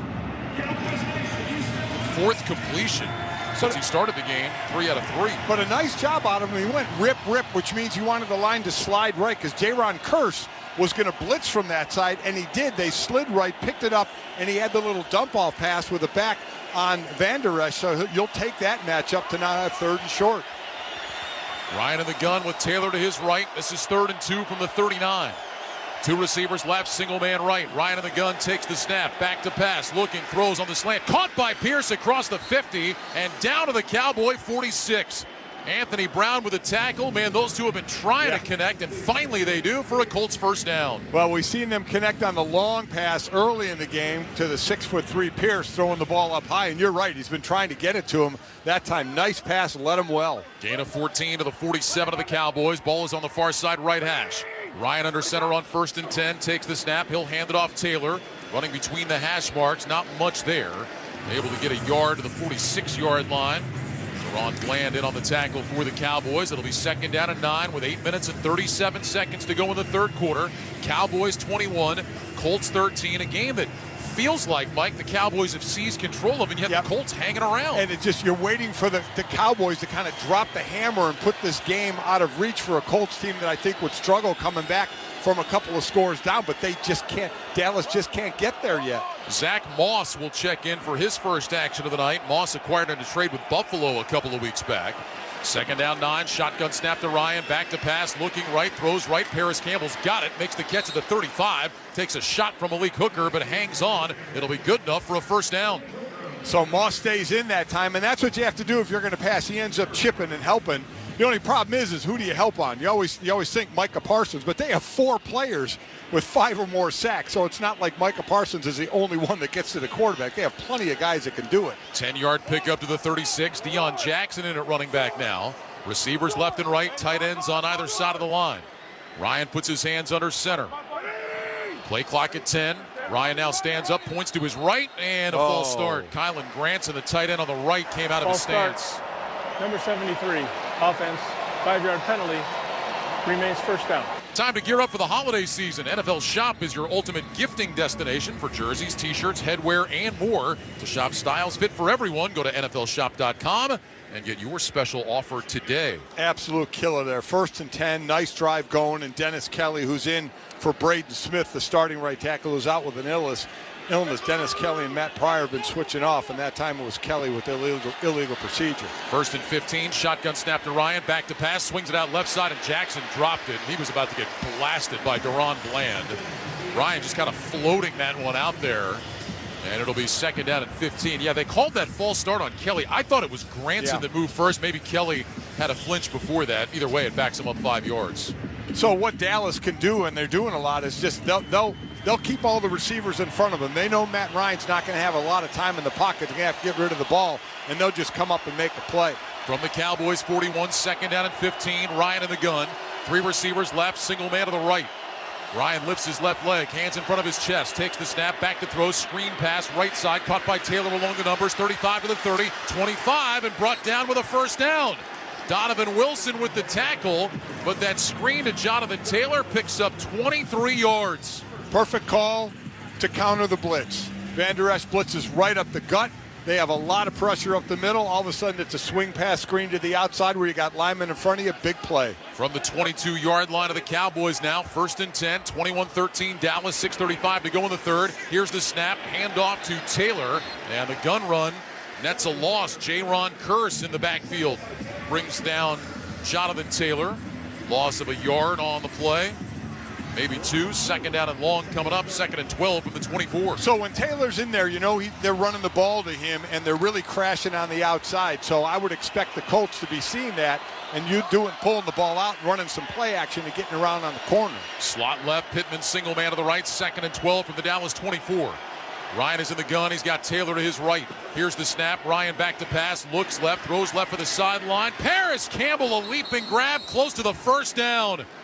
Campbell leaving his feet. They'll put him down at the 13-yard line. Joseph and Bland in coverage. It's a gain of 11. 3rd and 1 for the Colts, who hustle up to the football. Ryan in the gun. He's got Taylor to his right. 2 receivers to that right side. Pittman tight to the line on the left. Here's a give to Taylor. Starts left. Cuts back right. He didn't get it. He got wrapped up at the line by Carlos Watkins. It'll be 4th and 1 for Indianapolis. So what do you do here? Do you say we got to get some points on the board with this kind of drive? Nope, they send out a lot of large human beings, and they're going to go for it on 4th and 1. Boy, that was shades of last week on that last drive. Hustled the line. Short yardage situation. Give it to Taylor. They didn't get it. Danny Pinter checks in as an extra offensive lineman. 4th down and a yard. Fans on their feet here in Dallas. Ryan goes under center. Single receiver split to the right. 2 tight ends left. Ryan will bring Granson in motion from the left to the right. Here's the snap. Ryan straight ahead, and it looks like he got it. He had to get to the 12, and I think he did. They have it right at the 12.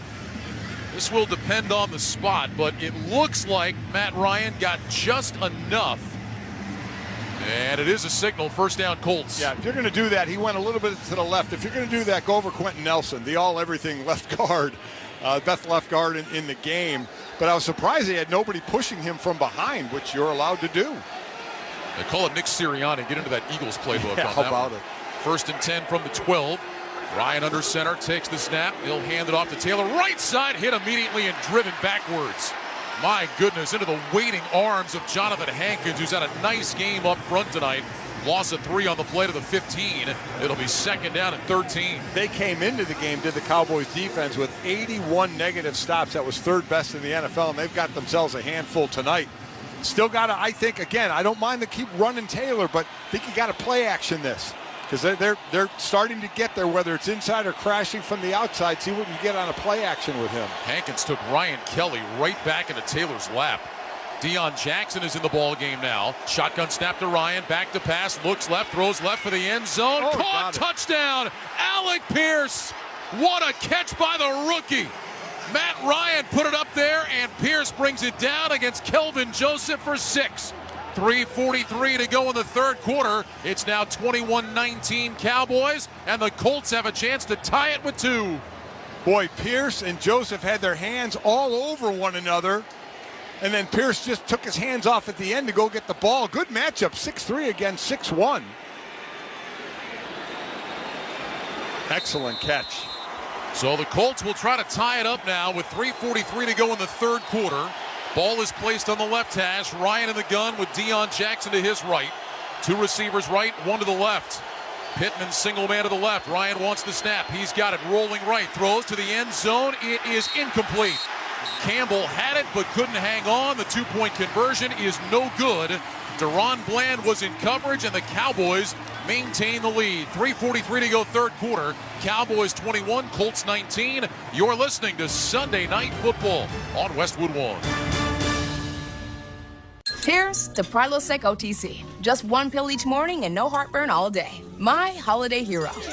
Prilosec OTC. 1 pill a day, 24 hours, 0 heartburn. It's possible while taking Prilosec OTC. Use as directed for 14 days to treat frequent heartburn, not for immediate relief. At Wrangler, we know that life is all about taking the reins, no matter what's in front of you or which way the road turns. Because life is one big glorious ride, and Wrangler jeans are made to handle every step of it. Wrangler, for the ride of life. Jim Rome here. Did you miss Black Friday? No problem. Dell's Cyber Monday event starts now with deals on powerful business tech. The savings start now with up to 50% off of select business PCs powered by 12th gen Intel Core processors. And don't forget special pricing on the latest monitors, docks, and accessories. Plus, free shipping on everything and special financing with Dell Business Credit. Call a Dell Technologies advisor at 877-ASK-DELL for Cyber Monday deals. That's 877-ASK-DELL.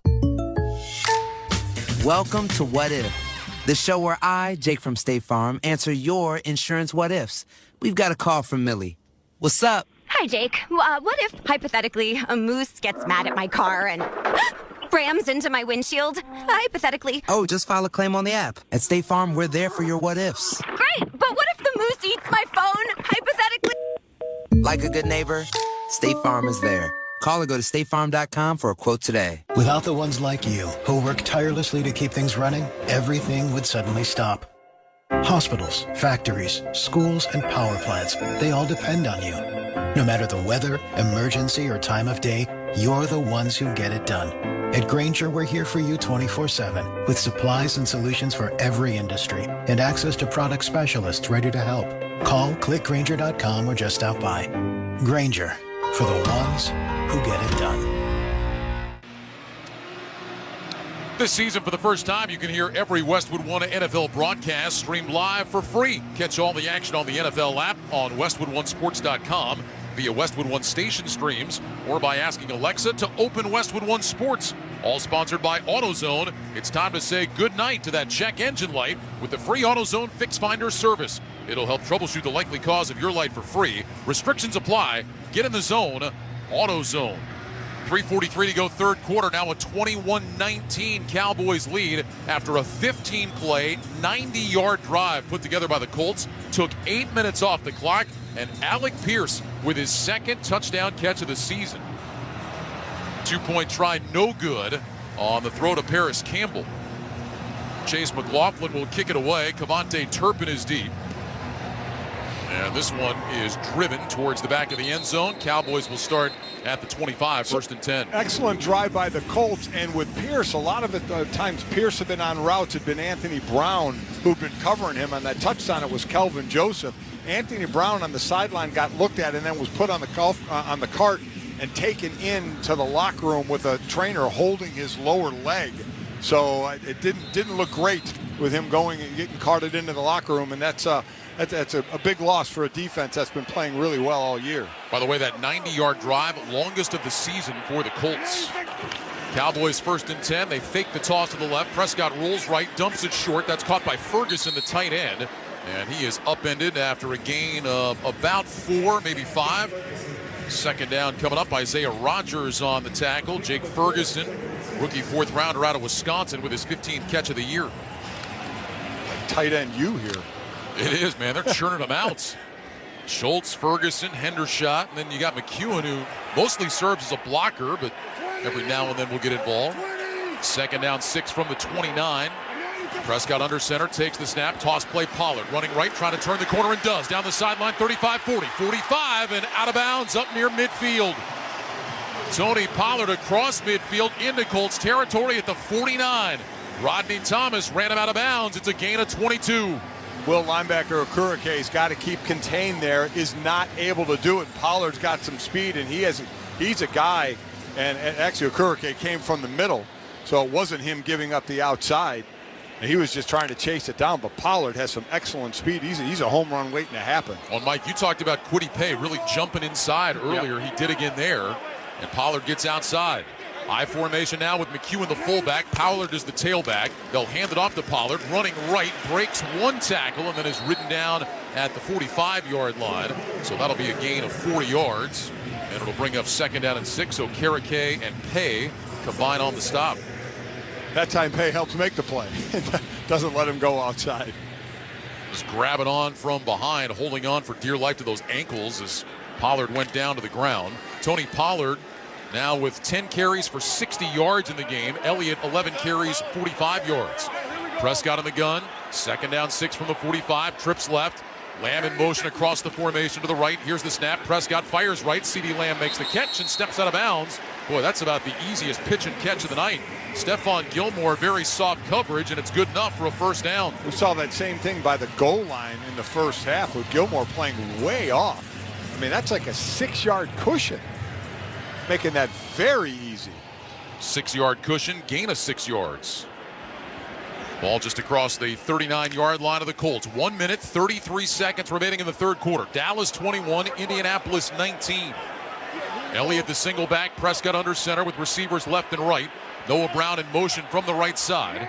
Prescott takes the snap. He's back. He'll hand it off to Elliott between the hash marks. Angling left. Gets down to about the 35-yard line. Gain of 40 yards.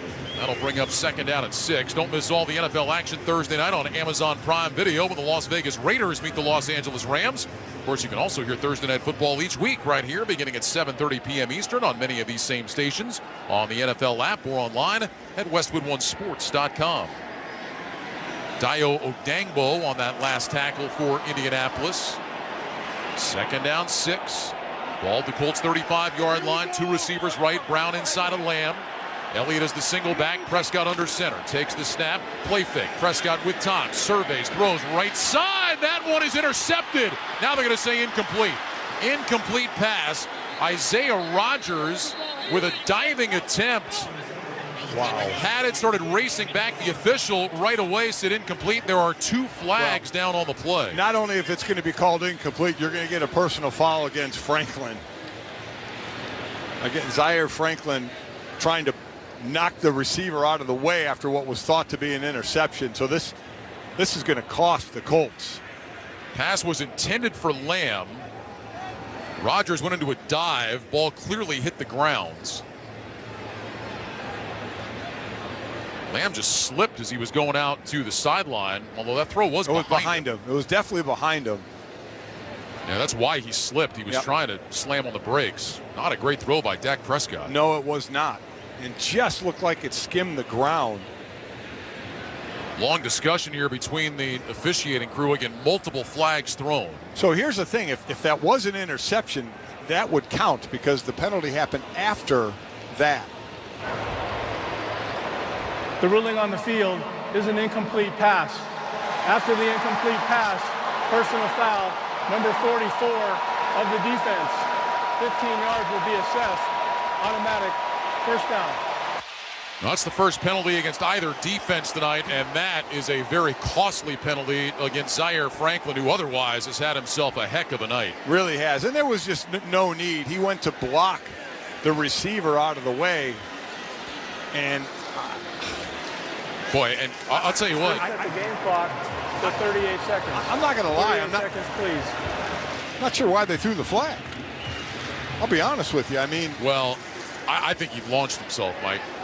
I think he launched himself and led with his head.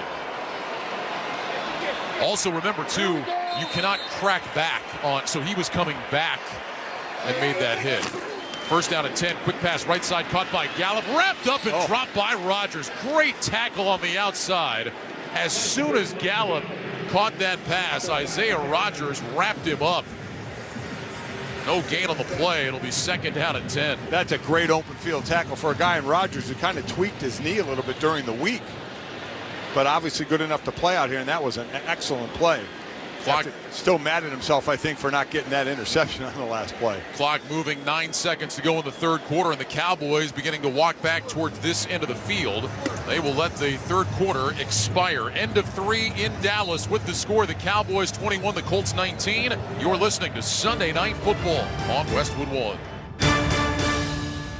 What if I told you could change your life in just 2 minutes? Wait, this isn't a life hack. It's a toothbrush, an Oral-B electric toothbrush. See, Oral-B uses a dentist-inspired round brush head that basically hugs each tooth. So, in just 2 minutes of brushing, it honestly feels like you just left the dentist without the annoying leaving your house part. So, get yourself an Oral-B and upgrade your routine. Best use of 2 minutes ever. Oral-B. Brush like a pro. At CDW, we get that in business, the only certainty is uncertainty. I agree. Or do I? I do, I think. Well, an APC micro data center solution implemented by the experts at CDW provides certainty that your infrastructure will deliver the performance and support your business needs. So you're ready for anything. I'm somewhat, maybe reasonably confident. That sounds great. IT orchestration by CDW. People who get it. Find out more at cdw.com/APC. I will. Probably. Hi, my name is Jackie, and a little thing that I love about the Chick-fil-A peppermint chip milkshake is the whipped cream and the cherry on top. It's like a little bow on top of this great present of peppermint chip goodness. It tastes like the holidays. Hey, my name is Chandler, and a little thing I love about the Chick-fil-A peppermint chip milkshake is the little pieces of the peppermint that you get. For me, no milkshake is topping the peppermint chip milkshake. Order a Chick-fil-A peppermint chip milkshake on the Chick-fil-A app today. Available for a limited time. Real customers paid for their testimonial. Wrangler is made for those moments when your heart says go and you follow it beyond what's expected. Because when the heart calls, you gotta be ready in jeans that are made to move and built to last. Wrangler, for the ride of life. Getting a tattoo of your team's mascot on your arm and your back and your face. Who's the mascot now? Jack Link's is good with it. Pick up Jack Link's at a store near you. Welcome back to AT&T Stadium in Dallas, Texas. Along with Mike Golick, I'm Ryan Radke. Our score, Cowboys 21, Colts 19. Start of the fourth quarter is sponsored by Oral-B. Oral-B's round brush head cleans 100% better than a regular brush, so you can get that purifying, clean feeling like you just left the dentist. Oral-B, brush like a pro. Big right here, Ryan. I mean, to try and hold Dallas to a field goal attempt to still be within one score. If Dallas puts it in the end zone, because the Colts missed that two-point conversion, they're down 2 scores then. They'll be down 9 points. And you know, the thinking of that has changed. It used to be don't chase points until you have to, So but you now, have to. of course, we see coaches all over the place being far more aggressive, going for 2. Cowboys will start this fourth quarter, 2nd down and 10, ball at the Indianapolis 20. Prescott on the gun with Elliott off to his left. 2 receivers left, single man to the right. Elliott shifts off to the right now with Prescott. Back to pass, quick throw, right side, caught by Elliott, knocked out of bounds, right at the line of scrimmage. Rodney McLeod gets up there. No gain again, 3rd and 10. Well, we've been mentioning McLeod's name an awful lot tonight. Yes, we have. Free agent pickup from the Eagles. 11th year man out of Virginia. That's back-to-back pass plays for no yards. So 3rd and 10 from the 20. Trips left, Prescott in the gun. Lamb will go in motion now from left to right. Prescott gets the shotgun snap, back to pass, looking, throws over the middle. That's caught by Lamb, angling left to the sideline, inside the 10, down to the 5, ducks his shoulder, knocked out of bounds. It'll be 1st and goal. Julian Blackmon prevented the touchdown, knocking him out at the 3. It's a gain of 17. Excellent route, crossing route, nobody really on him, but boy, what I like, how about him dropping his shoulder at the end of this play? Not going out of bounds, saying, I'm going to go right through you. Now, CeeDee Lamb, I think, probably playing his best football of the year right now. Slot to the right, single man left, Prescott on the gun. Elliott to his left, 1st and goal from the 3. Here's the snap. Dak looking right, throws right side of the end zone. Gallup goes high. Did he make the catch? He did. Touchdown, Cowboys. Michael Gallup beating Isaiah Rodgers for the 3-yard touchdown catch. And the Cowboys lead is 8 with 13:52 to go. Well, you think about a game of inches here, Ryan, how just a few plays ago when the Colts almost had that interception, but, you know, the game isn't on almost. You didn't get that play, you got to come back and fight for it. It was the Cowboys who took all the positives out of it. What a nice throw, just laid it up there. Michael Gallup with his 2nd touchdown catch of the game. And now Brett Maher on for the extra point to make it a 9-point Dallas lead. Here's the snap, ball down, the kick is on the way, and it is good. 13 minutes, 52 seconds to go here in Dallas. The Cowboys on top, 28-19. This is Westwood One's coverage of the National Football League. Hi, this is Bob Papa. And I'm four-time Super Bowl champion Charlie Weiss. Tune in tomorrow morning at 10 a.m. Eastern for a full recap of all the Week 13 action. We'll bring you a coach's perspective on the biggest plays and break down each of the games. Plus, we'll preview the Monday Night Football matchup between the Saints and Buccaneers. Touchdown Tampa Bay! Touchdown Buccaneers! So join us tomorrow on Airing It Out. Only on Sirius XM NFL Radio Channel 88 and on the SXM app. The Fleetwood Mac channel remembers a songbird. Her music and memories loved everywhere. The Fleetwood Mac channel, spotlighting the music and life of Christine McVie. I've probably given most of my adult life to being on the road and working with Fleetwood Mac. Hear the Fleetwood Mac channel through Sunday on Sirius XM 27 and on the SXM app, free with all trials and popular plans. Sirius XM NFL Radio is celebrating the 50th anniversary of the only undefeated team in league history. The Dolphins have won Super Bowl 7. Hall of Famers Bob Greasy, Paul Warfield, and Larry Zonka look back on their magical season and what it took to reach perfection. None of us realized what we just did. And now, 50 years later, it's more emphatic than ever. Still Perfect, the story of the 72 Dolphins. Available right now on the SXM app. Search Still Perfect. For the end zone, he throws, and it's caught! Touchdown! For the first time, every NFL team on the SXM app features your team's pre- and post-game show, live updates before games, post-game interviews, and press conferences after every game. Really excited for our group, man. That was varsity ball today. Now, your favorite team's broadcast includes their pre- and post-game shows all season long on the SXM app. All 32 team channels are also available in vehicles equipped with Sirius XM 360L radios.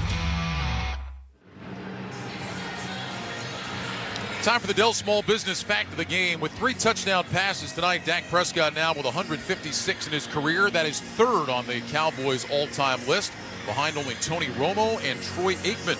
It's our Fact of the Game, sponsored by Dell's Small Business. Dell's Cyber Monday business sale starts now with up to 50% off on PCs, powered by 12th Gen Intel Core processors. Call 877-ASK-DELL. So he's 9 away from Troy Aikman, who has 165, but then Tony Romo well in first place with 247. But Dak has passed a couple of really good quarterbacks, and obviously Roger Staubach, a legend. Yeah, started tonight tied with Staubach, who's in the building tonight. Yep. Moved past him, then moved past Danny White, also in the building tonight. He's 2 booths to our left on Cowboys radio.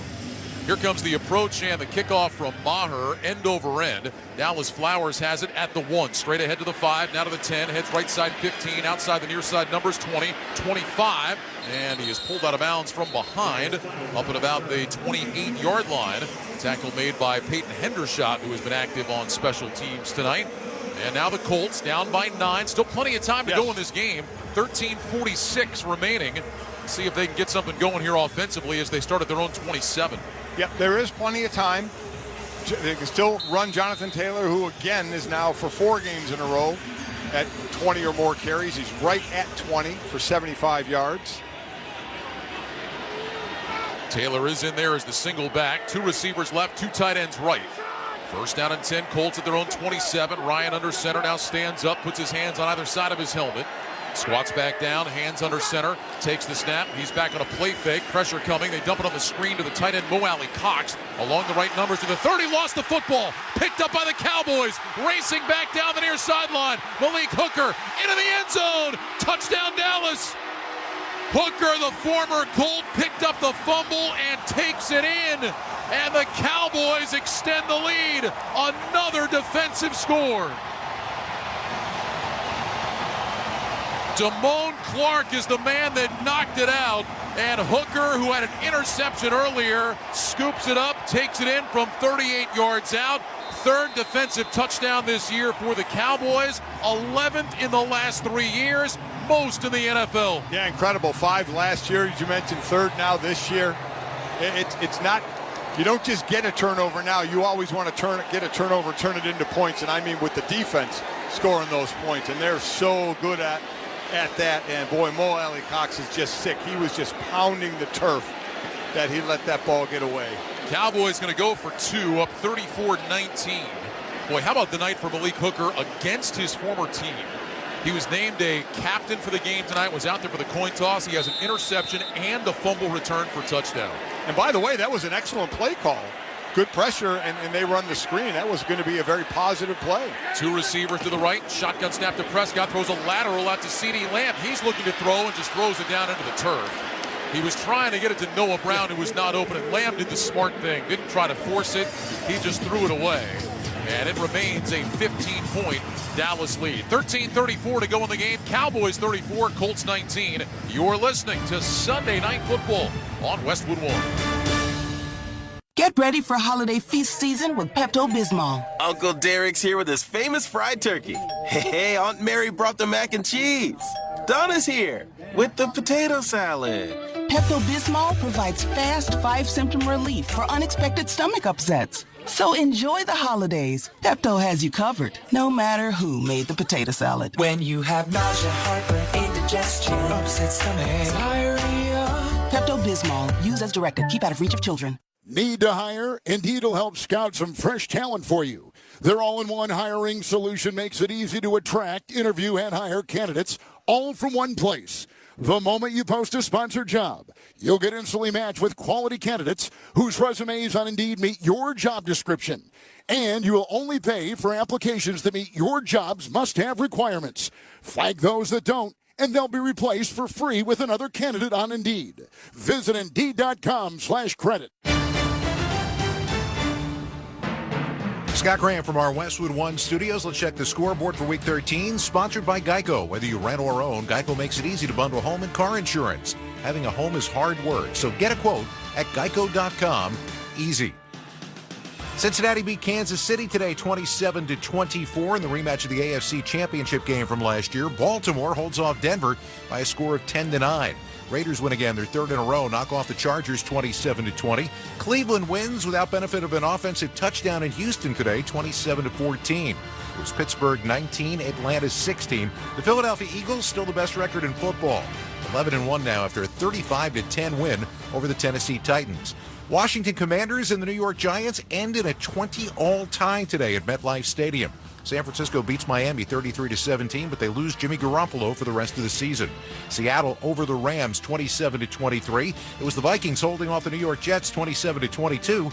Aaron Rodgers and the Green Bay Packers come back against the Bears, win in Chicago 28-19.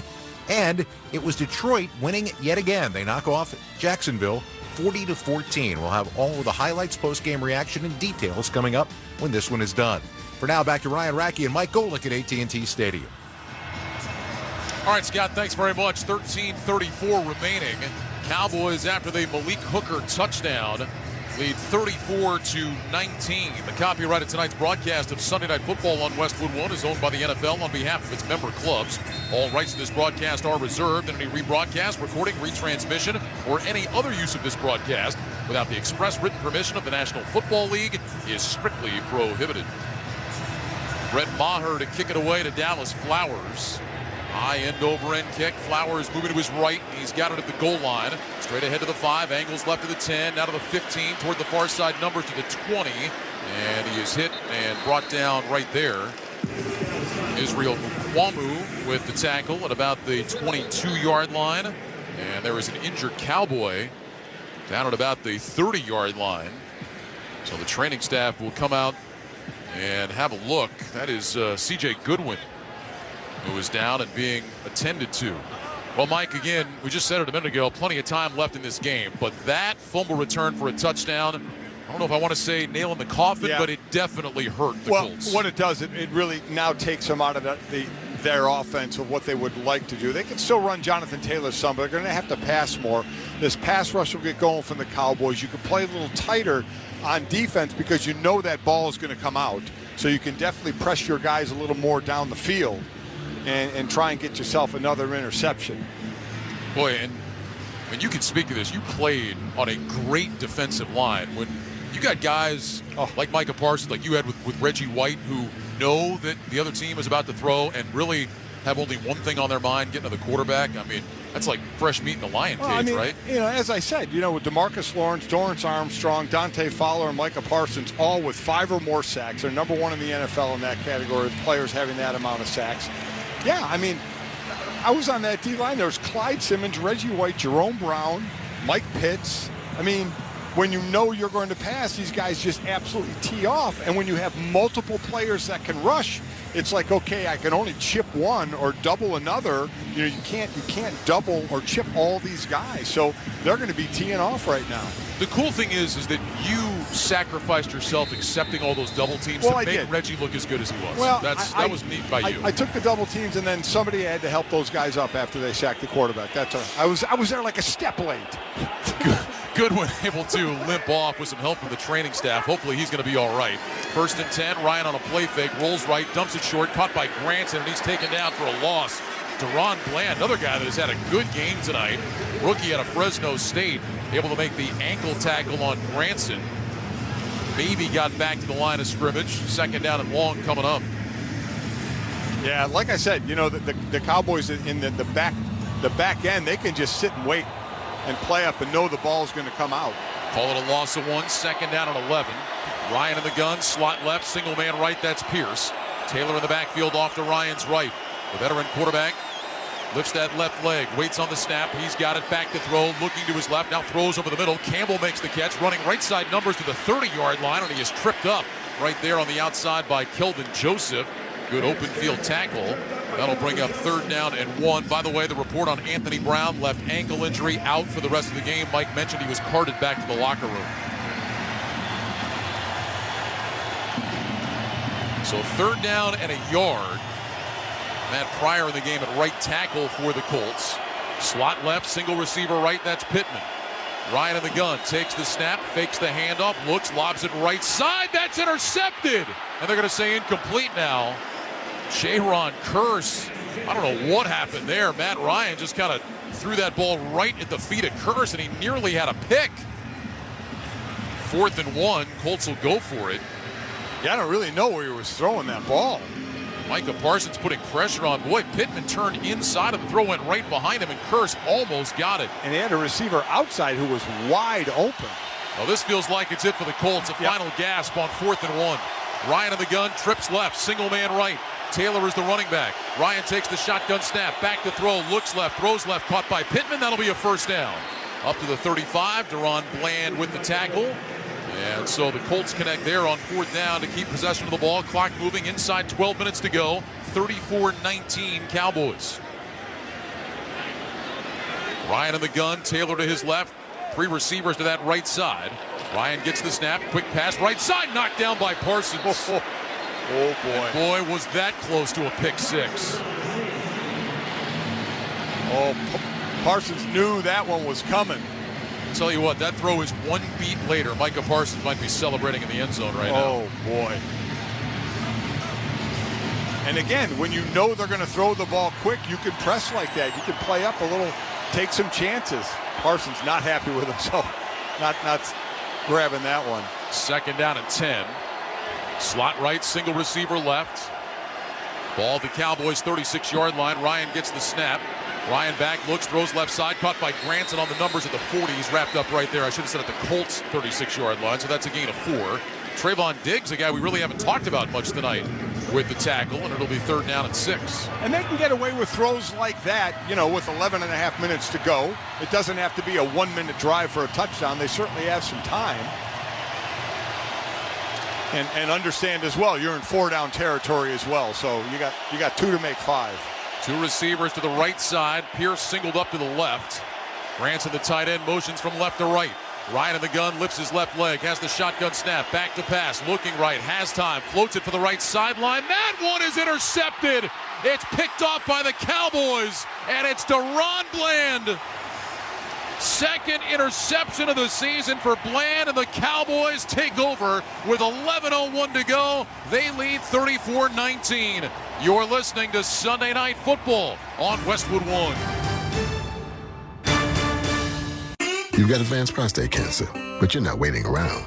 You want straight talk, the facts about Orgovix. Orgovix Relagolix 120 milligram prescription tablets is a treatment for adults with advanced prostate cancer.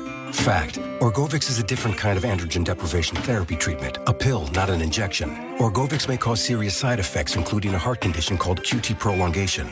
Tell your doctor right away if you feel dizzy, faint, have a racing or pounding heart, or chest pain.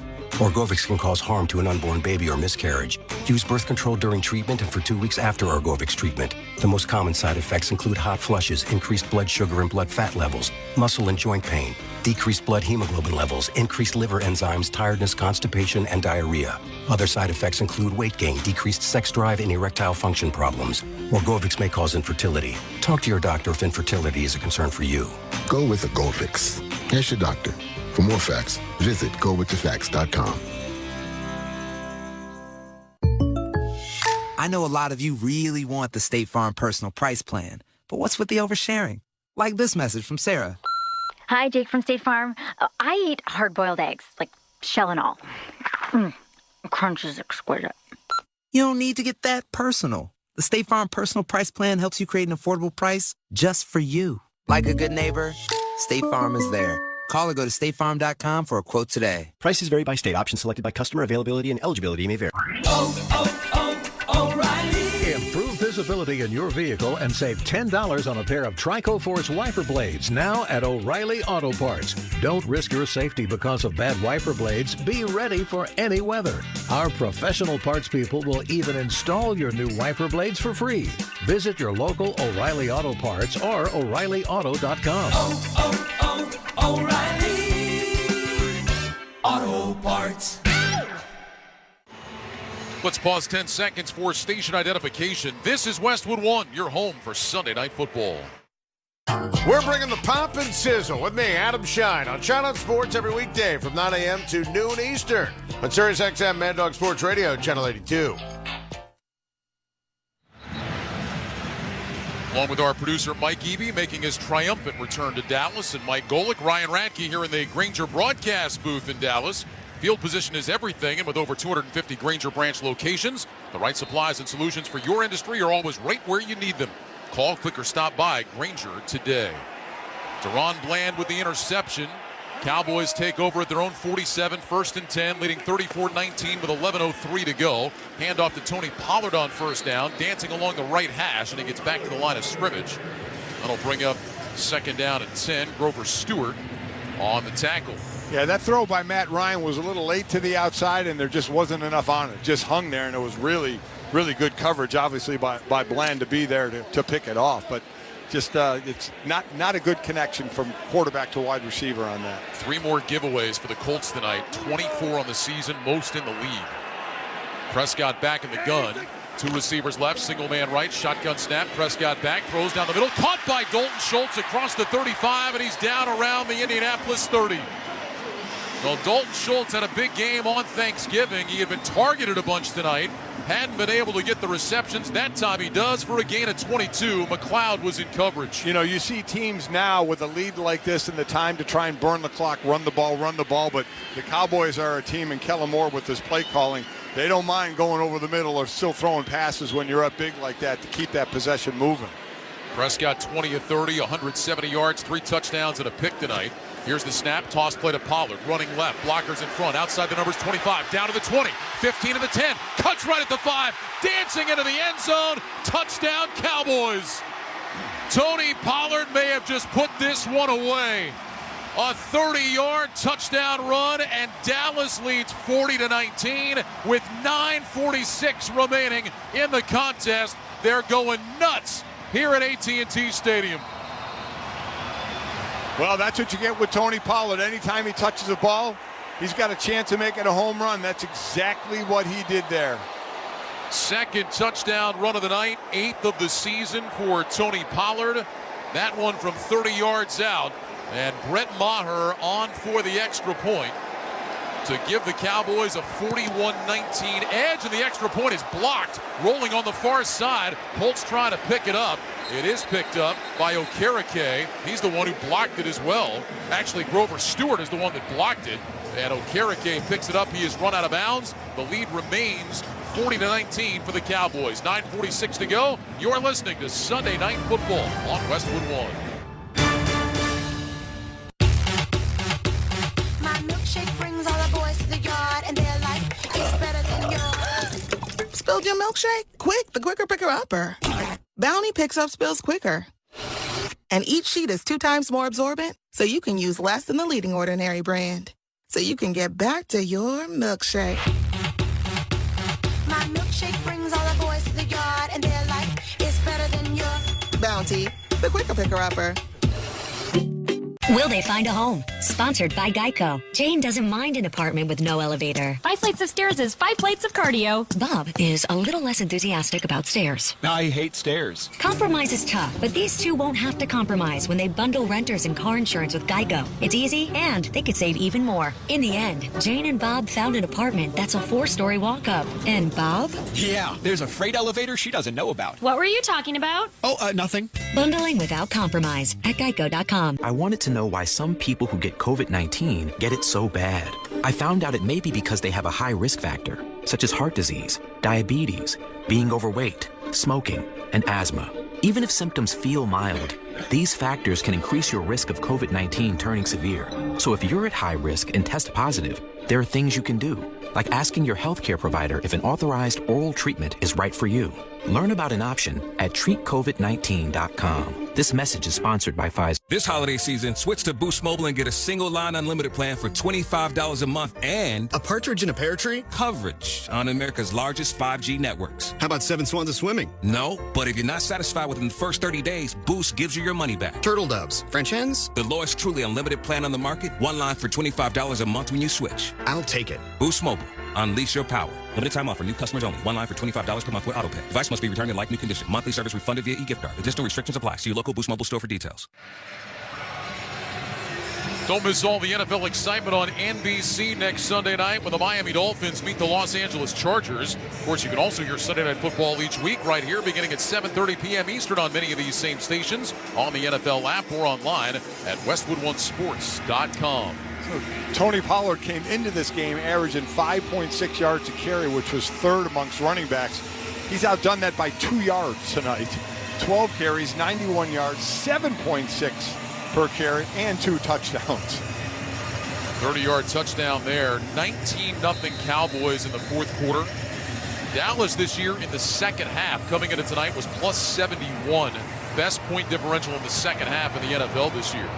Here's a low line drive kick that'll bounce in the end zone, and Dallas Flowers will let it go. Maher finally gets that touchback he has been looking for, and the Colts will start at the 25-yard line, first down and 10. Well, Mike, you look tonight, and again, it's not just the turnovers we talked about, but the Cowboys have then taken those turnovers and turned them into touchdowns. Well, that's what the good to great teams do, is you don't waste those opportunities. You don't get many opportunities like that, though Dallas seems to get more than normal when you're doing what they're doing turnover-wise, but you got to make something out of it. Slot left, single man right. Matt Ryan still in the ball game at quarterback. Lined up in the shotgun. Ryan 17 of 30, 195 yards, 2 touchdowns, 2 picks. Looks, throws down the middle here, and that's incomplete. Flags all over the place as Deron Bland kind of got tangled up with Paris Campbell, and it looked like pulled him down as Campbell was trying to make that catch. Pass interference, number 26, defense, automatic, first down. The rest couldn't get to their flags quick enough on that one. They were all like baseball heaving them too. By the way, in case you're wondering with the Colts, they got Sam Ehlinger, the young kid. Hey, maybe you put him in the game. Ehlinger is not active tonight, so Nick Foles, the veteran, is the backup. 2 receivers left, 2 to the right. Ryan in the gun. First down and 10. Football at the 43-yard line of the Colts. Ryan waits on the snap. He's got it around his knees. Back to pass. Looks. Throws down the middle of the field. That's caught by Jelani Woods. Woods trying to get free. He's all the way down to the Dallas 30-yard line. J-Ron Kearse hanging on for dear life. Jelani Woods gains 27. That's his first catch of the night after he had 8 for 98 a week ago. Yeah, and he missed a couple days of practice this week with a shoulder and quad injury. Hadn't seen a ton of time tonight. Woods split wide to the right, 3 receivers left, shotgun snap to Ryan, back to throw, looking, pumps right, throws right, incomplete in the area of Woods, but down around his feet. It'll be second down and 10. Those 98 yards by Woods on Monday Night Football last week, the most by a rookie tight end in the NFL this year. 3rd-round pick from Virginia. He's a guy they really like a lot. Big body, 6'7", 253. Yeah, a big guy who can catch the ball, whether it's in space or when he's got a body on him like you're boxing out in basketball. Does a great job of that. How happy are you don't have these athletic freaks It's ridiculous. Tight end now. I mean, these guys are unbelievable. Shotgun snap. Ryan back to pass. Looking, throws left side, and that one is intercepted. A diving pick, and it's Bland again, his second of the night. Matt Ryan throwing that one out to the left. I thought for a second it had gotten through to the receiver, but Deron Bland says no. Cutting in front of Ashton Doolin and securing it going to the ground. 2 picks tonight for Bland, the rookie out of Fresno State. Cowboys take over. Listen, it was good coverage by Bland. Not great coverage. That throw was behind. That throw needed to be out in front. Matt Ryan knows that. It's got to be out in front more. The receiver, Doolin, had to kind of stop and reach back for it, and Bland was able to cut in front of it then and just steal the ball away. 3rd interception thrown by Ryan tonight, 13th of the year. Cowboys take over at their own 28, 1st and 10. Here's a handoff to Elliott, spins out of a tackle in the backfield, and is able to get to the 30-yard line. Makes something out of nothing, a 2-yard pickup. That'll bring up 2nd down and 8. So for Matt Ryan, that's 2 interceptions thrown in his last 4 attempts. And Deron Bland having the game of his rookie season so far. Even before the picks, he was playing well, and now he's just put a cherry on top. Yep, and definitely having himself a night, no doubt about it. And Matt Ryan not. 18 of 33, 222, a couple of touchdowns, but 3 interceptions. 2nd down, 8 from the 30. I formation, McEwen is the fullback. Here's the snap, handed off. Elliott running left toward the numbers, and he is stacked up. Running about the 29-yard line. Franklin leading the charge. And now it'll be a 3rd and long coming up. Loss of a yard, it looks like, on the play. So 3rd down and 8. You start to look at teams, Ryan, that could make a run. And you look at teams that can complement each other well. And this is one of them. Now that Dak's back, we've given you the numbers that they've been doing. Again, averaging 33.8 a game. Since Dak came back, they have 40 tonight. But the defense has been excellent all year. So they're playing off each other extremely well. And they have an excellent running game, which definitely gives them a lot of hope going into the playoffs. Shotgun snap to Prescott, back to throw on 3rd and long with time, looking, going deep down the right side for Noah Brown. Incomplete, pass interference. Flag comes out. Brandon Faison, the veteran, was in coverage against Brown, and that deep ball is going to net the Cowboys a nice chunk of chains all the way down around the Indianapolis 23. Number 31, defense, automatic, 1st down. And I'm sure there'll be people that are saying, wait a minute, you're up 40-19 with 7.5 minutes to go.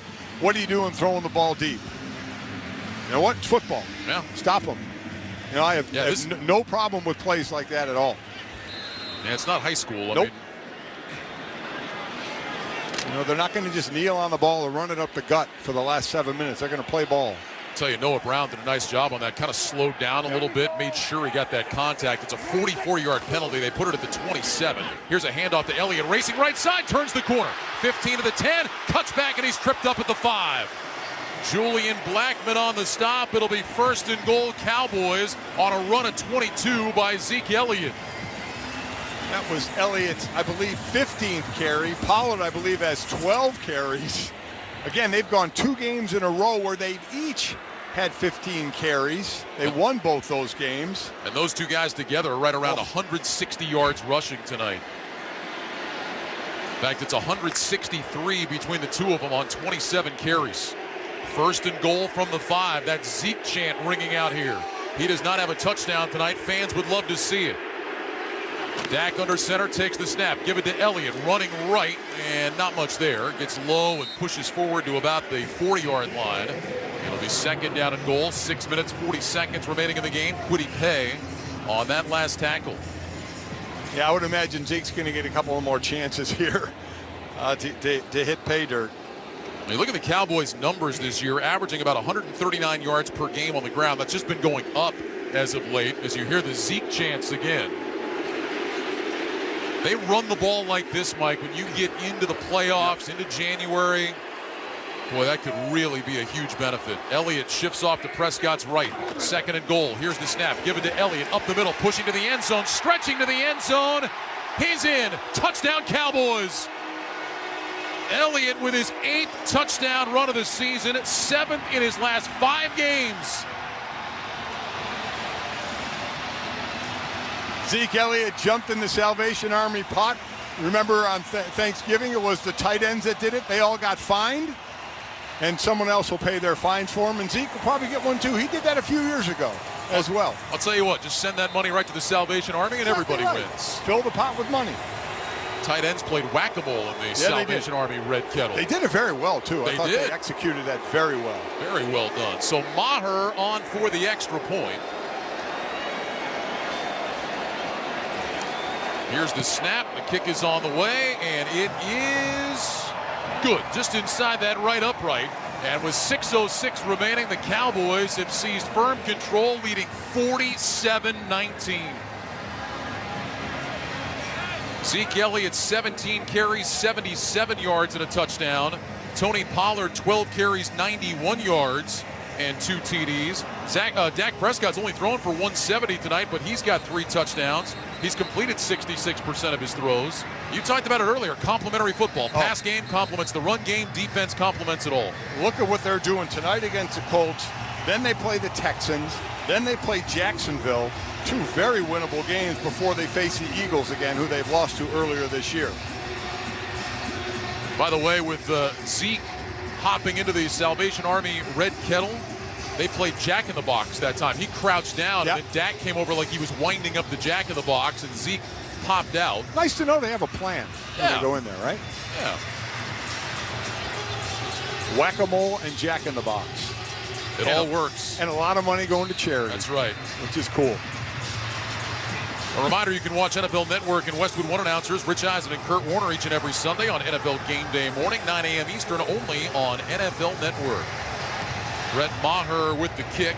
Dallas Flowers moving to his left. He's got it a couple of yards deep. He'll come out near side numbers 10 to the 15-yard line, out to the 20. And he is tripped up from behind. Peyton Hendershot and Malik Davis there on that tackle. You know, that was 6:01 to go. The Colts will take over here. Matt Ryan remaining in the ballgame. Well, remember on the other side of this is the Colts in that first game when they fired Frank Reich and brought in Jeff Saturday. They get the win against the Raiders, and everybody's like, wow, okay, let's see where this goes. And now then you lose to the Eagles by a point, you lose to the Steelers by a touchdown, and now you're getting blown out tonight. So not been going well since that first win. 2 receivers left, 2 receivers right. Ryan back in the gun, Taylor off to his right. Here's the snap. Taylor will get the handoff, running between the hash marks across the 25. And Jonathan Taylor out to the 30-yard line. That'll be a gain of 8. Tackle made by Deron Bland. Who else? It's been his night defensively. Boy, it really has. Second down coming up.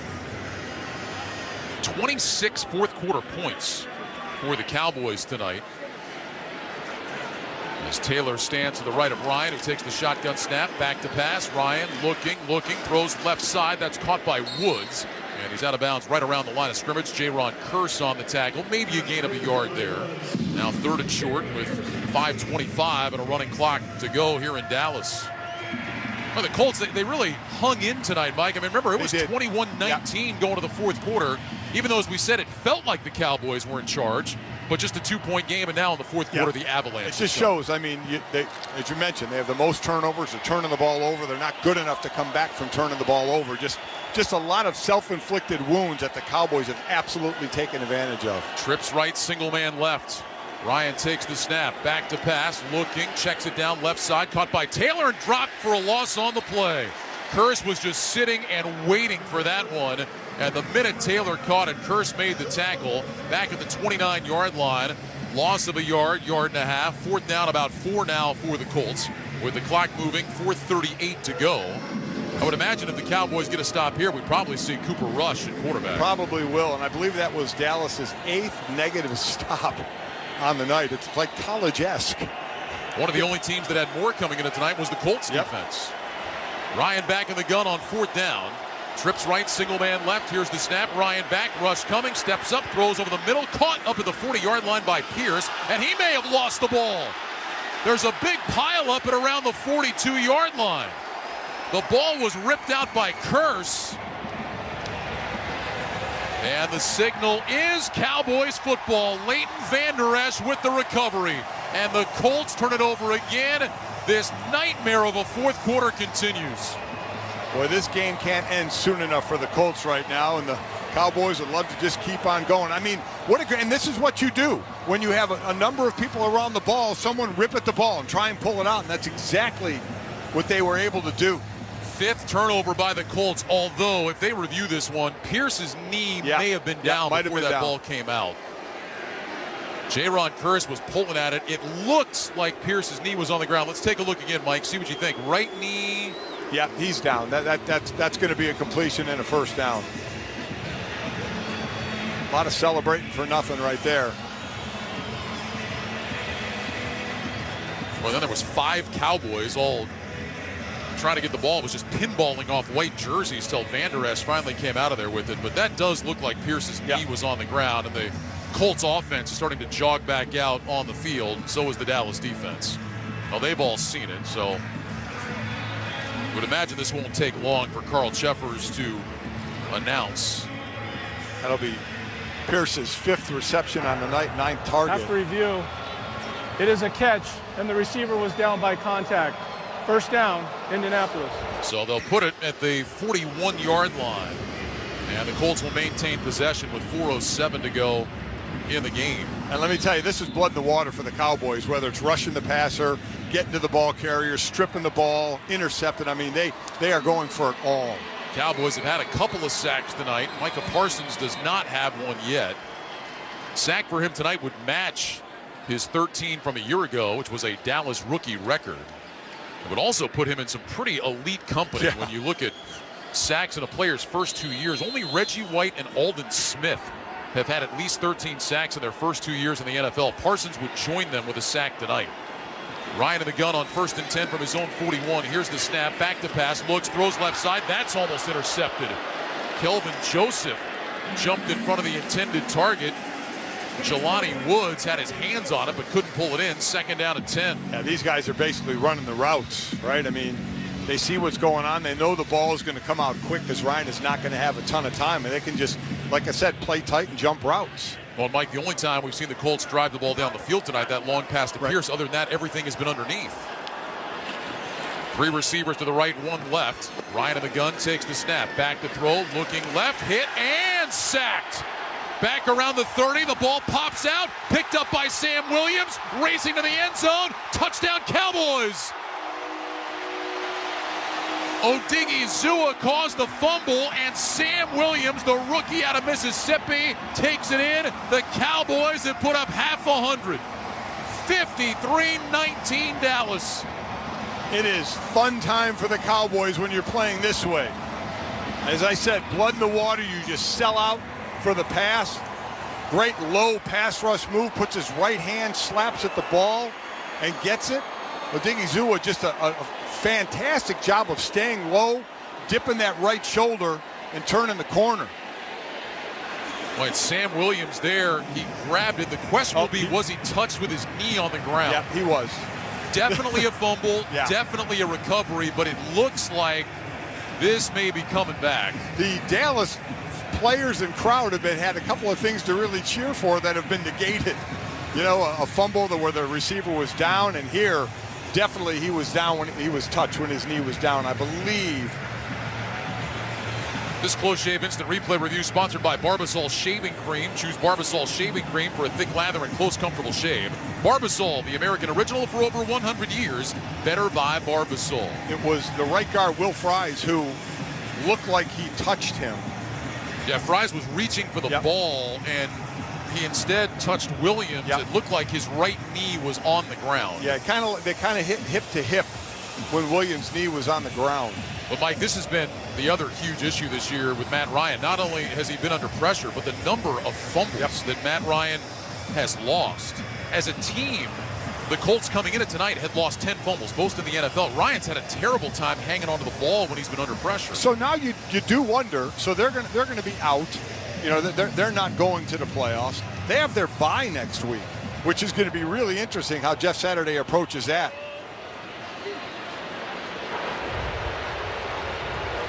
After review, it is a fumble. The recovering player is down by contact at the 29-yard line. It will be Dallas ball, first down. So what do you decide to do? Do you then look at Sam Ehlinger? Do you say, okay, let's give him some time, let's give him some reps, and let's see what we have in there? Because it's doubtful that Matt Ryan is going to be back for this team. They've been going through quarterbacks like crazy over the last couple of years. So we'll see after their bye.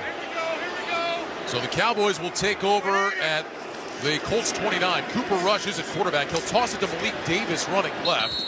And Davis pulled down on the near sideline right at the line of scrimmage by Okereke. No gain on the play. And that'll bring up 2nd and 10. And, of course, Mike, to carry on with your point, the Colts have been bringing in all these veteran quarterbacks to try to, bridge the gap. But at some point, you got to find that young guy that you're going to be able to develop and go forward with. Yeah, you absolutely do. And we'll see where they end up in the draft picking. There's probably at least 4 quarterbacks that are projected to possibly be first-rounders or have that grade to be first-rounders. Receivers left and right here on 2nd and 10. Cooper Rush under center, playing in his 8th game of the year. Remember, he had the 5 starts when Prescott was out. Give to Davis running along the near side hash, spinning inside the 25, down to the 24, close to the 23. Nice run there by Malik Davis. It'll be 3rd down coming up as we tick down inside 3 minutes to go. Kwity Paye with the tackle.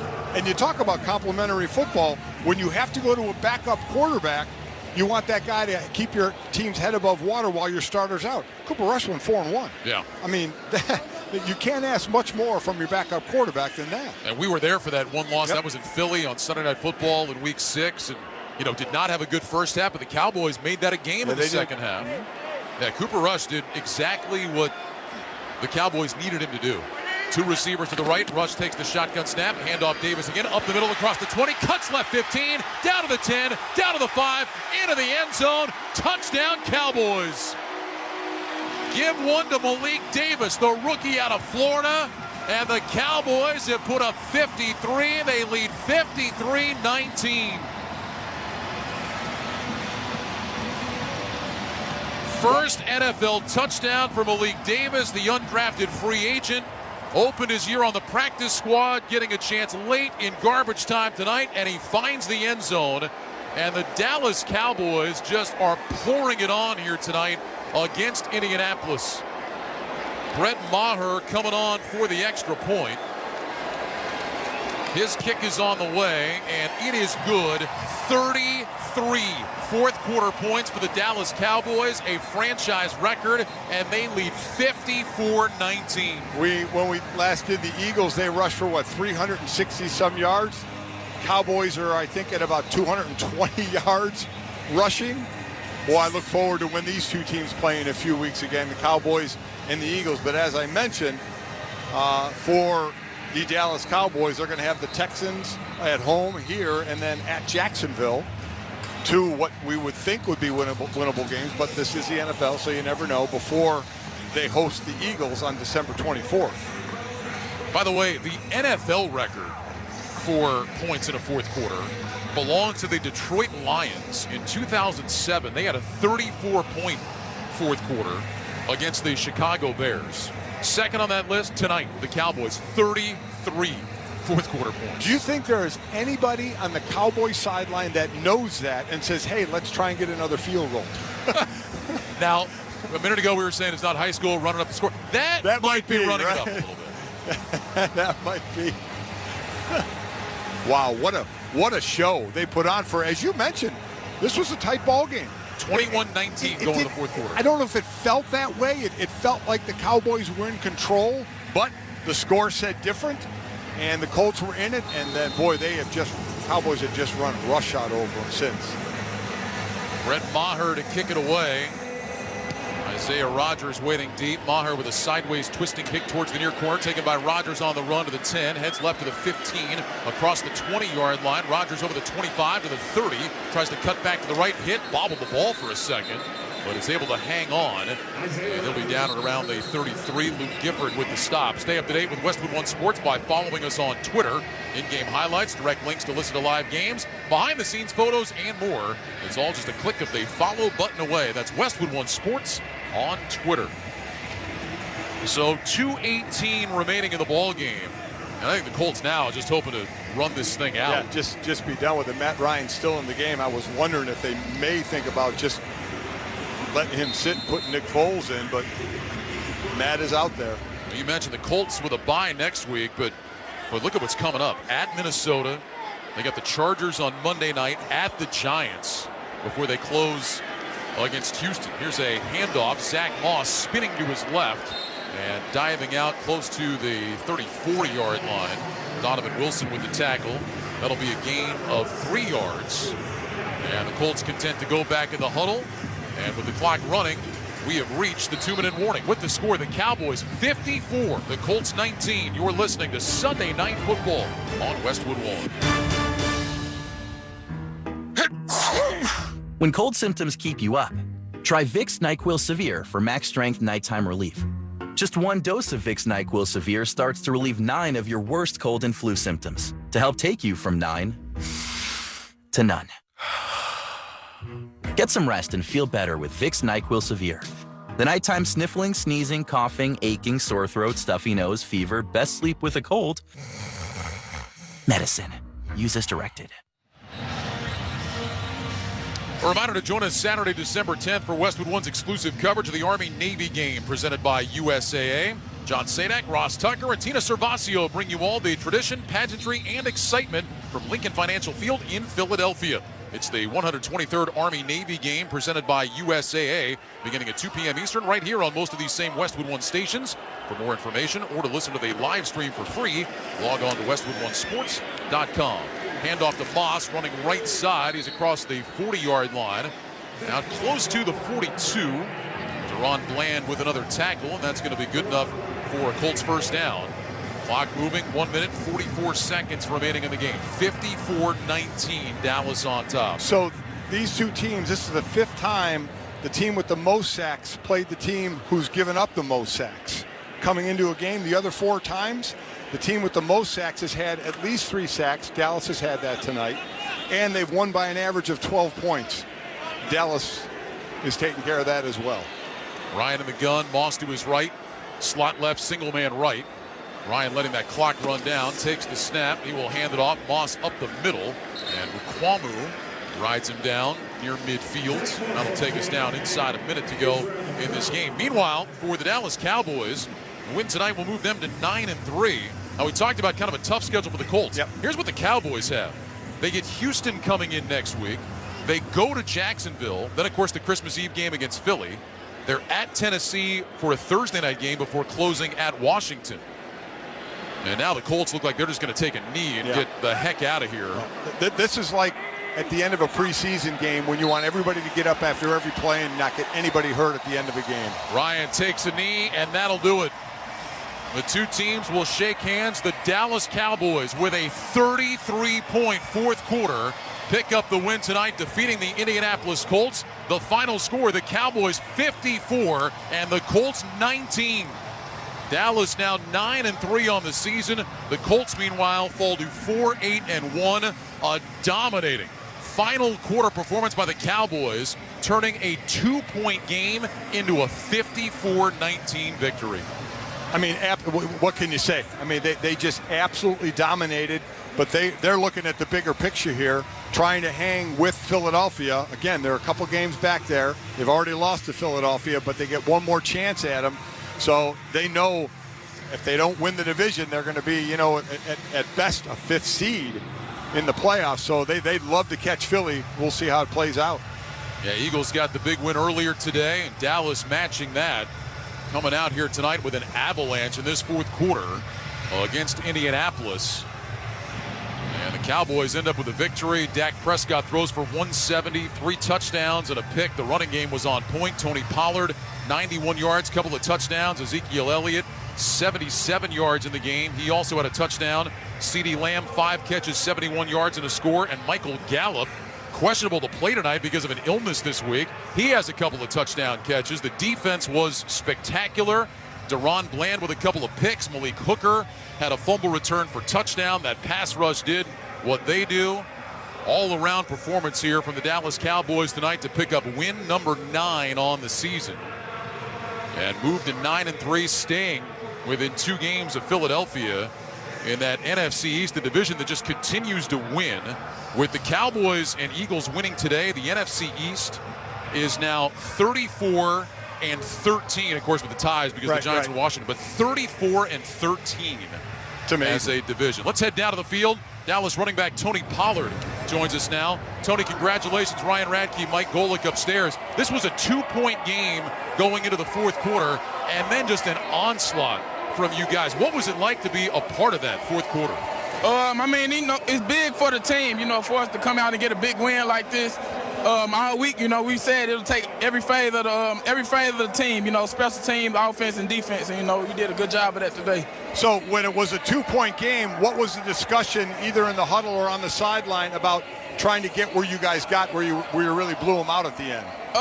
Just telling everybody to stay with it, don't force it, don't try to rush anything, just stay with it, let the game come to us, and then plays started coming, and then we just went from there. In your mind, where is this team right now? We got a lot of momentum right now, and we're going in the right direction. Hey, Tony, the run game has been so good for you guys. You've had big games, and then Zeke had the big game here on Thanksgiving. Both you guys put up big numbers tonight. How do you guys complement each other in the backfield?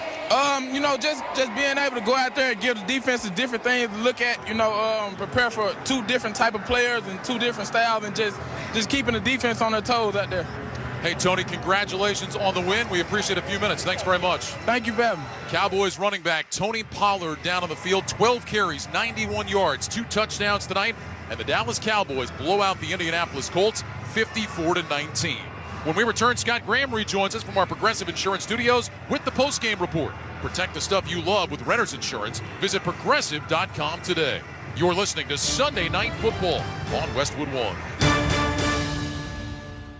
When you bundle your renters and auto insurance with Progressive, you could save money, but it doesn't cover any terrible memories living rent-free in your head. Hey, I noticed it's been a few minutes since you thought about when your quarterback ran into his own teammate and fumbled, technically forcing his own fumble, and then the other team took it in for a score, and then you couldn't turn on the TV for a month without being constantly reminded of the time your quarterback sacked himself and fumbled. Sorry, we can't save you from that memory, but we could save you money bundling your renters and auto insurance with Progressive. Coverage from Progressive Casualty Insurance Company, affiliates, and third-party insurers. Renters insurance and bundle discount not available in all states or situations. At the United States Postal Service, we're here to deliver fast and reliable service to help you get holiday ready. We offer free package pickup and deliver free shipping supplies to your address. So whether you're in Garland, Texas, Rudolph, Wisconsin, or anywhere in between, we're making it easier for you to spread festive cheer this holiday season. USPS, delivering for America. For all your holiday needs, including info about free shipping supplies, free package pickup availability, and restrictions, go to USPS.com/holidays. Scott Graham from our Westwood One studios following Sunday Night Football tonight. The Dallas Cowboys and the Indianapolis Colts. Dallas coming in as an offensive juggernaut over the course of the last several weeks. Would they do it again tonight against an Indy team who won for the first time under Jeff Saturday when he took over as head coach, but had lost back-to-back games since then? Indy had a lead in this game early after a Chase McLaughlin 52-yard field goal early in the first quarter, but Dallas on their ensuing drive took over at their own 27-yard line. They put together a 12-play drive, and the final play showed that in the mind of C.D. Lamb, you just don't ever give up on a play. Here's the snap. Prescott back, looking, fires over the middle. That's caught. C.D. Lamb, he's dragged down, now gets up, racing to the end zone. Are they going to say he's in? Touchdown, Cowboys! Lamb coming across the field from left to right, made the catch, got wrapped up, went down, but apparently his knee did not hit. He bounced up and went racing into the end zone. It's a 20-yard touchdown catch and run, and the Cowboys have the lead. 7-3 after the extra point from Brett Maher, but Indy was tough in this ball game, at least through the first 3 quarters of this ball game. On their ensuing drive, they went 5 plays and 79 yards, and Matt Ryan, who's been plagued by turnover problems all year long, looked like he was on.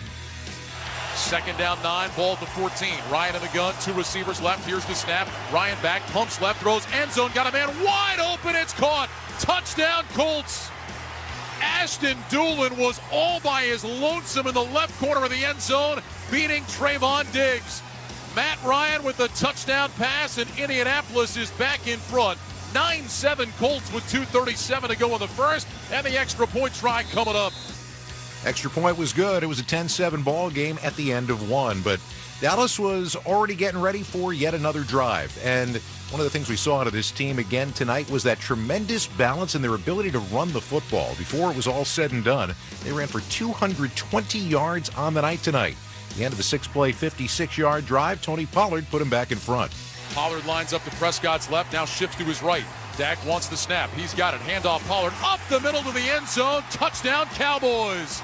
A 2-yard touchdown run for Tony Pollard, and the Cowboys are back in front. 13-10 Dallas, 10-16 to go in the second quarter. It was a 14-10 ball game, and just inside the 2-minute warning, Colts got themselves a field goal to make it a 1-point game. But before halftime hit, in the closing seconds of the first half, a tremendous play by quarterback and receiver stretched the Dallas lead. Here's the snap. Prescott back to pass. Looking, rolling to his right. Dak throws. That's caught by Gallup across the 5. Diving to the end zone. Touchdown Cowboys. Michael Gallup racing to his right and diving in. And with 13 seconds to go in the second quarter, the Cowboys lead is 7. The extra point coming up to try to make it 8. It was indeed 8, 21-13 at halftime in this ball game. As the third quarter hit, the Colts were trying to figure out a way to get back in, and they did, because they basically took up an entire gigantic chunk of the third quarter. Taking over at their own 10-yard line, they put together a 15-play, 8-minute drive. And late in the third quarter, they were back within shouting distance. Shotgun snap to Ryan, back to pass, looks left, throws left for the end zone. Caught, touchdown, Alec Pierce. What a catch by the rookie. Matt Ryan put it up there, and Pierce brings it down against Kelvin Joseph for 6. 3:43 to go in the third quarter. It's now 21-19 Cowboys, and the Colts have a chance to tie it with 2. They went for the 2-point attempt. However, the pass failed, wasn't caught, and it was still a 2-point game as we went to the fourth quarter. But Dallas was already in the middle of a 10-play, 75-yard drive as we crossed into the fourth quarter. This is when this game had taken a decided turn. Still a 2-point ball game as Dallas was knocking on the door. What everybody didn't realize is an avalanche was about to follow. First and goal from the 3. Here's the snap. Dak looking right, throws right side of the end zone. Gallup goes high. Did he make the catch? He did. Touchdown Cowboys. Michael Gallup beating Isaiah Rodgers for the 3-yard touchdown catch. And the Cowboys lead is 8 with 13:52 to go. 9-point lead with the extra point and 13:52 left to go in the game. The next moment that you should know about is 13:34 left to go in the game. Remember I said about an avalanche? Time for the Wrangler Jeans highlight of the game. First down and 10, Colts at their own 27. Ryan under center now stands up, puts his hands on either side of his helmet. Squats back down, hands under center, takes the snap. He's back on a play fake, pressure coming. They dump it on the screen to the tight end, Mo Alley Cox. Along the right numbers to the 30, lost the football. Picked up by the Cowboys, racing back down the near sideline. Malik Hooker into the end zone. Touchdown Dallas. Hooker, the former Colt, picked up the fumble and takes it in. And the Cowboys extend the lead. Another defensive score. Damone Clark is the man that knocked it out. And Hooker, who had an interception earlier, scoops it up, takes it in from 38 yards out. Third defensive touchdown this year for the Cowboys. 11th in the last 3 years, most in the NFL.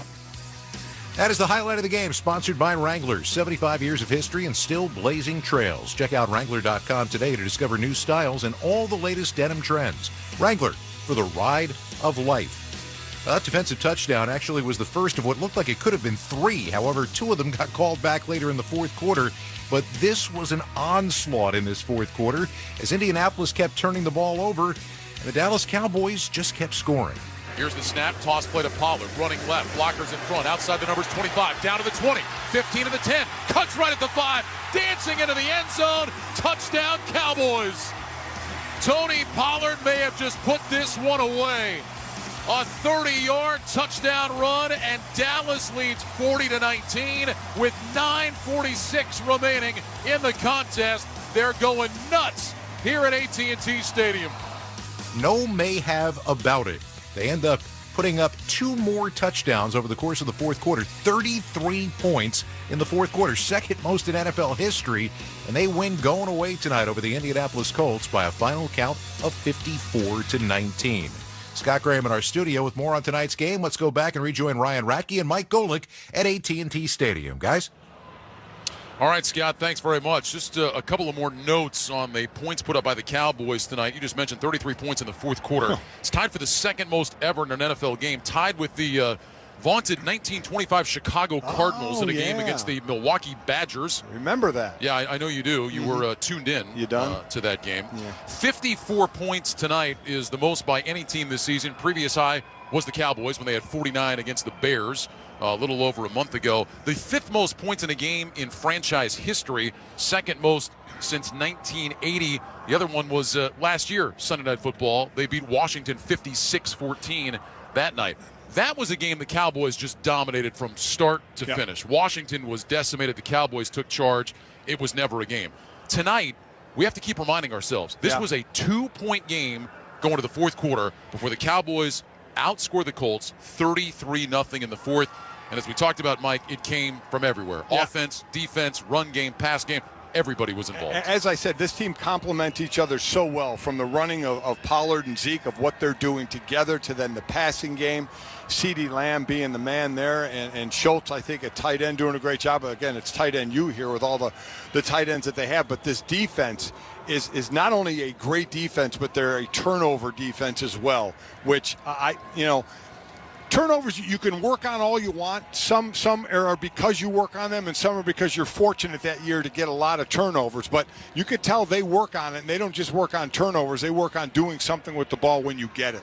This is the third 50-point game for the Cowboys in the last 2 years. The rest of the NFL combined has 3 50-point games in that stretch. So it just shows you what this team is capable of. Dak Prescott, 20 of 30, 170 yards, 3 touchdowns, 1 pick. Tony Pollard, our post-game guest, 12 carries, 91 yards, 2 touchdowns. Zeke Elliott, 17 carries, 77 yards and a score. CeeDee Lamb, 5 catches, 71 yards and a touchdown. He had some highlight plays tonight. We heard Scott play back the play where he looked like he had been tackled but stayed up, went in the end zone, later ducked his shoulder, wasn't a touchdown but out of bounds at the 3-yard line. Right.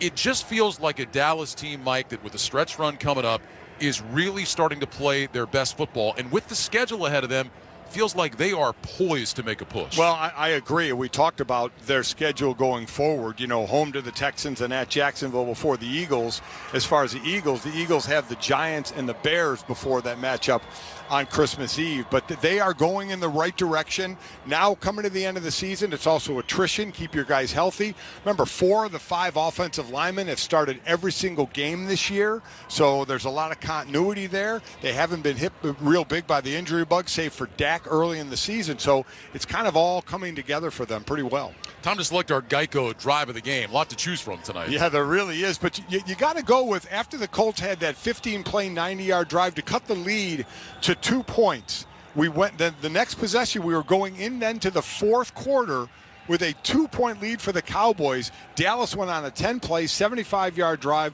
to extend the lead back out to 9 points. Balanced drive, 30 yards rushing, 30 yards passing, 15 penalty yards.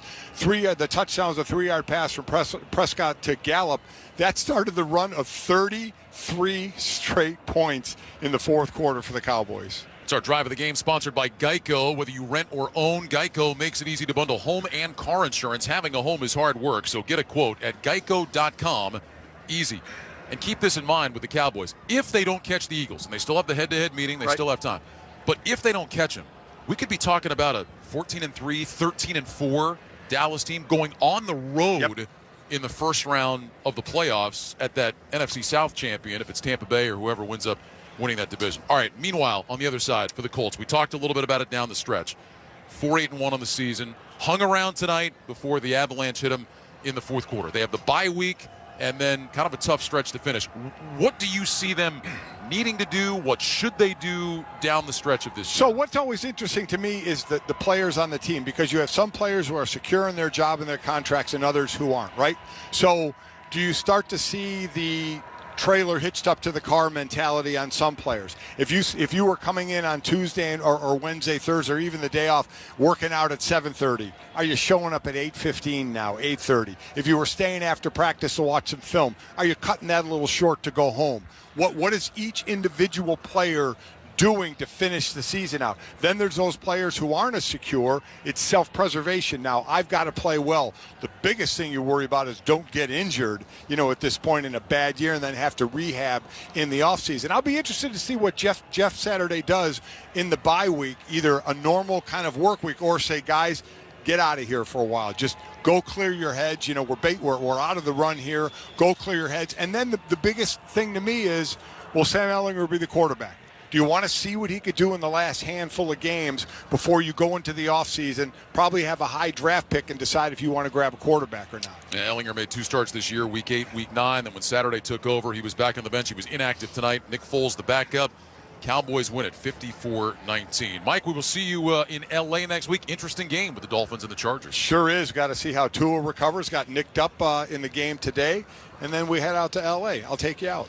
Sounds good. I look forward to that. Cowboys win it 54-19 over the Indianapolis Colts. We'll send it back to Scott Graham now in our Westwood One studios. Scott? All right, thank you very much, guys. When we come back, we're going to run down all the scores and highlights from today's NFL action. This is Westwood One's coverage of the National Football League. If it's happening in baseball, Jacob deGrom headed to the Texas Rangers. 5 years, $185 million. I'm kind of stunned. It's on MLB Network Radio. It worked out really well for the Rangers. He's a tremendous fit. There might have been a little sense of urgency as a couple of guys started to sign, and the Rangers felt like they really needed to step it up. They've done a good job there, and they still have some room to go. Buckle up, another fun offseason for the Rangers. MLB Network Radio, Sirius XM Channel 89, and on the SXM app. This is Adam Shine, host of the Adam Shine Podcast. Here to tell you can listen to my podcast all year round. I'll give you my NFL picks against the spread, give you fantasy advice all season long, while being joined by the best guests in all of sports. He's Aaron Rodgers of the Green Bay Packers. This is what I expect. I expect to play well every year. We release episodes of the Adam Shine Podcast every week. Subscribe today wherever you stream your podcasts or listen on the SXM app, including with most subscriptions. The Adam Shine Podcast. Hey everybody, this is Rhett Lewis from SiriusXM Big Ten Radio. It's the busiest time of the year in college sports, and the best place to stay up to date on your school is the SXM app. From breakdowns of the games on the gridiron, if you go by the eye test, Michigan's the top 14, to interviews with coaches on the hardwood. Indiana men's basketball coach Mike Woodson. The only reason why I'm back here is to win Big Ten titles and try to win a national title. Just search for your school's name on the SXM app and look for that iconic logo. Don't miss a moment from your favorite team with the SXM app, free for most subscribers.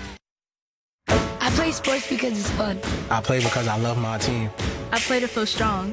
And as a parent, I can tell you, it's not only fun, it's life-changing. Sports give kids a sense of belonging and help them grow to be confident in their abilities. So let's make sure all kids have access to the resources they need to play sports, especially in underserved communities. Let's get our kids playing again. For more information, visit beyondsport.org/return to play fund.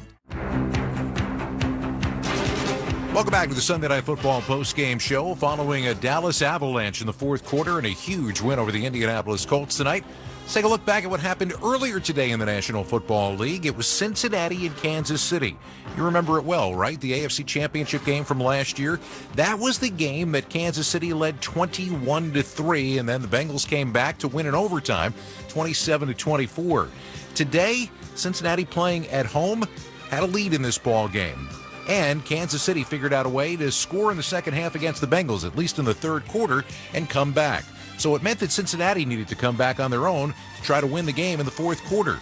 Joe Burrow, who once again had his favorite receiver Jamar Chase back in the fold today, figured out a way to get his team back into the ball game, back into the lead, and he did it without going to one of the usual suspects. Jamar Chase is in the backfield next to Burrow.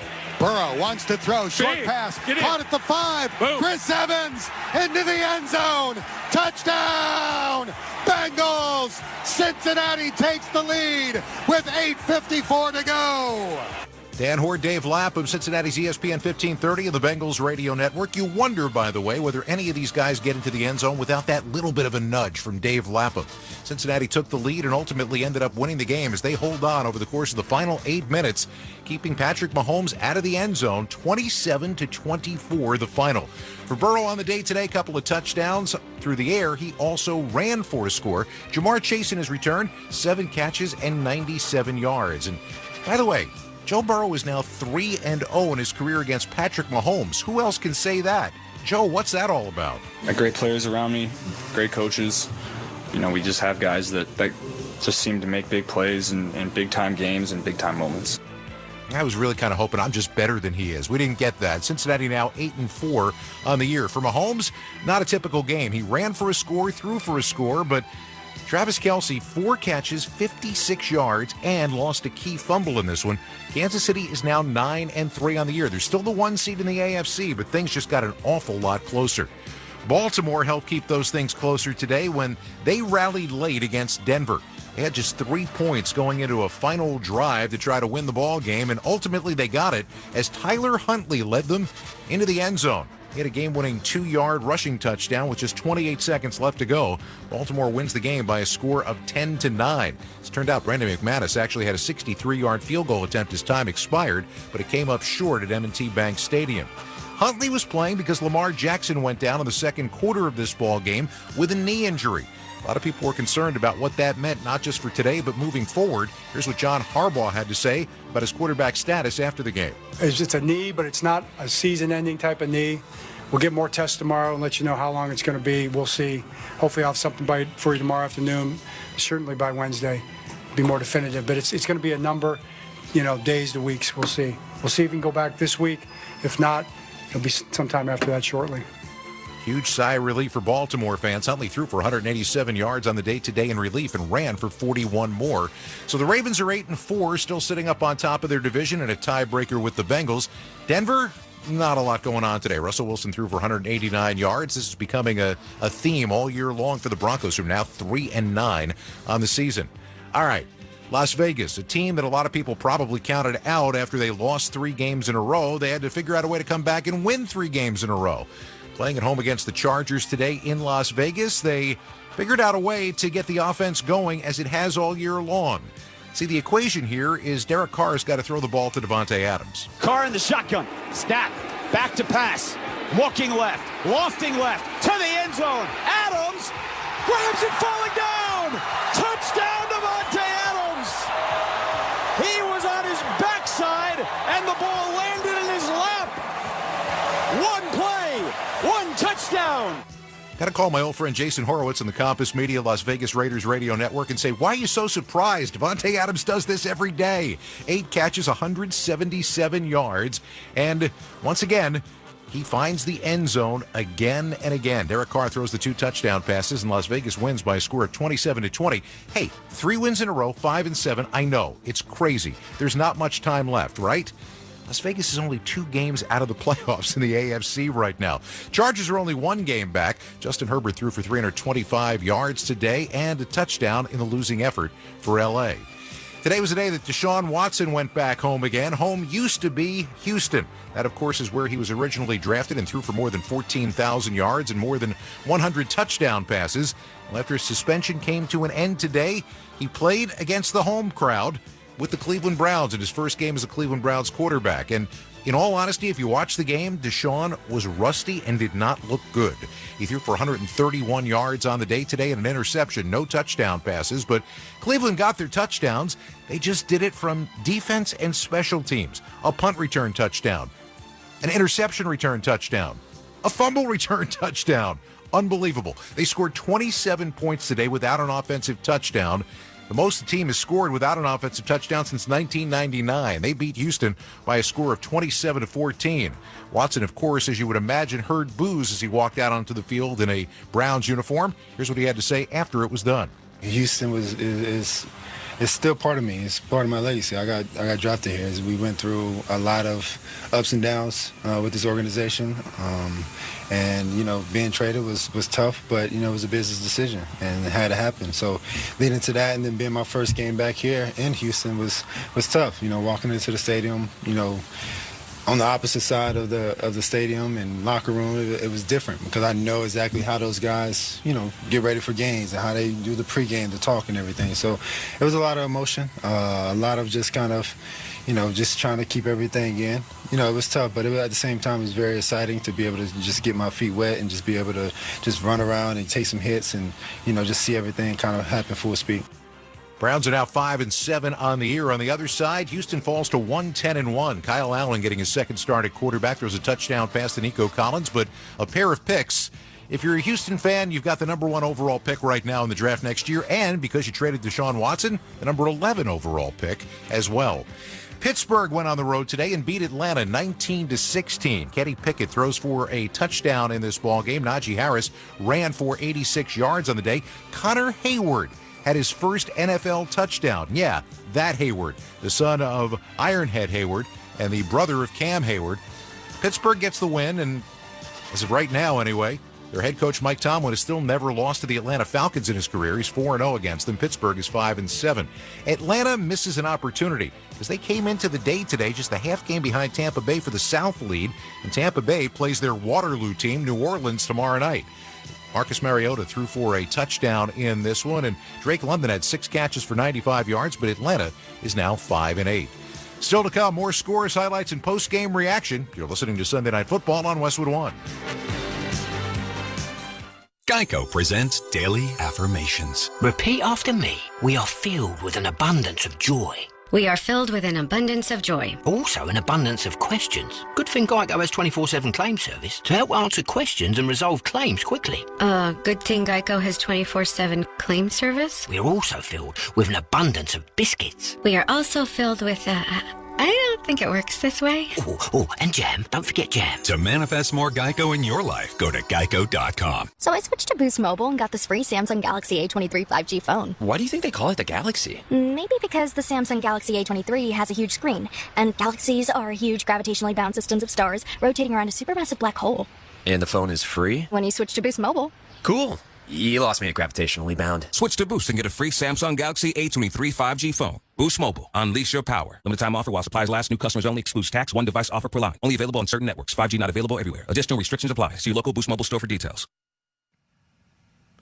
Let's pause 10 seconds for station identification. This is Westwood One, your home for Sunday Night Football. Football fans, this is Tom Brady. Join me and Jim Gray every Monday night at 6 Eastern for Let's Go on Mad Dog Sports Radio, Channel 82. And listen whenever you want with the SXM app. Welcome back to Sunday Night Football on Westwood One from the Progressive Insurance Studios. I'm Scott Graham. Looking for a career path with flexibility, great pay, and benefits? Go to progressive.com/careers and apply online. Bundle today at progressive.com. Cowboys' big win over the Indianapolis Colts on Sunday Night Football. And, of course, the team the Cowboys are chasing is the Philadelphia Eagles, coming into the day today with a 10-1 record, best in the National Football League. A team that runs the ball well, but a team that has one heck of a wide receiver in A.J. Brown, thanks to an offseason trade with the Tennessee Titans. A.J.'s old team was at Lincoln Financial Field today, coming in to face the Eagles, a team that doesn't look like they can be stopped in a lot of ways. At least their quarterback can't. And Jalen Hurts just loves throwing the ball to A.J. Brown, whether it looks like he can catch it or not. Hurts back, pumps, looks. He is floating it deep for A.J. Brown, who has it. He took it. And he scores! A.J. Brown took it away from Trey Avery and scored his second touchdown of the game. Merrill Reese, Mike Quick, Sports Radio 94 WIP. It was absolutely ridiculous. First, that the ball got in there, and second, that he grabbed it. Philly wins with ease today, 35-10, as Jalen Hurts throws for 380 yards, 3 touchdowns, and runs for another. Yes, his name is in the MVP conversation. As for A.J. Brown, well, seeing his former teammates, 8 catches, $119, and 2 scores, and you got to imagine a pretty happy guy after it was done. This one meant a lot to me. You know, early on I had mixed emotions about the trade and everything. And, you know, I'd be lying to you to say I didn't circle this game. Okay, so Philadelphia gets the win now, 11-1 on the year. On the other side, Tennessee falls to 7-5. Ryan Tannehill threw for just 141 yards today, and Derrick Henry, 11 carries, 30 yards on the day against the Philly defense. It was a heck of a game in the Meadowlands today between Washington and the New York Giants. 2 teams that are trying to make the playoffs. They were in the playoffs coming into the weekend, but neither team had won a playoff game since 2011. Washington got to go all the way back to 2005. In this ball game, the Giants took a lead early in the third quarter, and it looked like it was going to stand up until Taylor Heineke led a scoring drive and found Jahan Dotson for a touchdown on a great play by the rookie with 1:45 left to go. So this went to overtime. and we were down to the end of overtime when the Giants had one last chance to try to win it. Their kicker, Graham Gano, once beat the Giants with a 63-yard field goal when he was a Carolina Panther, and Ron Rivera was his coach. You see how all these things come together? This time, Gano was trying from 58. Graham Gano could send his team home a winner, or we're both leaving with a tie. Here's the snap. Hold down. Kick is up. It's on its way. And that is not going to get there. It is no good. And Washington and New York are going to settle for a 20-20 tie in round one. Bram Weinstein and London Fletcher, who apparently helped that ball stay just short of the crossbar on the Team 980 Washington Commanders radio network. The 2020 tie leaves Washington at 7-5-1 on the year. Taylor Heineke goes for 275 yards passing on the day. Taylor McLaurin had 105 yards and a touchdown in this one. Washington gets their bye week, and after their bye week, they get the New York Giants again. Yeah, weird scheduling quirk. Daniel Jones threw for 200 yards on the day today. Didn't turn it over. Saquon Barkley had 63 yards and a rushing touchdown. The New York Giants, 7-4-1. By the way, if you look at the playoff setup right now, Washington is out. The New York Giants are still in, but there's a lot of ground left to be made up here, and the Giants have the Philadelphia Eagles coming to the Meadowlands next week. The San Francisco 49ers were hosting Miami today. Niners winners of 4 straight games after starting the season at 3-4, and a team with an awful lot of momentum, but Miami, a lot of momentum of their own. How would this one play out?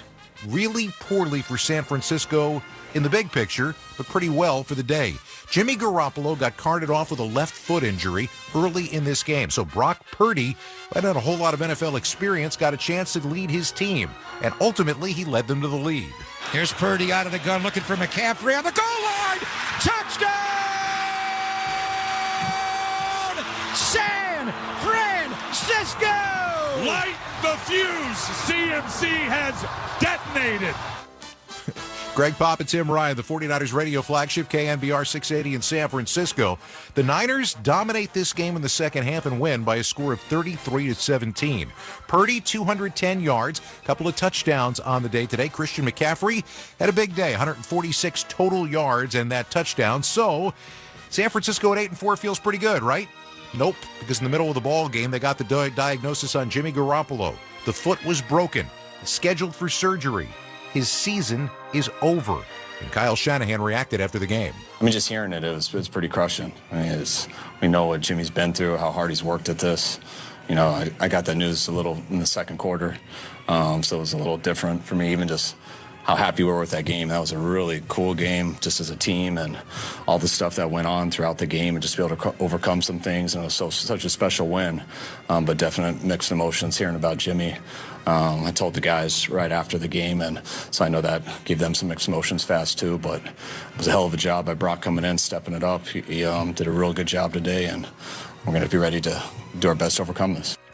San Francisco's 8-4. They are in first place in the NFC West. Miami is 8-4 as well. Tua Tagovailoa threw a touchdown pass to Trent Sherfield on the first play of the game. He threw 2. He also turned it over 3 times and injured his ankle in the game. He says he's going to be fine for next week. Tyreek Hill, by the way, just another ridiculously big game. 9 catches, $146. But the Dolphins, as we said, are now 8-4. Seattle has played their way back into the playoff race. They went to L.A. to take on the Rams today, and Geno Smith, one of the great stories of the year, saw his team down in the fourth quarter and was also out of running backs. Everybody was hurt at this point, so he had to take to the air on the final drive, looking for his first game-winning fourth-quarter drive in 8 years. Geno got it. Geno takes the snap, 4-man rush, gonna half roll, throws back inside, reaching out, making a catch, touchdown, Seahawks! Are you kidding me? It is DK Metcalf, and the Seahawks take the lead, 26-23. What a dart thrown by Geno Smith. Steve Rabel, Seahawks broadcasting. They win it 27-23. Geno Smith, a career-high 367 yards. A touchdown, as you heard, to Metcalf. Also on to Tyler Lockett. Metcalf had 127 yards, Lockett 128. Seattle now 7-5. If the playoffs started today, they would be in as the 7th and final team in the NFC. Playoffs? You're talking playoffs, not if you're the Rams. They are 3-9 now, a 6-game losing streak. We have never seen a Super Bowl winning team have a 6-game losing streak in the season that followed. Of course, not a lot of guys playing for this team today. John Wolford started, threw for 178 yards. Cam Akers had a touchdown in this one. In fact, 2 of them. But the Rams are 3-9. All right, Jets, Minnesota. You know the story about Mike White coming in last week for the New York Jets and throwing for 3 touchdowns. Today, he couldn't find the end zone, even though he had his team clawing its way back from a 20-6 halftime deficit. It came down to the closing seconds of the game, and White had a chance to see if he could walk out of Minnesota with a win. Here it is, 4th and 10 for the Jets at the 19 of Minnesota. Twin receivers to either side. Mike White in the shotgun. Takes the snap, 3-man rush, back to throw, looks over the middle, fires into the end zone, intercepted by Cameron Bynum at the 1-yard line. He takes a knee, and the Jets will come up just short. Bob Wishoes in the 98.7 ESPN Jets Radio Network. Minnesota wins it 27-22. They didn't clinch the division today, but they have that opportunity in front of them next week. They, at that 10-2, are in complete command of the NFC North. Kirk Cousins throws for 171 and a touchdown to Justin Jefferson, who had only 45 yards today. On the other side, White threw for 369, but 2 interceptions on the day today. Garrett Wilson, wow. 8 catches for 162 yards. New York falls to 7-5. You know by now that the Green Bay Packers are kind of hanging on by a string trying to make the postseason, and you know that Aaron Rodgers facing the Chicago Bears is normally money. How did it go today? Money. Because the Green Bay Packers, although they needed a big fourth quarter, got it. And they got it from a new face who just loves the end zone. 2nd down at about 8. Rodgers under center, single back offense. Motion by Watson to the left side. Give to Christian Watson around the left end. There he goes. 40, 30, 20, 15, 10, 5. He leaps into the end zone for the dagger. Touchdown. Christian Watson, the rookie, delivers the dagger. His 2nd rushing touchdown of the season. Speed kills again. Wayne Larrabee, Larry McCarron, the Packers Radio Network. For Watson, that's 8 total touchdowns in the last 4 games. Green Bay wins at 28-19 as Aaron Rodgers goes to 24-5 in his career against the Chicago Bears. Is it ho-hum by now, Aaron? The win against the Bears is always a little more special. There was other things involved. The all-time win total was cool. Another fourth quarter comeback. I told the guys in the locker room, you know, we played good enough to beat anybody in the league, and at times played poor enough to lose just about anybody. Competitive game, but definitely didn't want to be walking in here losing to the Bears. It's been a nice 8 straight for us. Since 1990, teams that started 4-8 have made the playoffs once. It was the 2008 Chargers. Green Bay is now 5-8 with a bye week coming up. Stay tuned. As far as Chicago is concerned, they've already been eliminated from playoff competition. Justin Fields, 20 of 25 for 254 and a 55-yard rushing touchdown in this game. The Bears are 3-10. And finally, what to make of the Detroit Lions? This is a team that was 1-6 at one point. They are now 5-7. They were all over Jacksonville today in Detroit, 40-14 the final. Jared Goff throws for 340 yards and a couple of scores on the day. Jamal Williams, all he does is score touchdowns, his 14th of the year. And Amon-Ra St. Brown, 11 catches, 114 yards, and 2 scores. At 5-7, Detroit is 2 games out of the playoffs in the NFC. And there still is time left to go. On the other side, Jacksonville couldn't match their effort that they put up last week against the Baltimore Ravens. Trevor Lawrence got dinged up in this game, but returned, threw for 179 yards and a touchdown. Travis Etienne came back, 13 carries, just 54 yards. Christian Kirk had 104, but Jacksonville sits at 4-8. We're going to wrap things up when we return. This is Westwood One's coverage of the National Football League. For the end zone, he throws, and it's caught. Touchdown! For the first time, every NFL team on the SXM app features your team's pre- and post-game show. Live updates before games, post-game interviews, and press conferences after every game. Really excited for our group, man. That was varsity ball today. Now, your favorite team's broadcast includes their pre- and post-game shows all season long on the SXM app. All 32 team channels are also available in vehicles equipped with SiriusXM 360L radios. NFL fans. Right now on the SXM app, hear in-depth coverage of your team with the Believe Podcast Network on SiriusXM. It's all the analysis, all the breakdowns that matter to you. Hosted by the players who played for your team and the fans who eat, sleep, and breathe it. 32 diehard fan bases, 32 podcasts. The Believe Podcast Network on SiriusXM. BLEAV. Search Believe in, followed by your team on the SXM app, Pandora, Stitcher, or wherever you get your podcasts. Hey, what's going on? This is your boy Kevin Hart, and guess what? I've got my own channel on Sirius XM, Kevin Hart's Laugh Out Loud Radio, channel 96. We play the best stand-up comedy from some of my favorite comedians, and I got my own show. It's called Straight From the Heart, and I host it with a bunch of unattractive friends of mine. They call it the Cowboys. Every Tuesday and Thursday, real, raw, authentic conversation, 4 p.m. Pacific, 7 p.m. Eastern. Laugh Out Loud Radio right here on Sirius XM, channel 96. Don't miss it. If it's happening in baseball, Jacob deGrom headed to the Texas Rangers. 5 years, $185 million. I'm kind of stunned. It's on MLB Network Radio. It worked out really well for the Rangers. He's a tremendous fit. There might have been a little sense of urgency as a couple of guys started to sign, and the Rangers felt like they really needed to step it up. They've done a good job there, and they still have some room to go. Buckle up, another fun offseason for the Rangers. MLB Network Radio, Sirius XM Channel 89, and on the SXM app.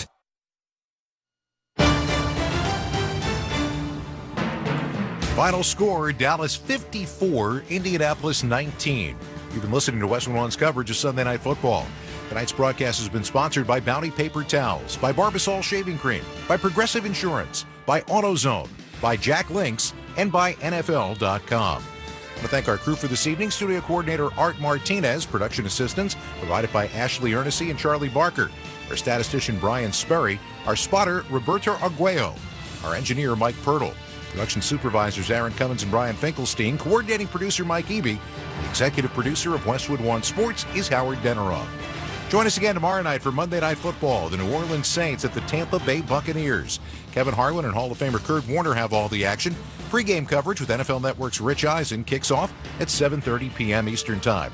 Then later this week, it's Thursday Night Football. The Las Vegas Raiders, trying to keep that playoff hope alive, will be in L.A. to take on the Rams. And finally, next Sunday night, the Chargers host the Miami Dolphins. You can catch all those games right here on many of these same stations on the NFL app or streamed live for free on our website, westwoodonesports.com.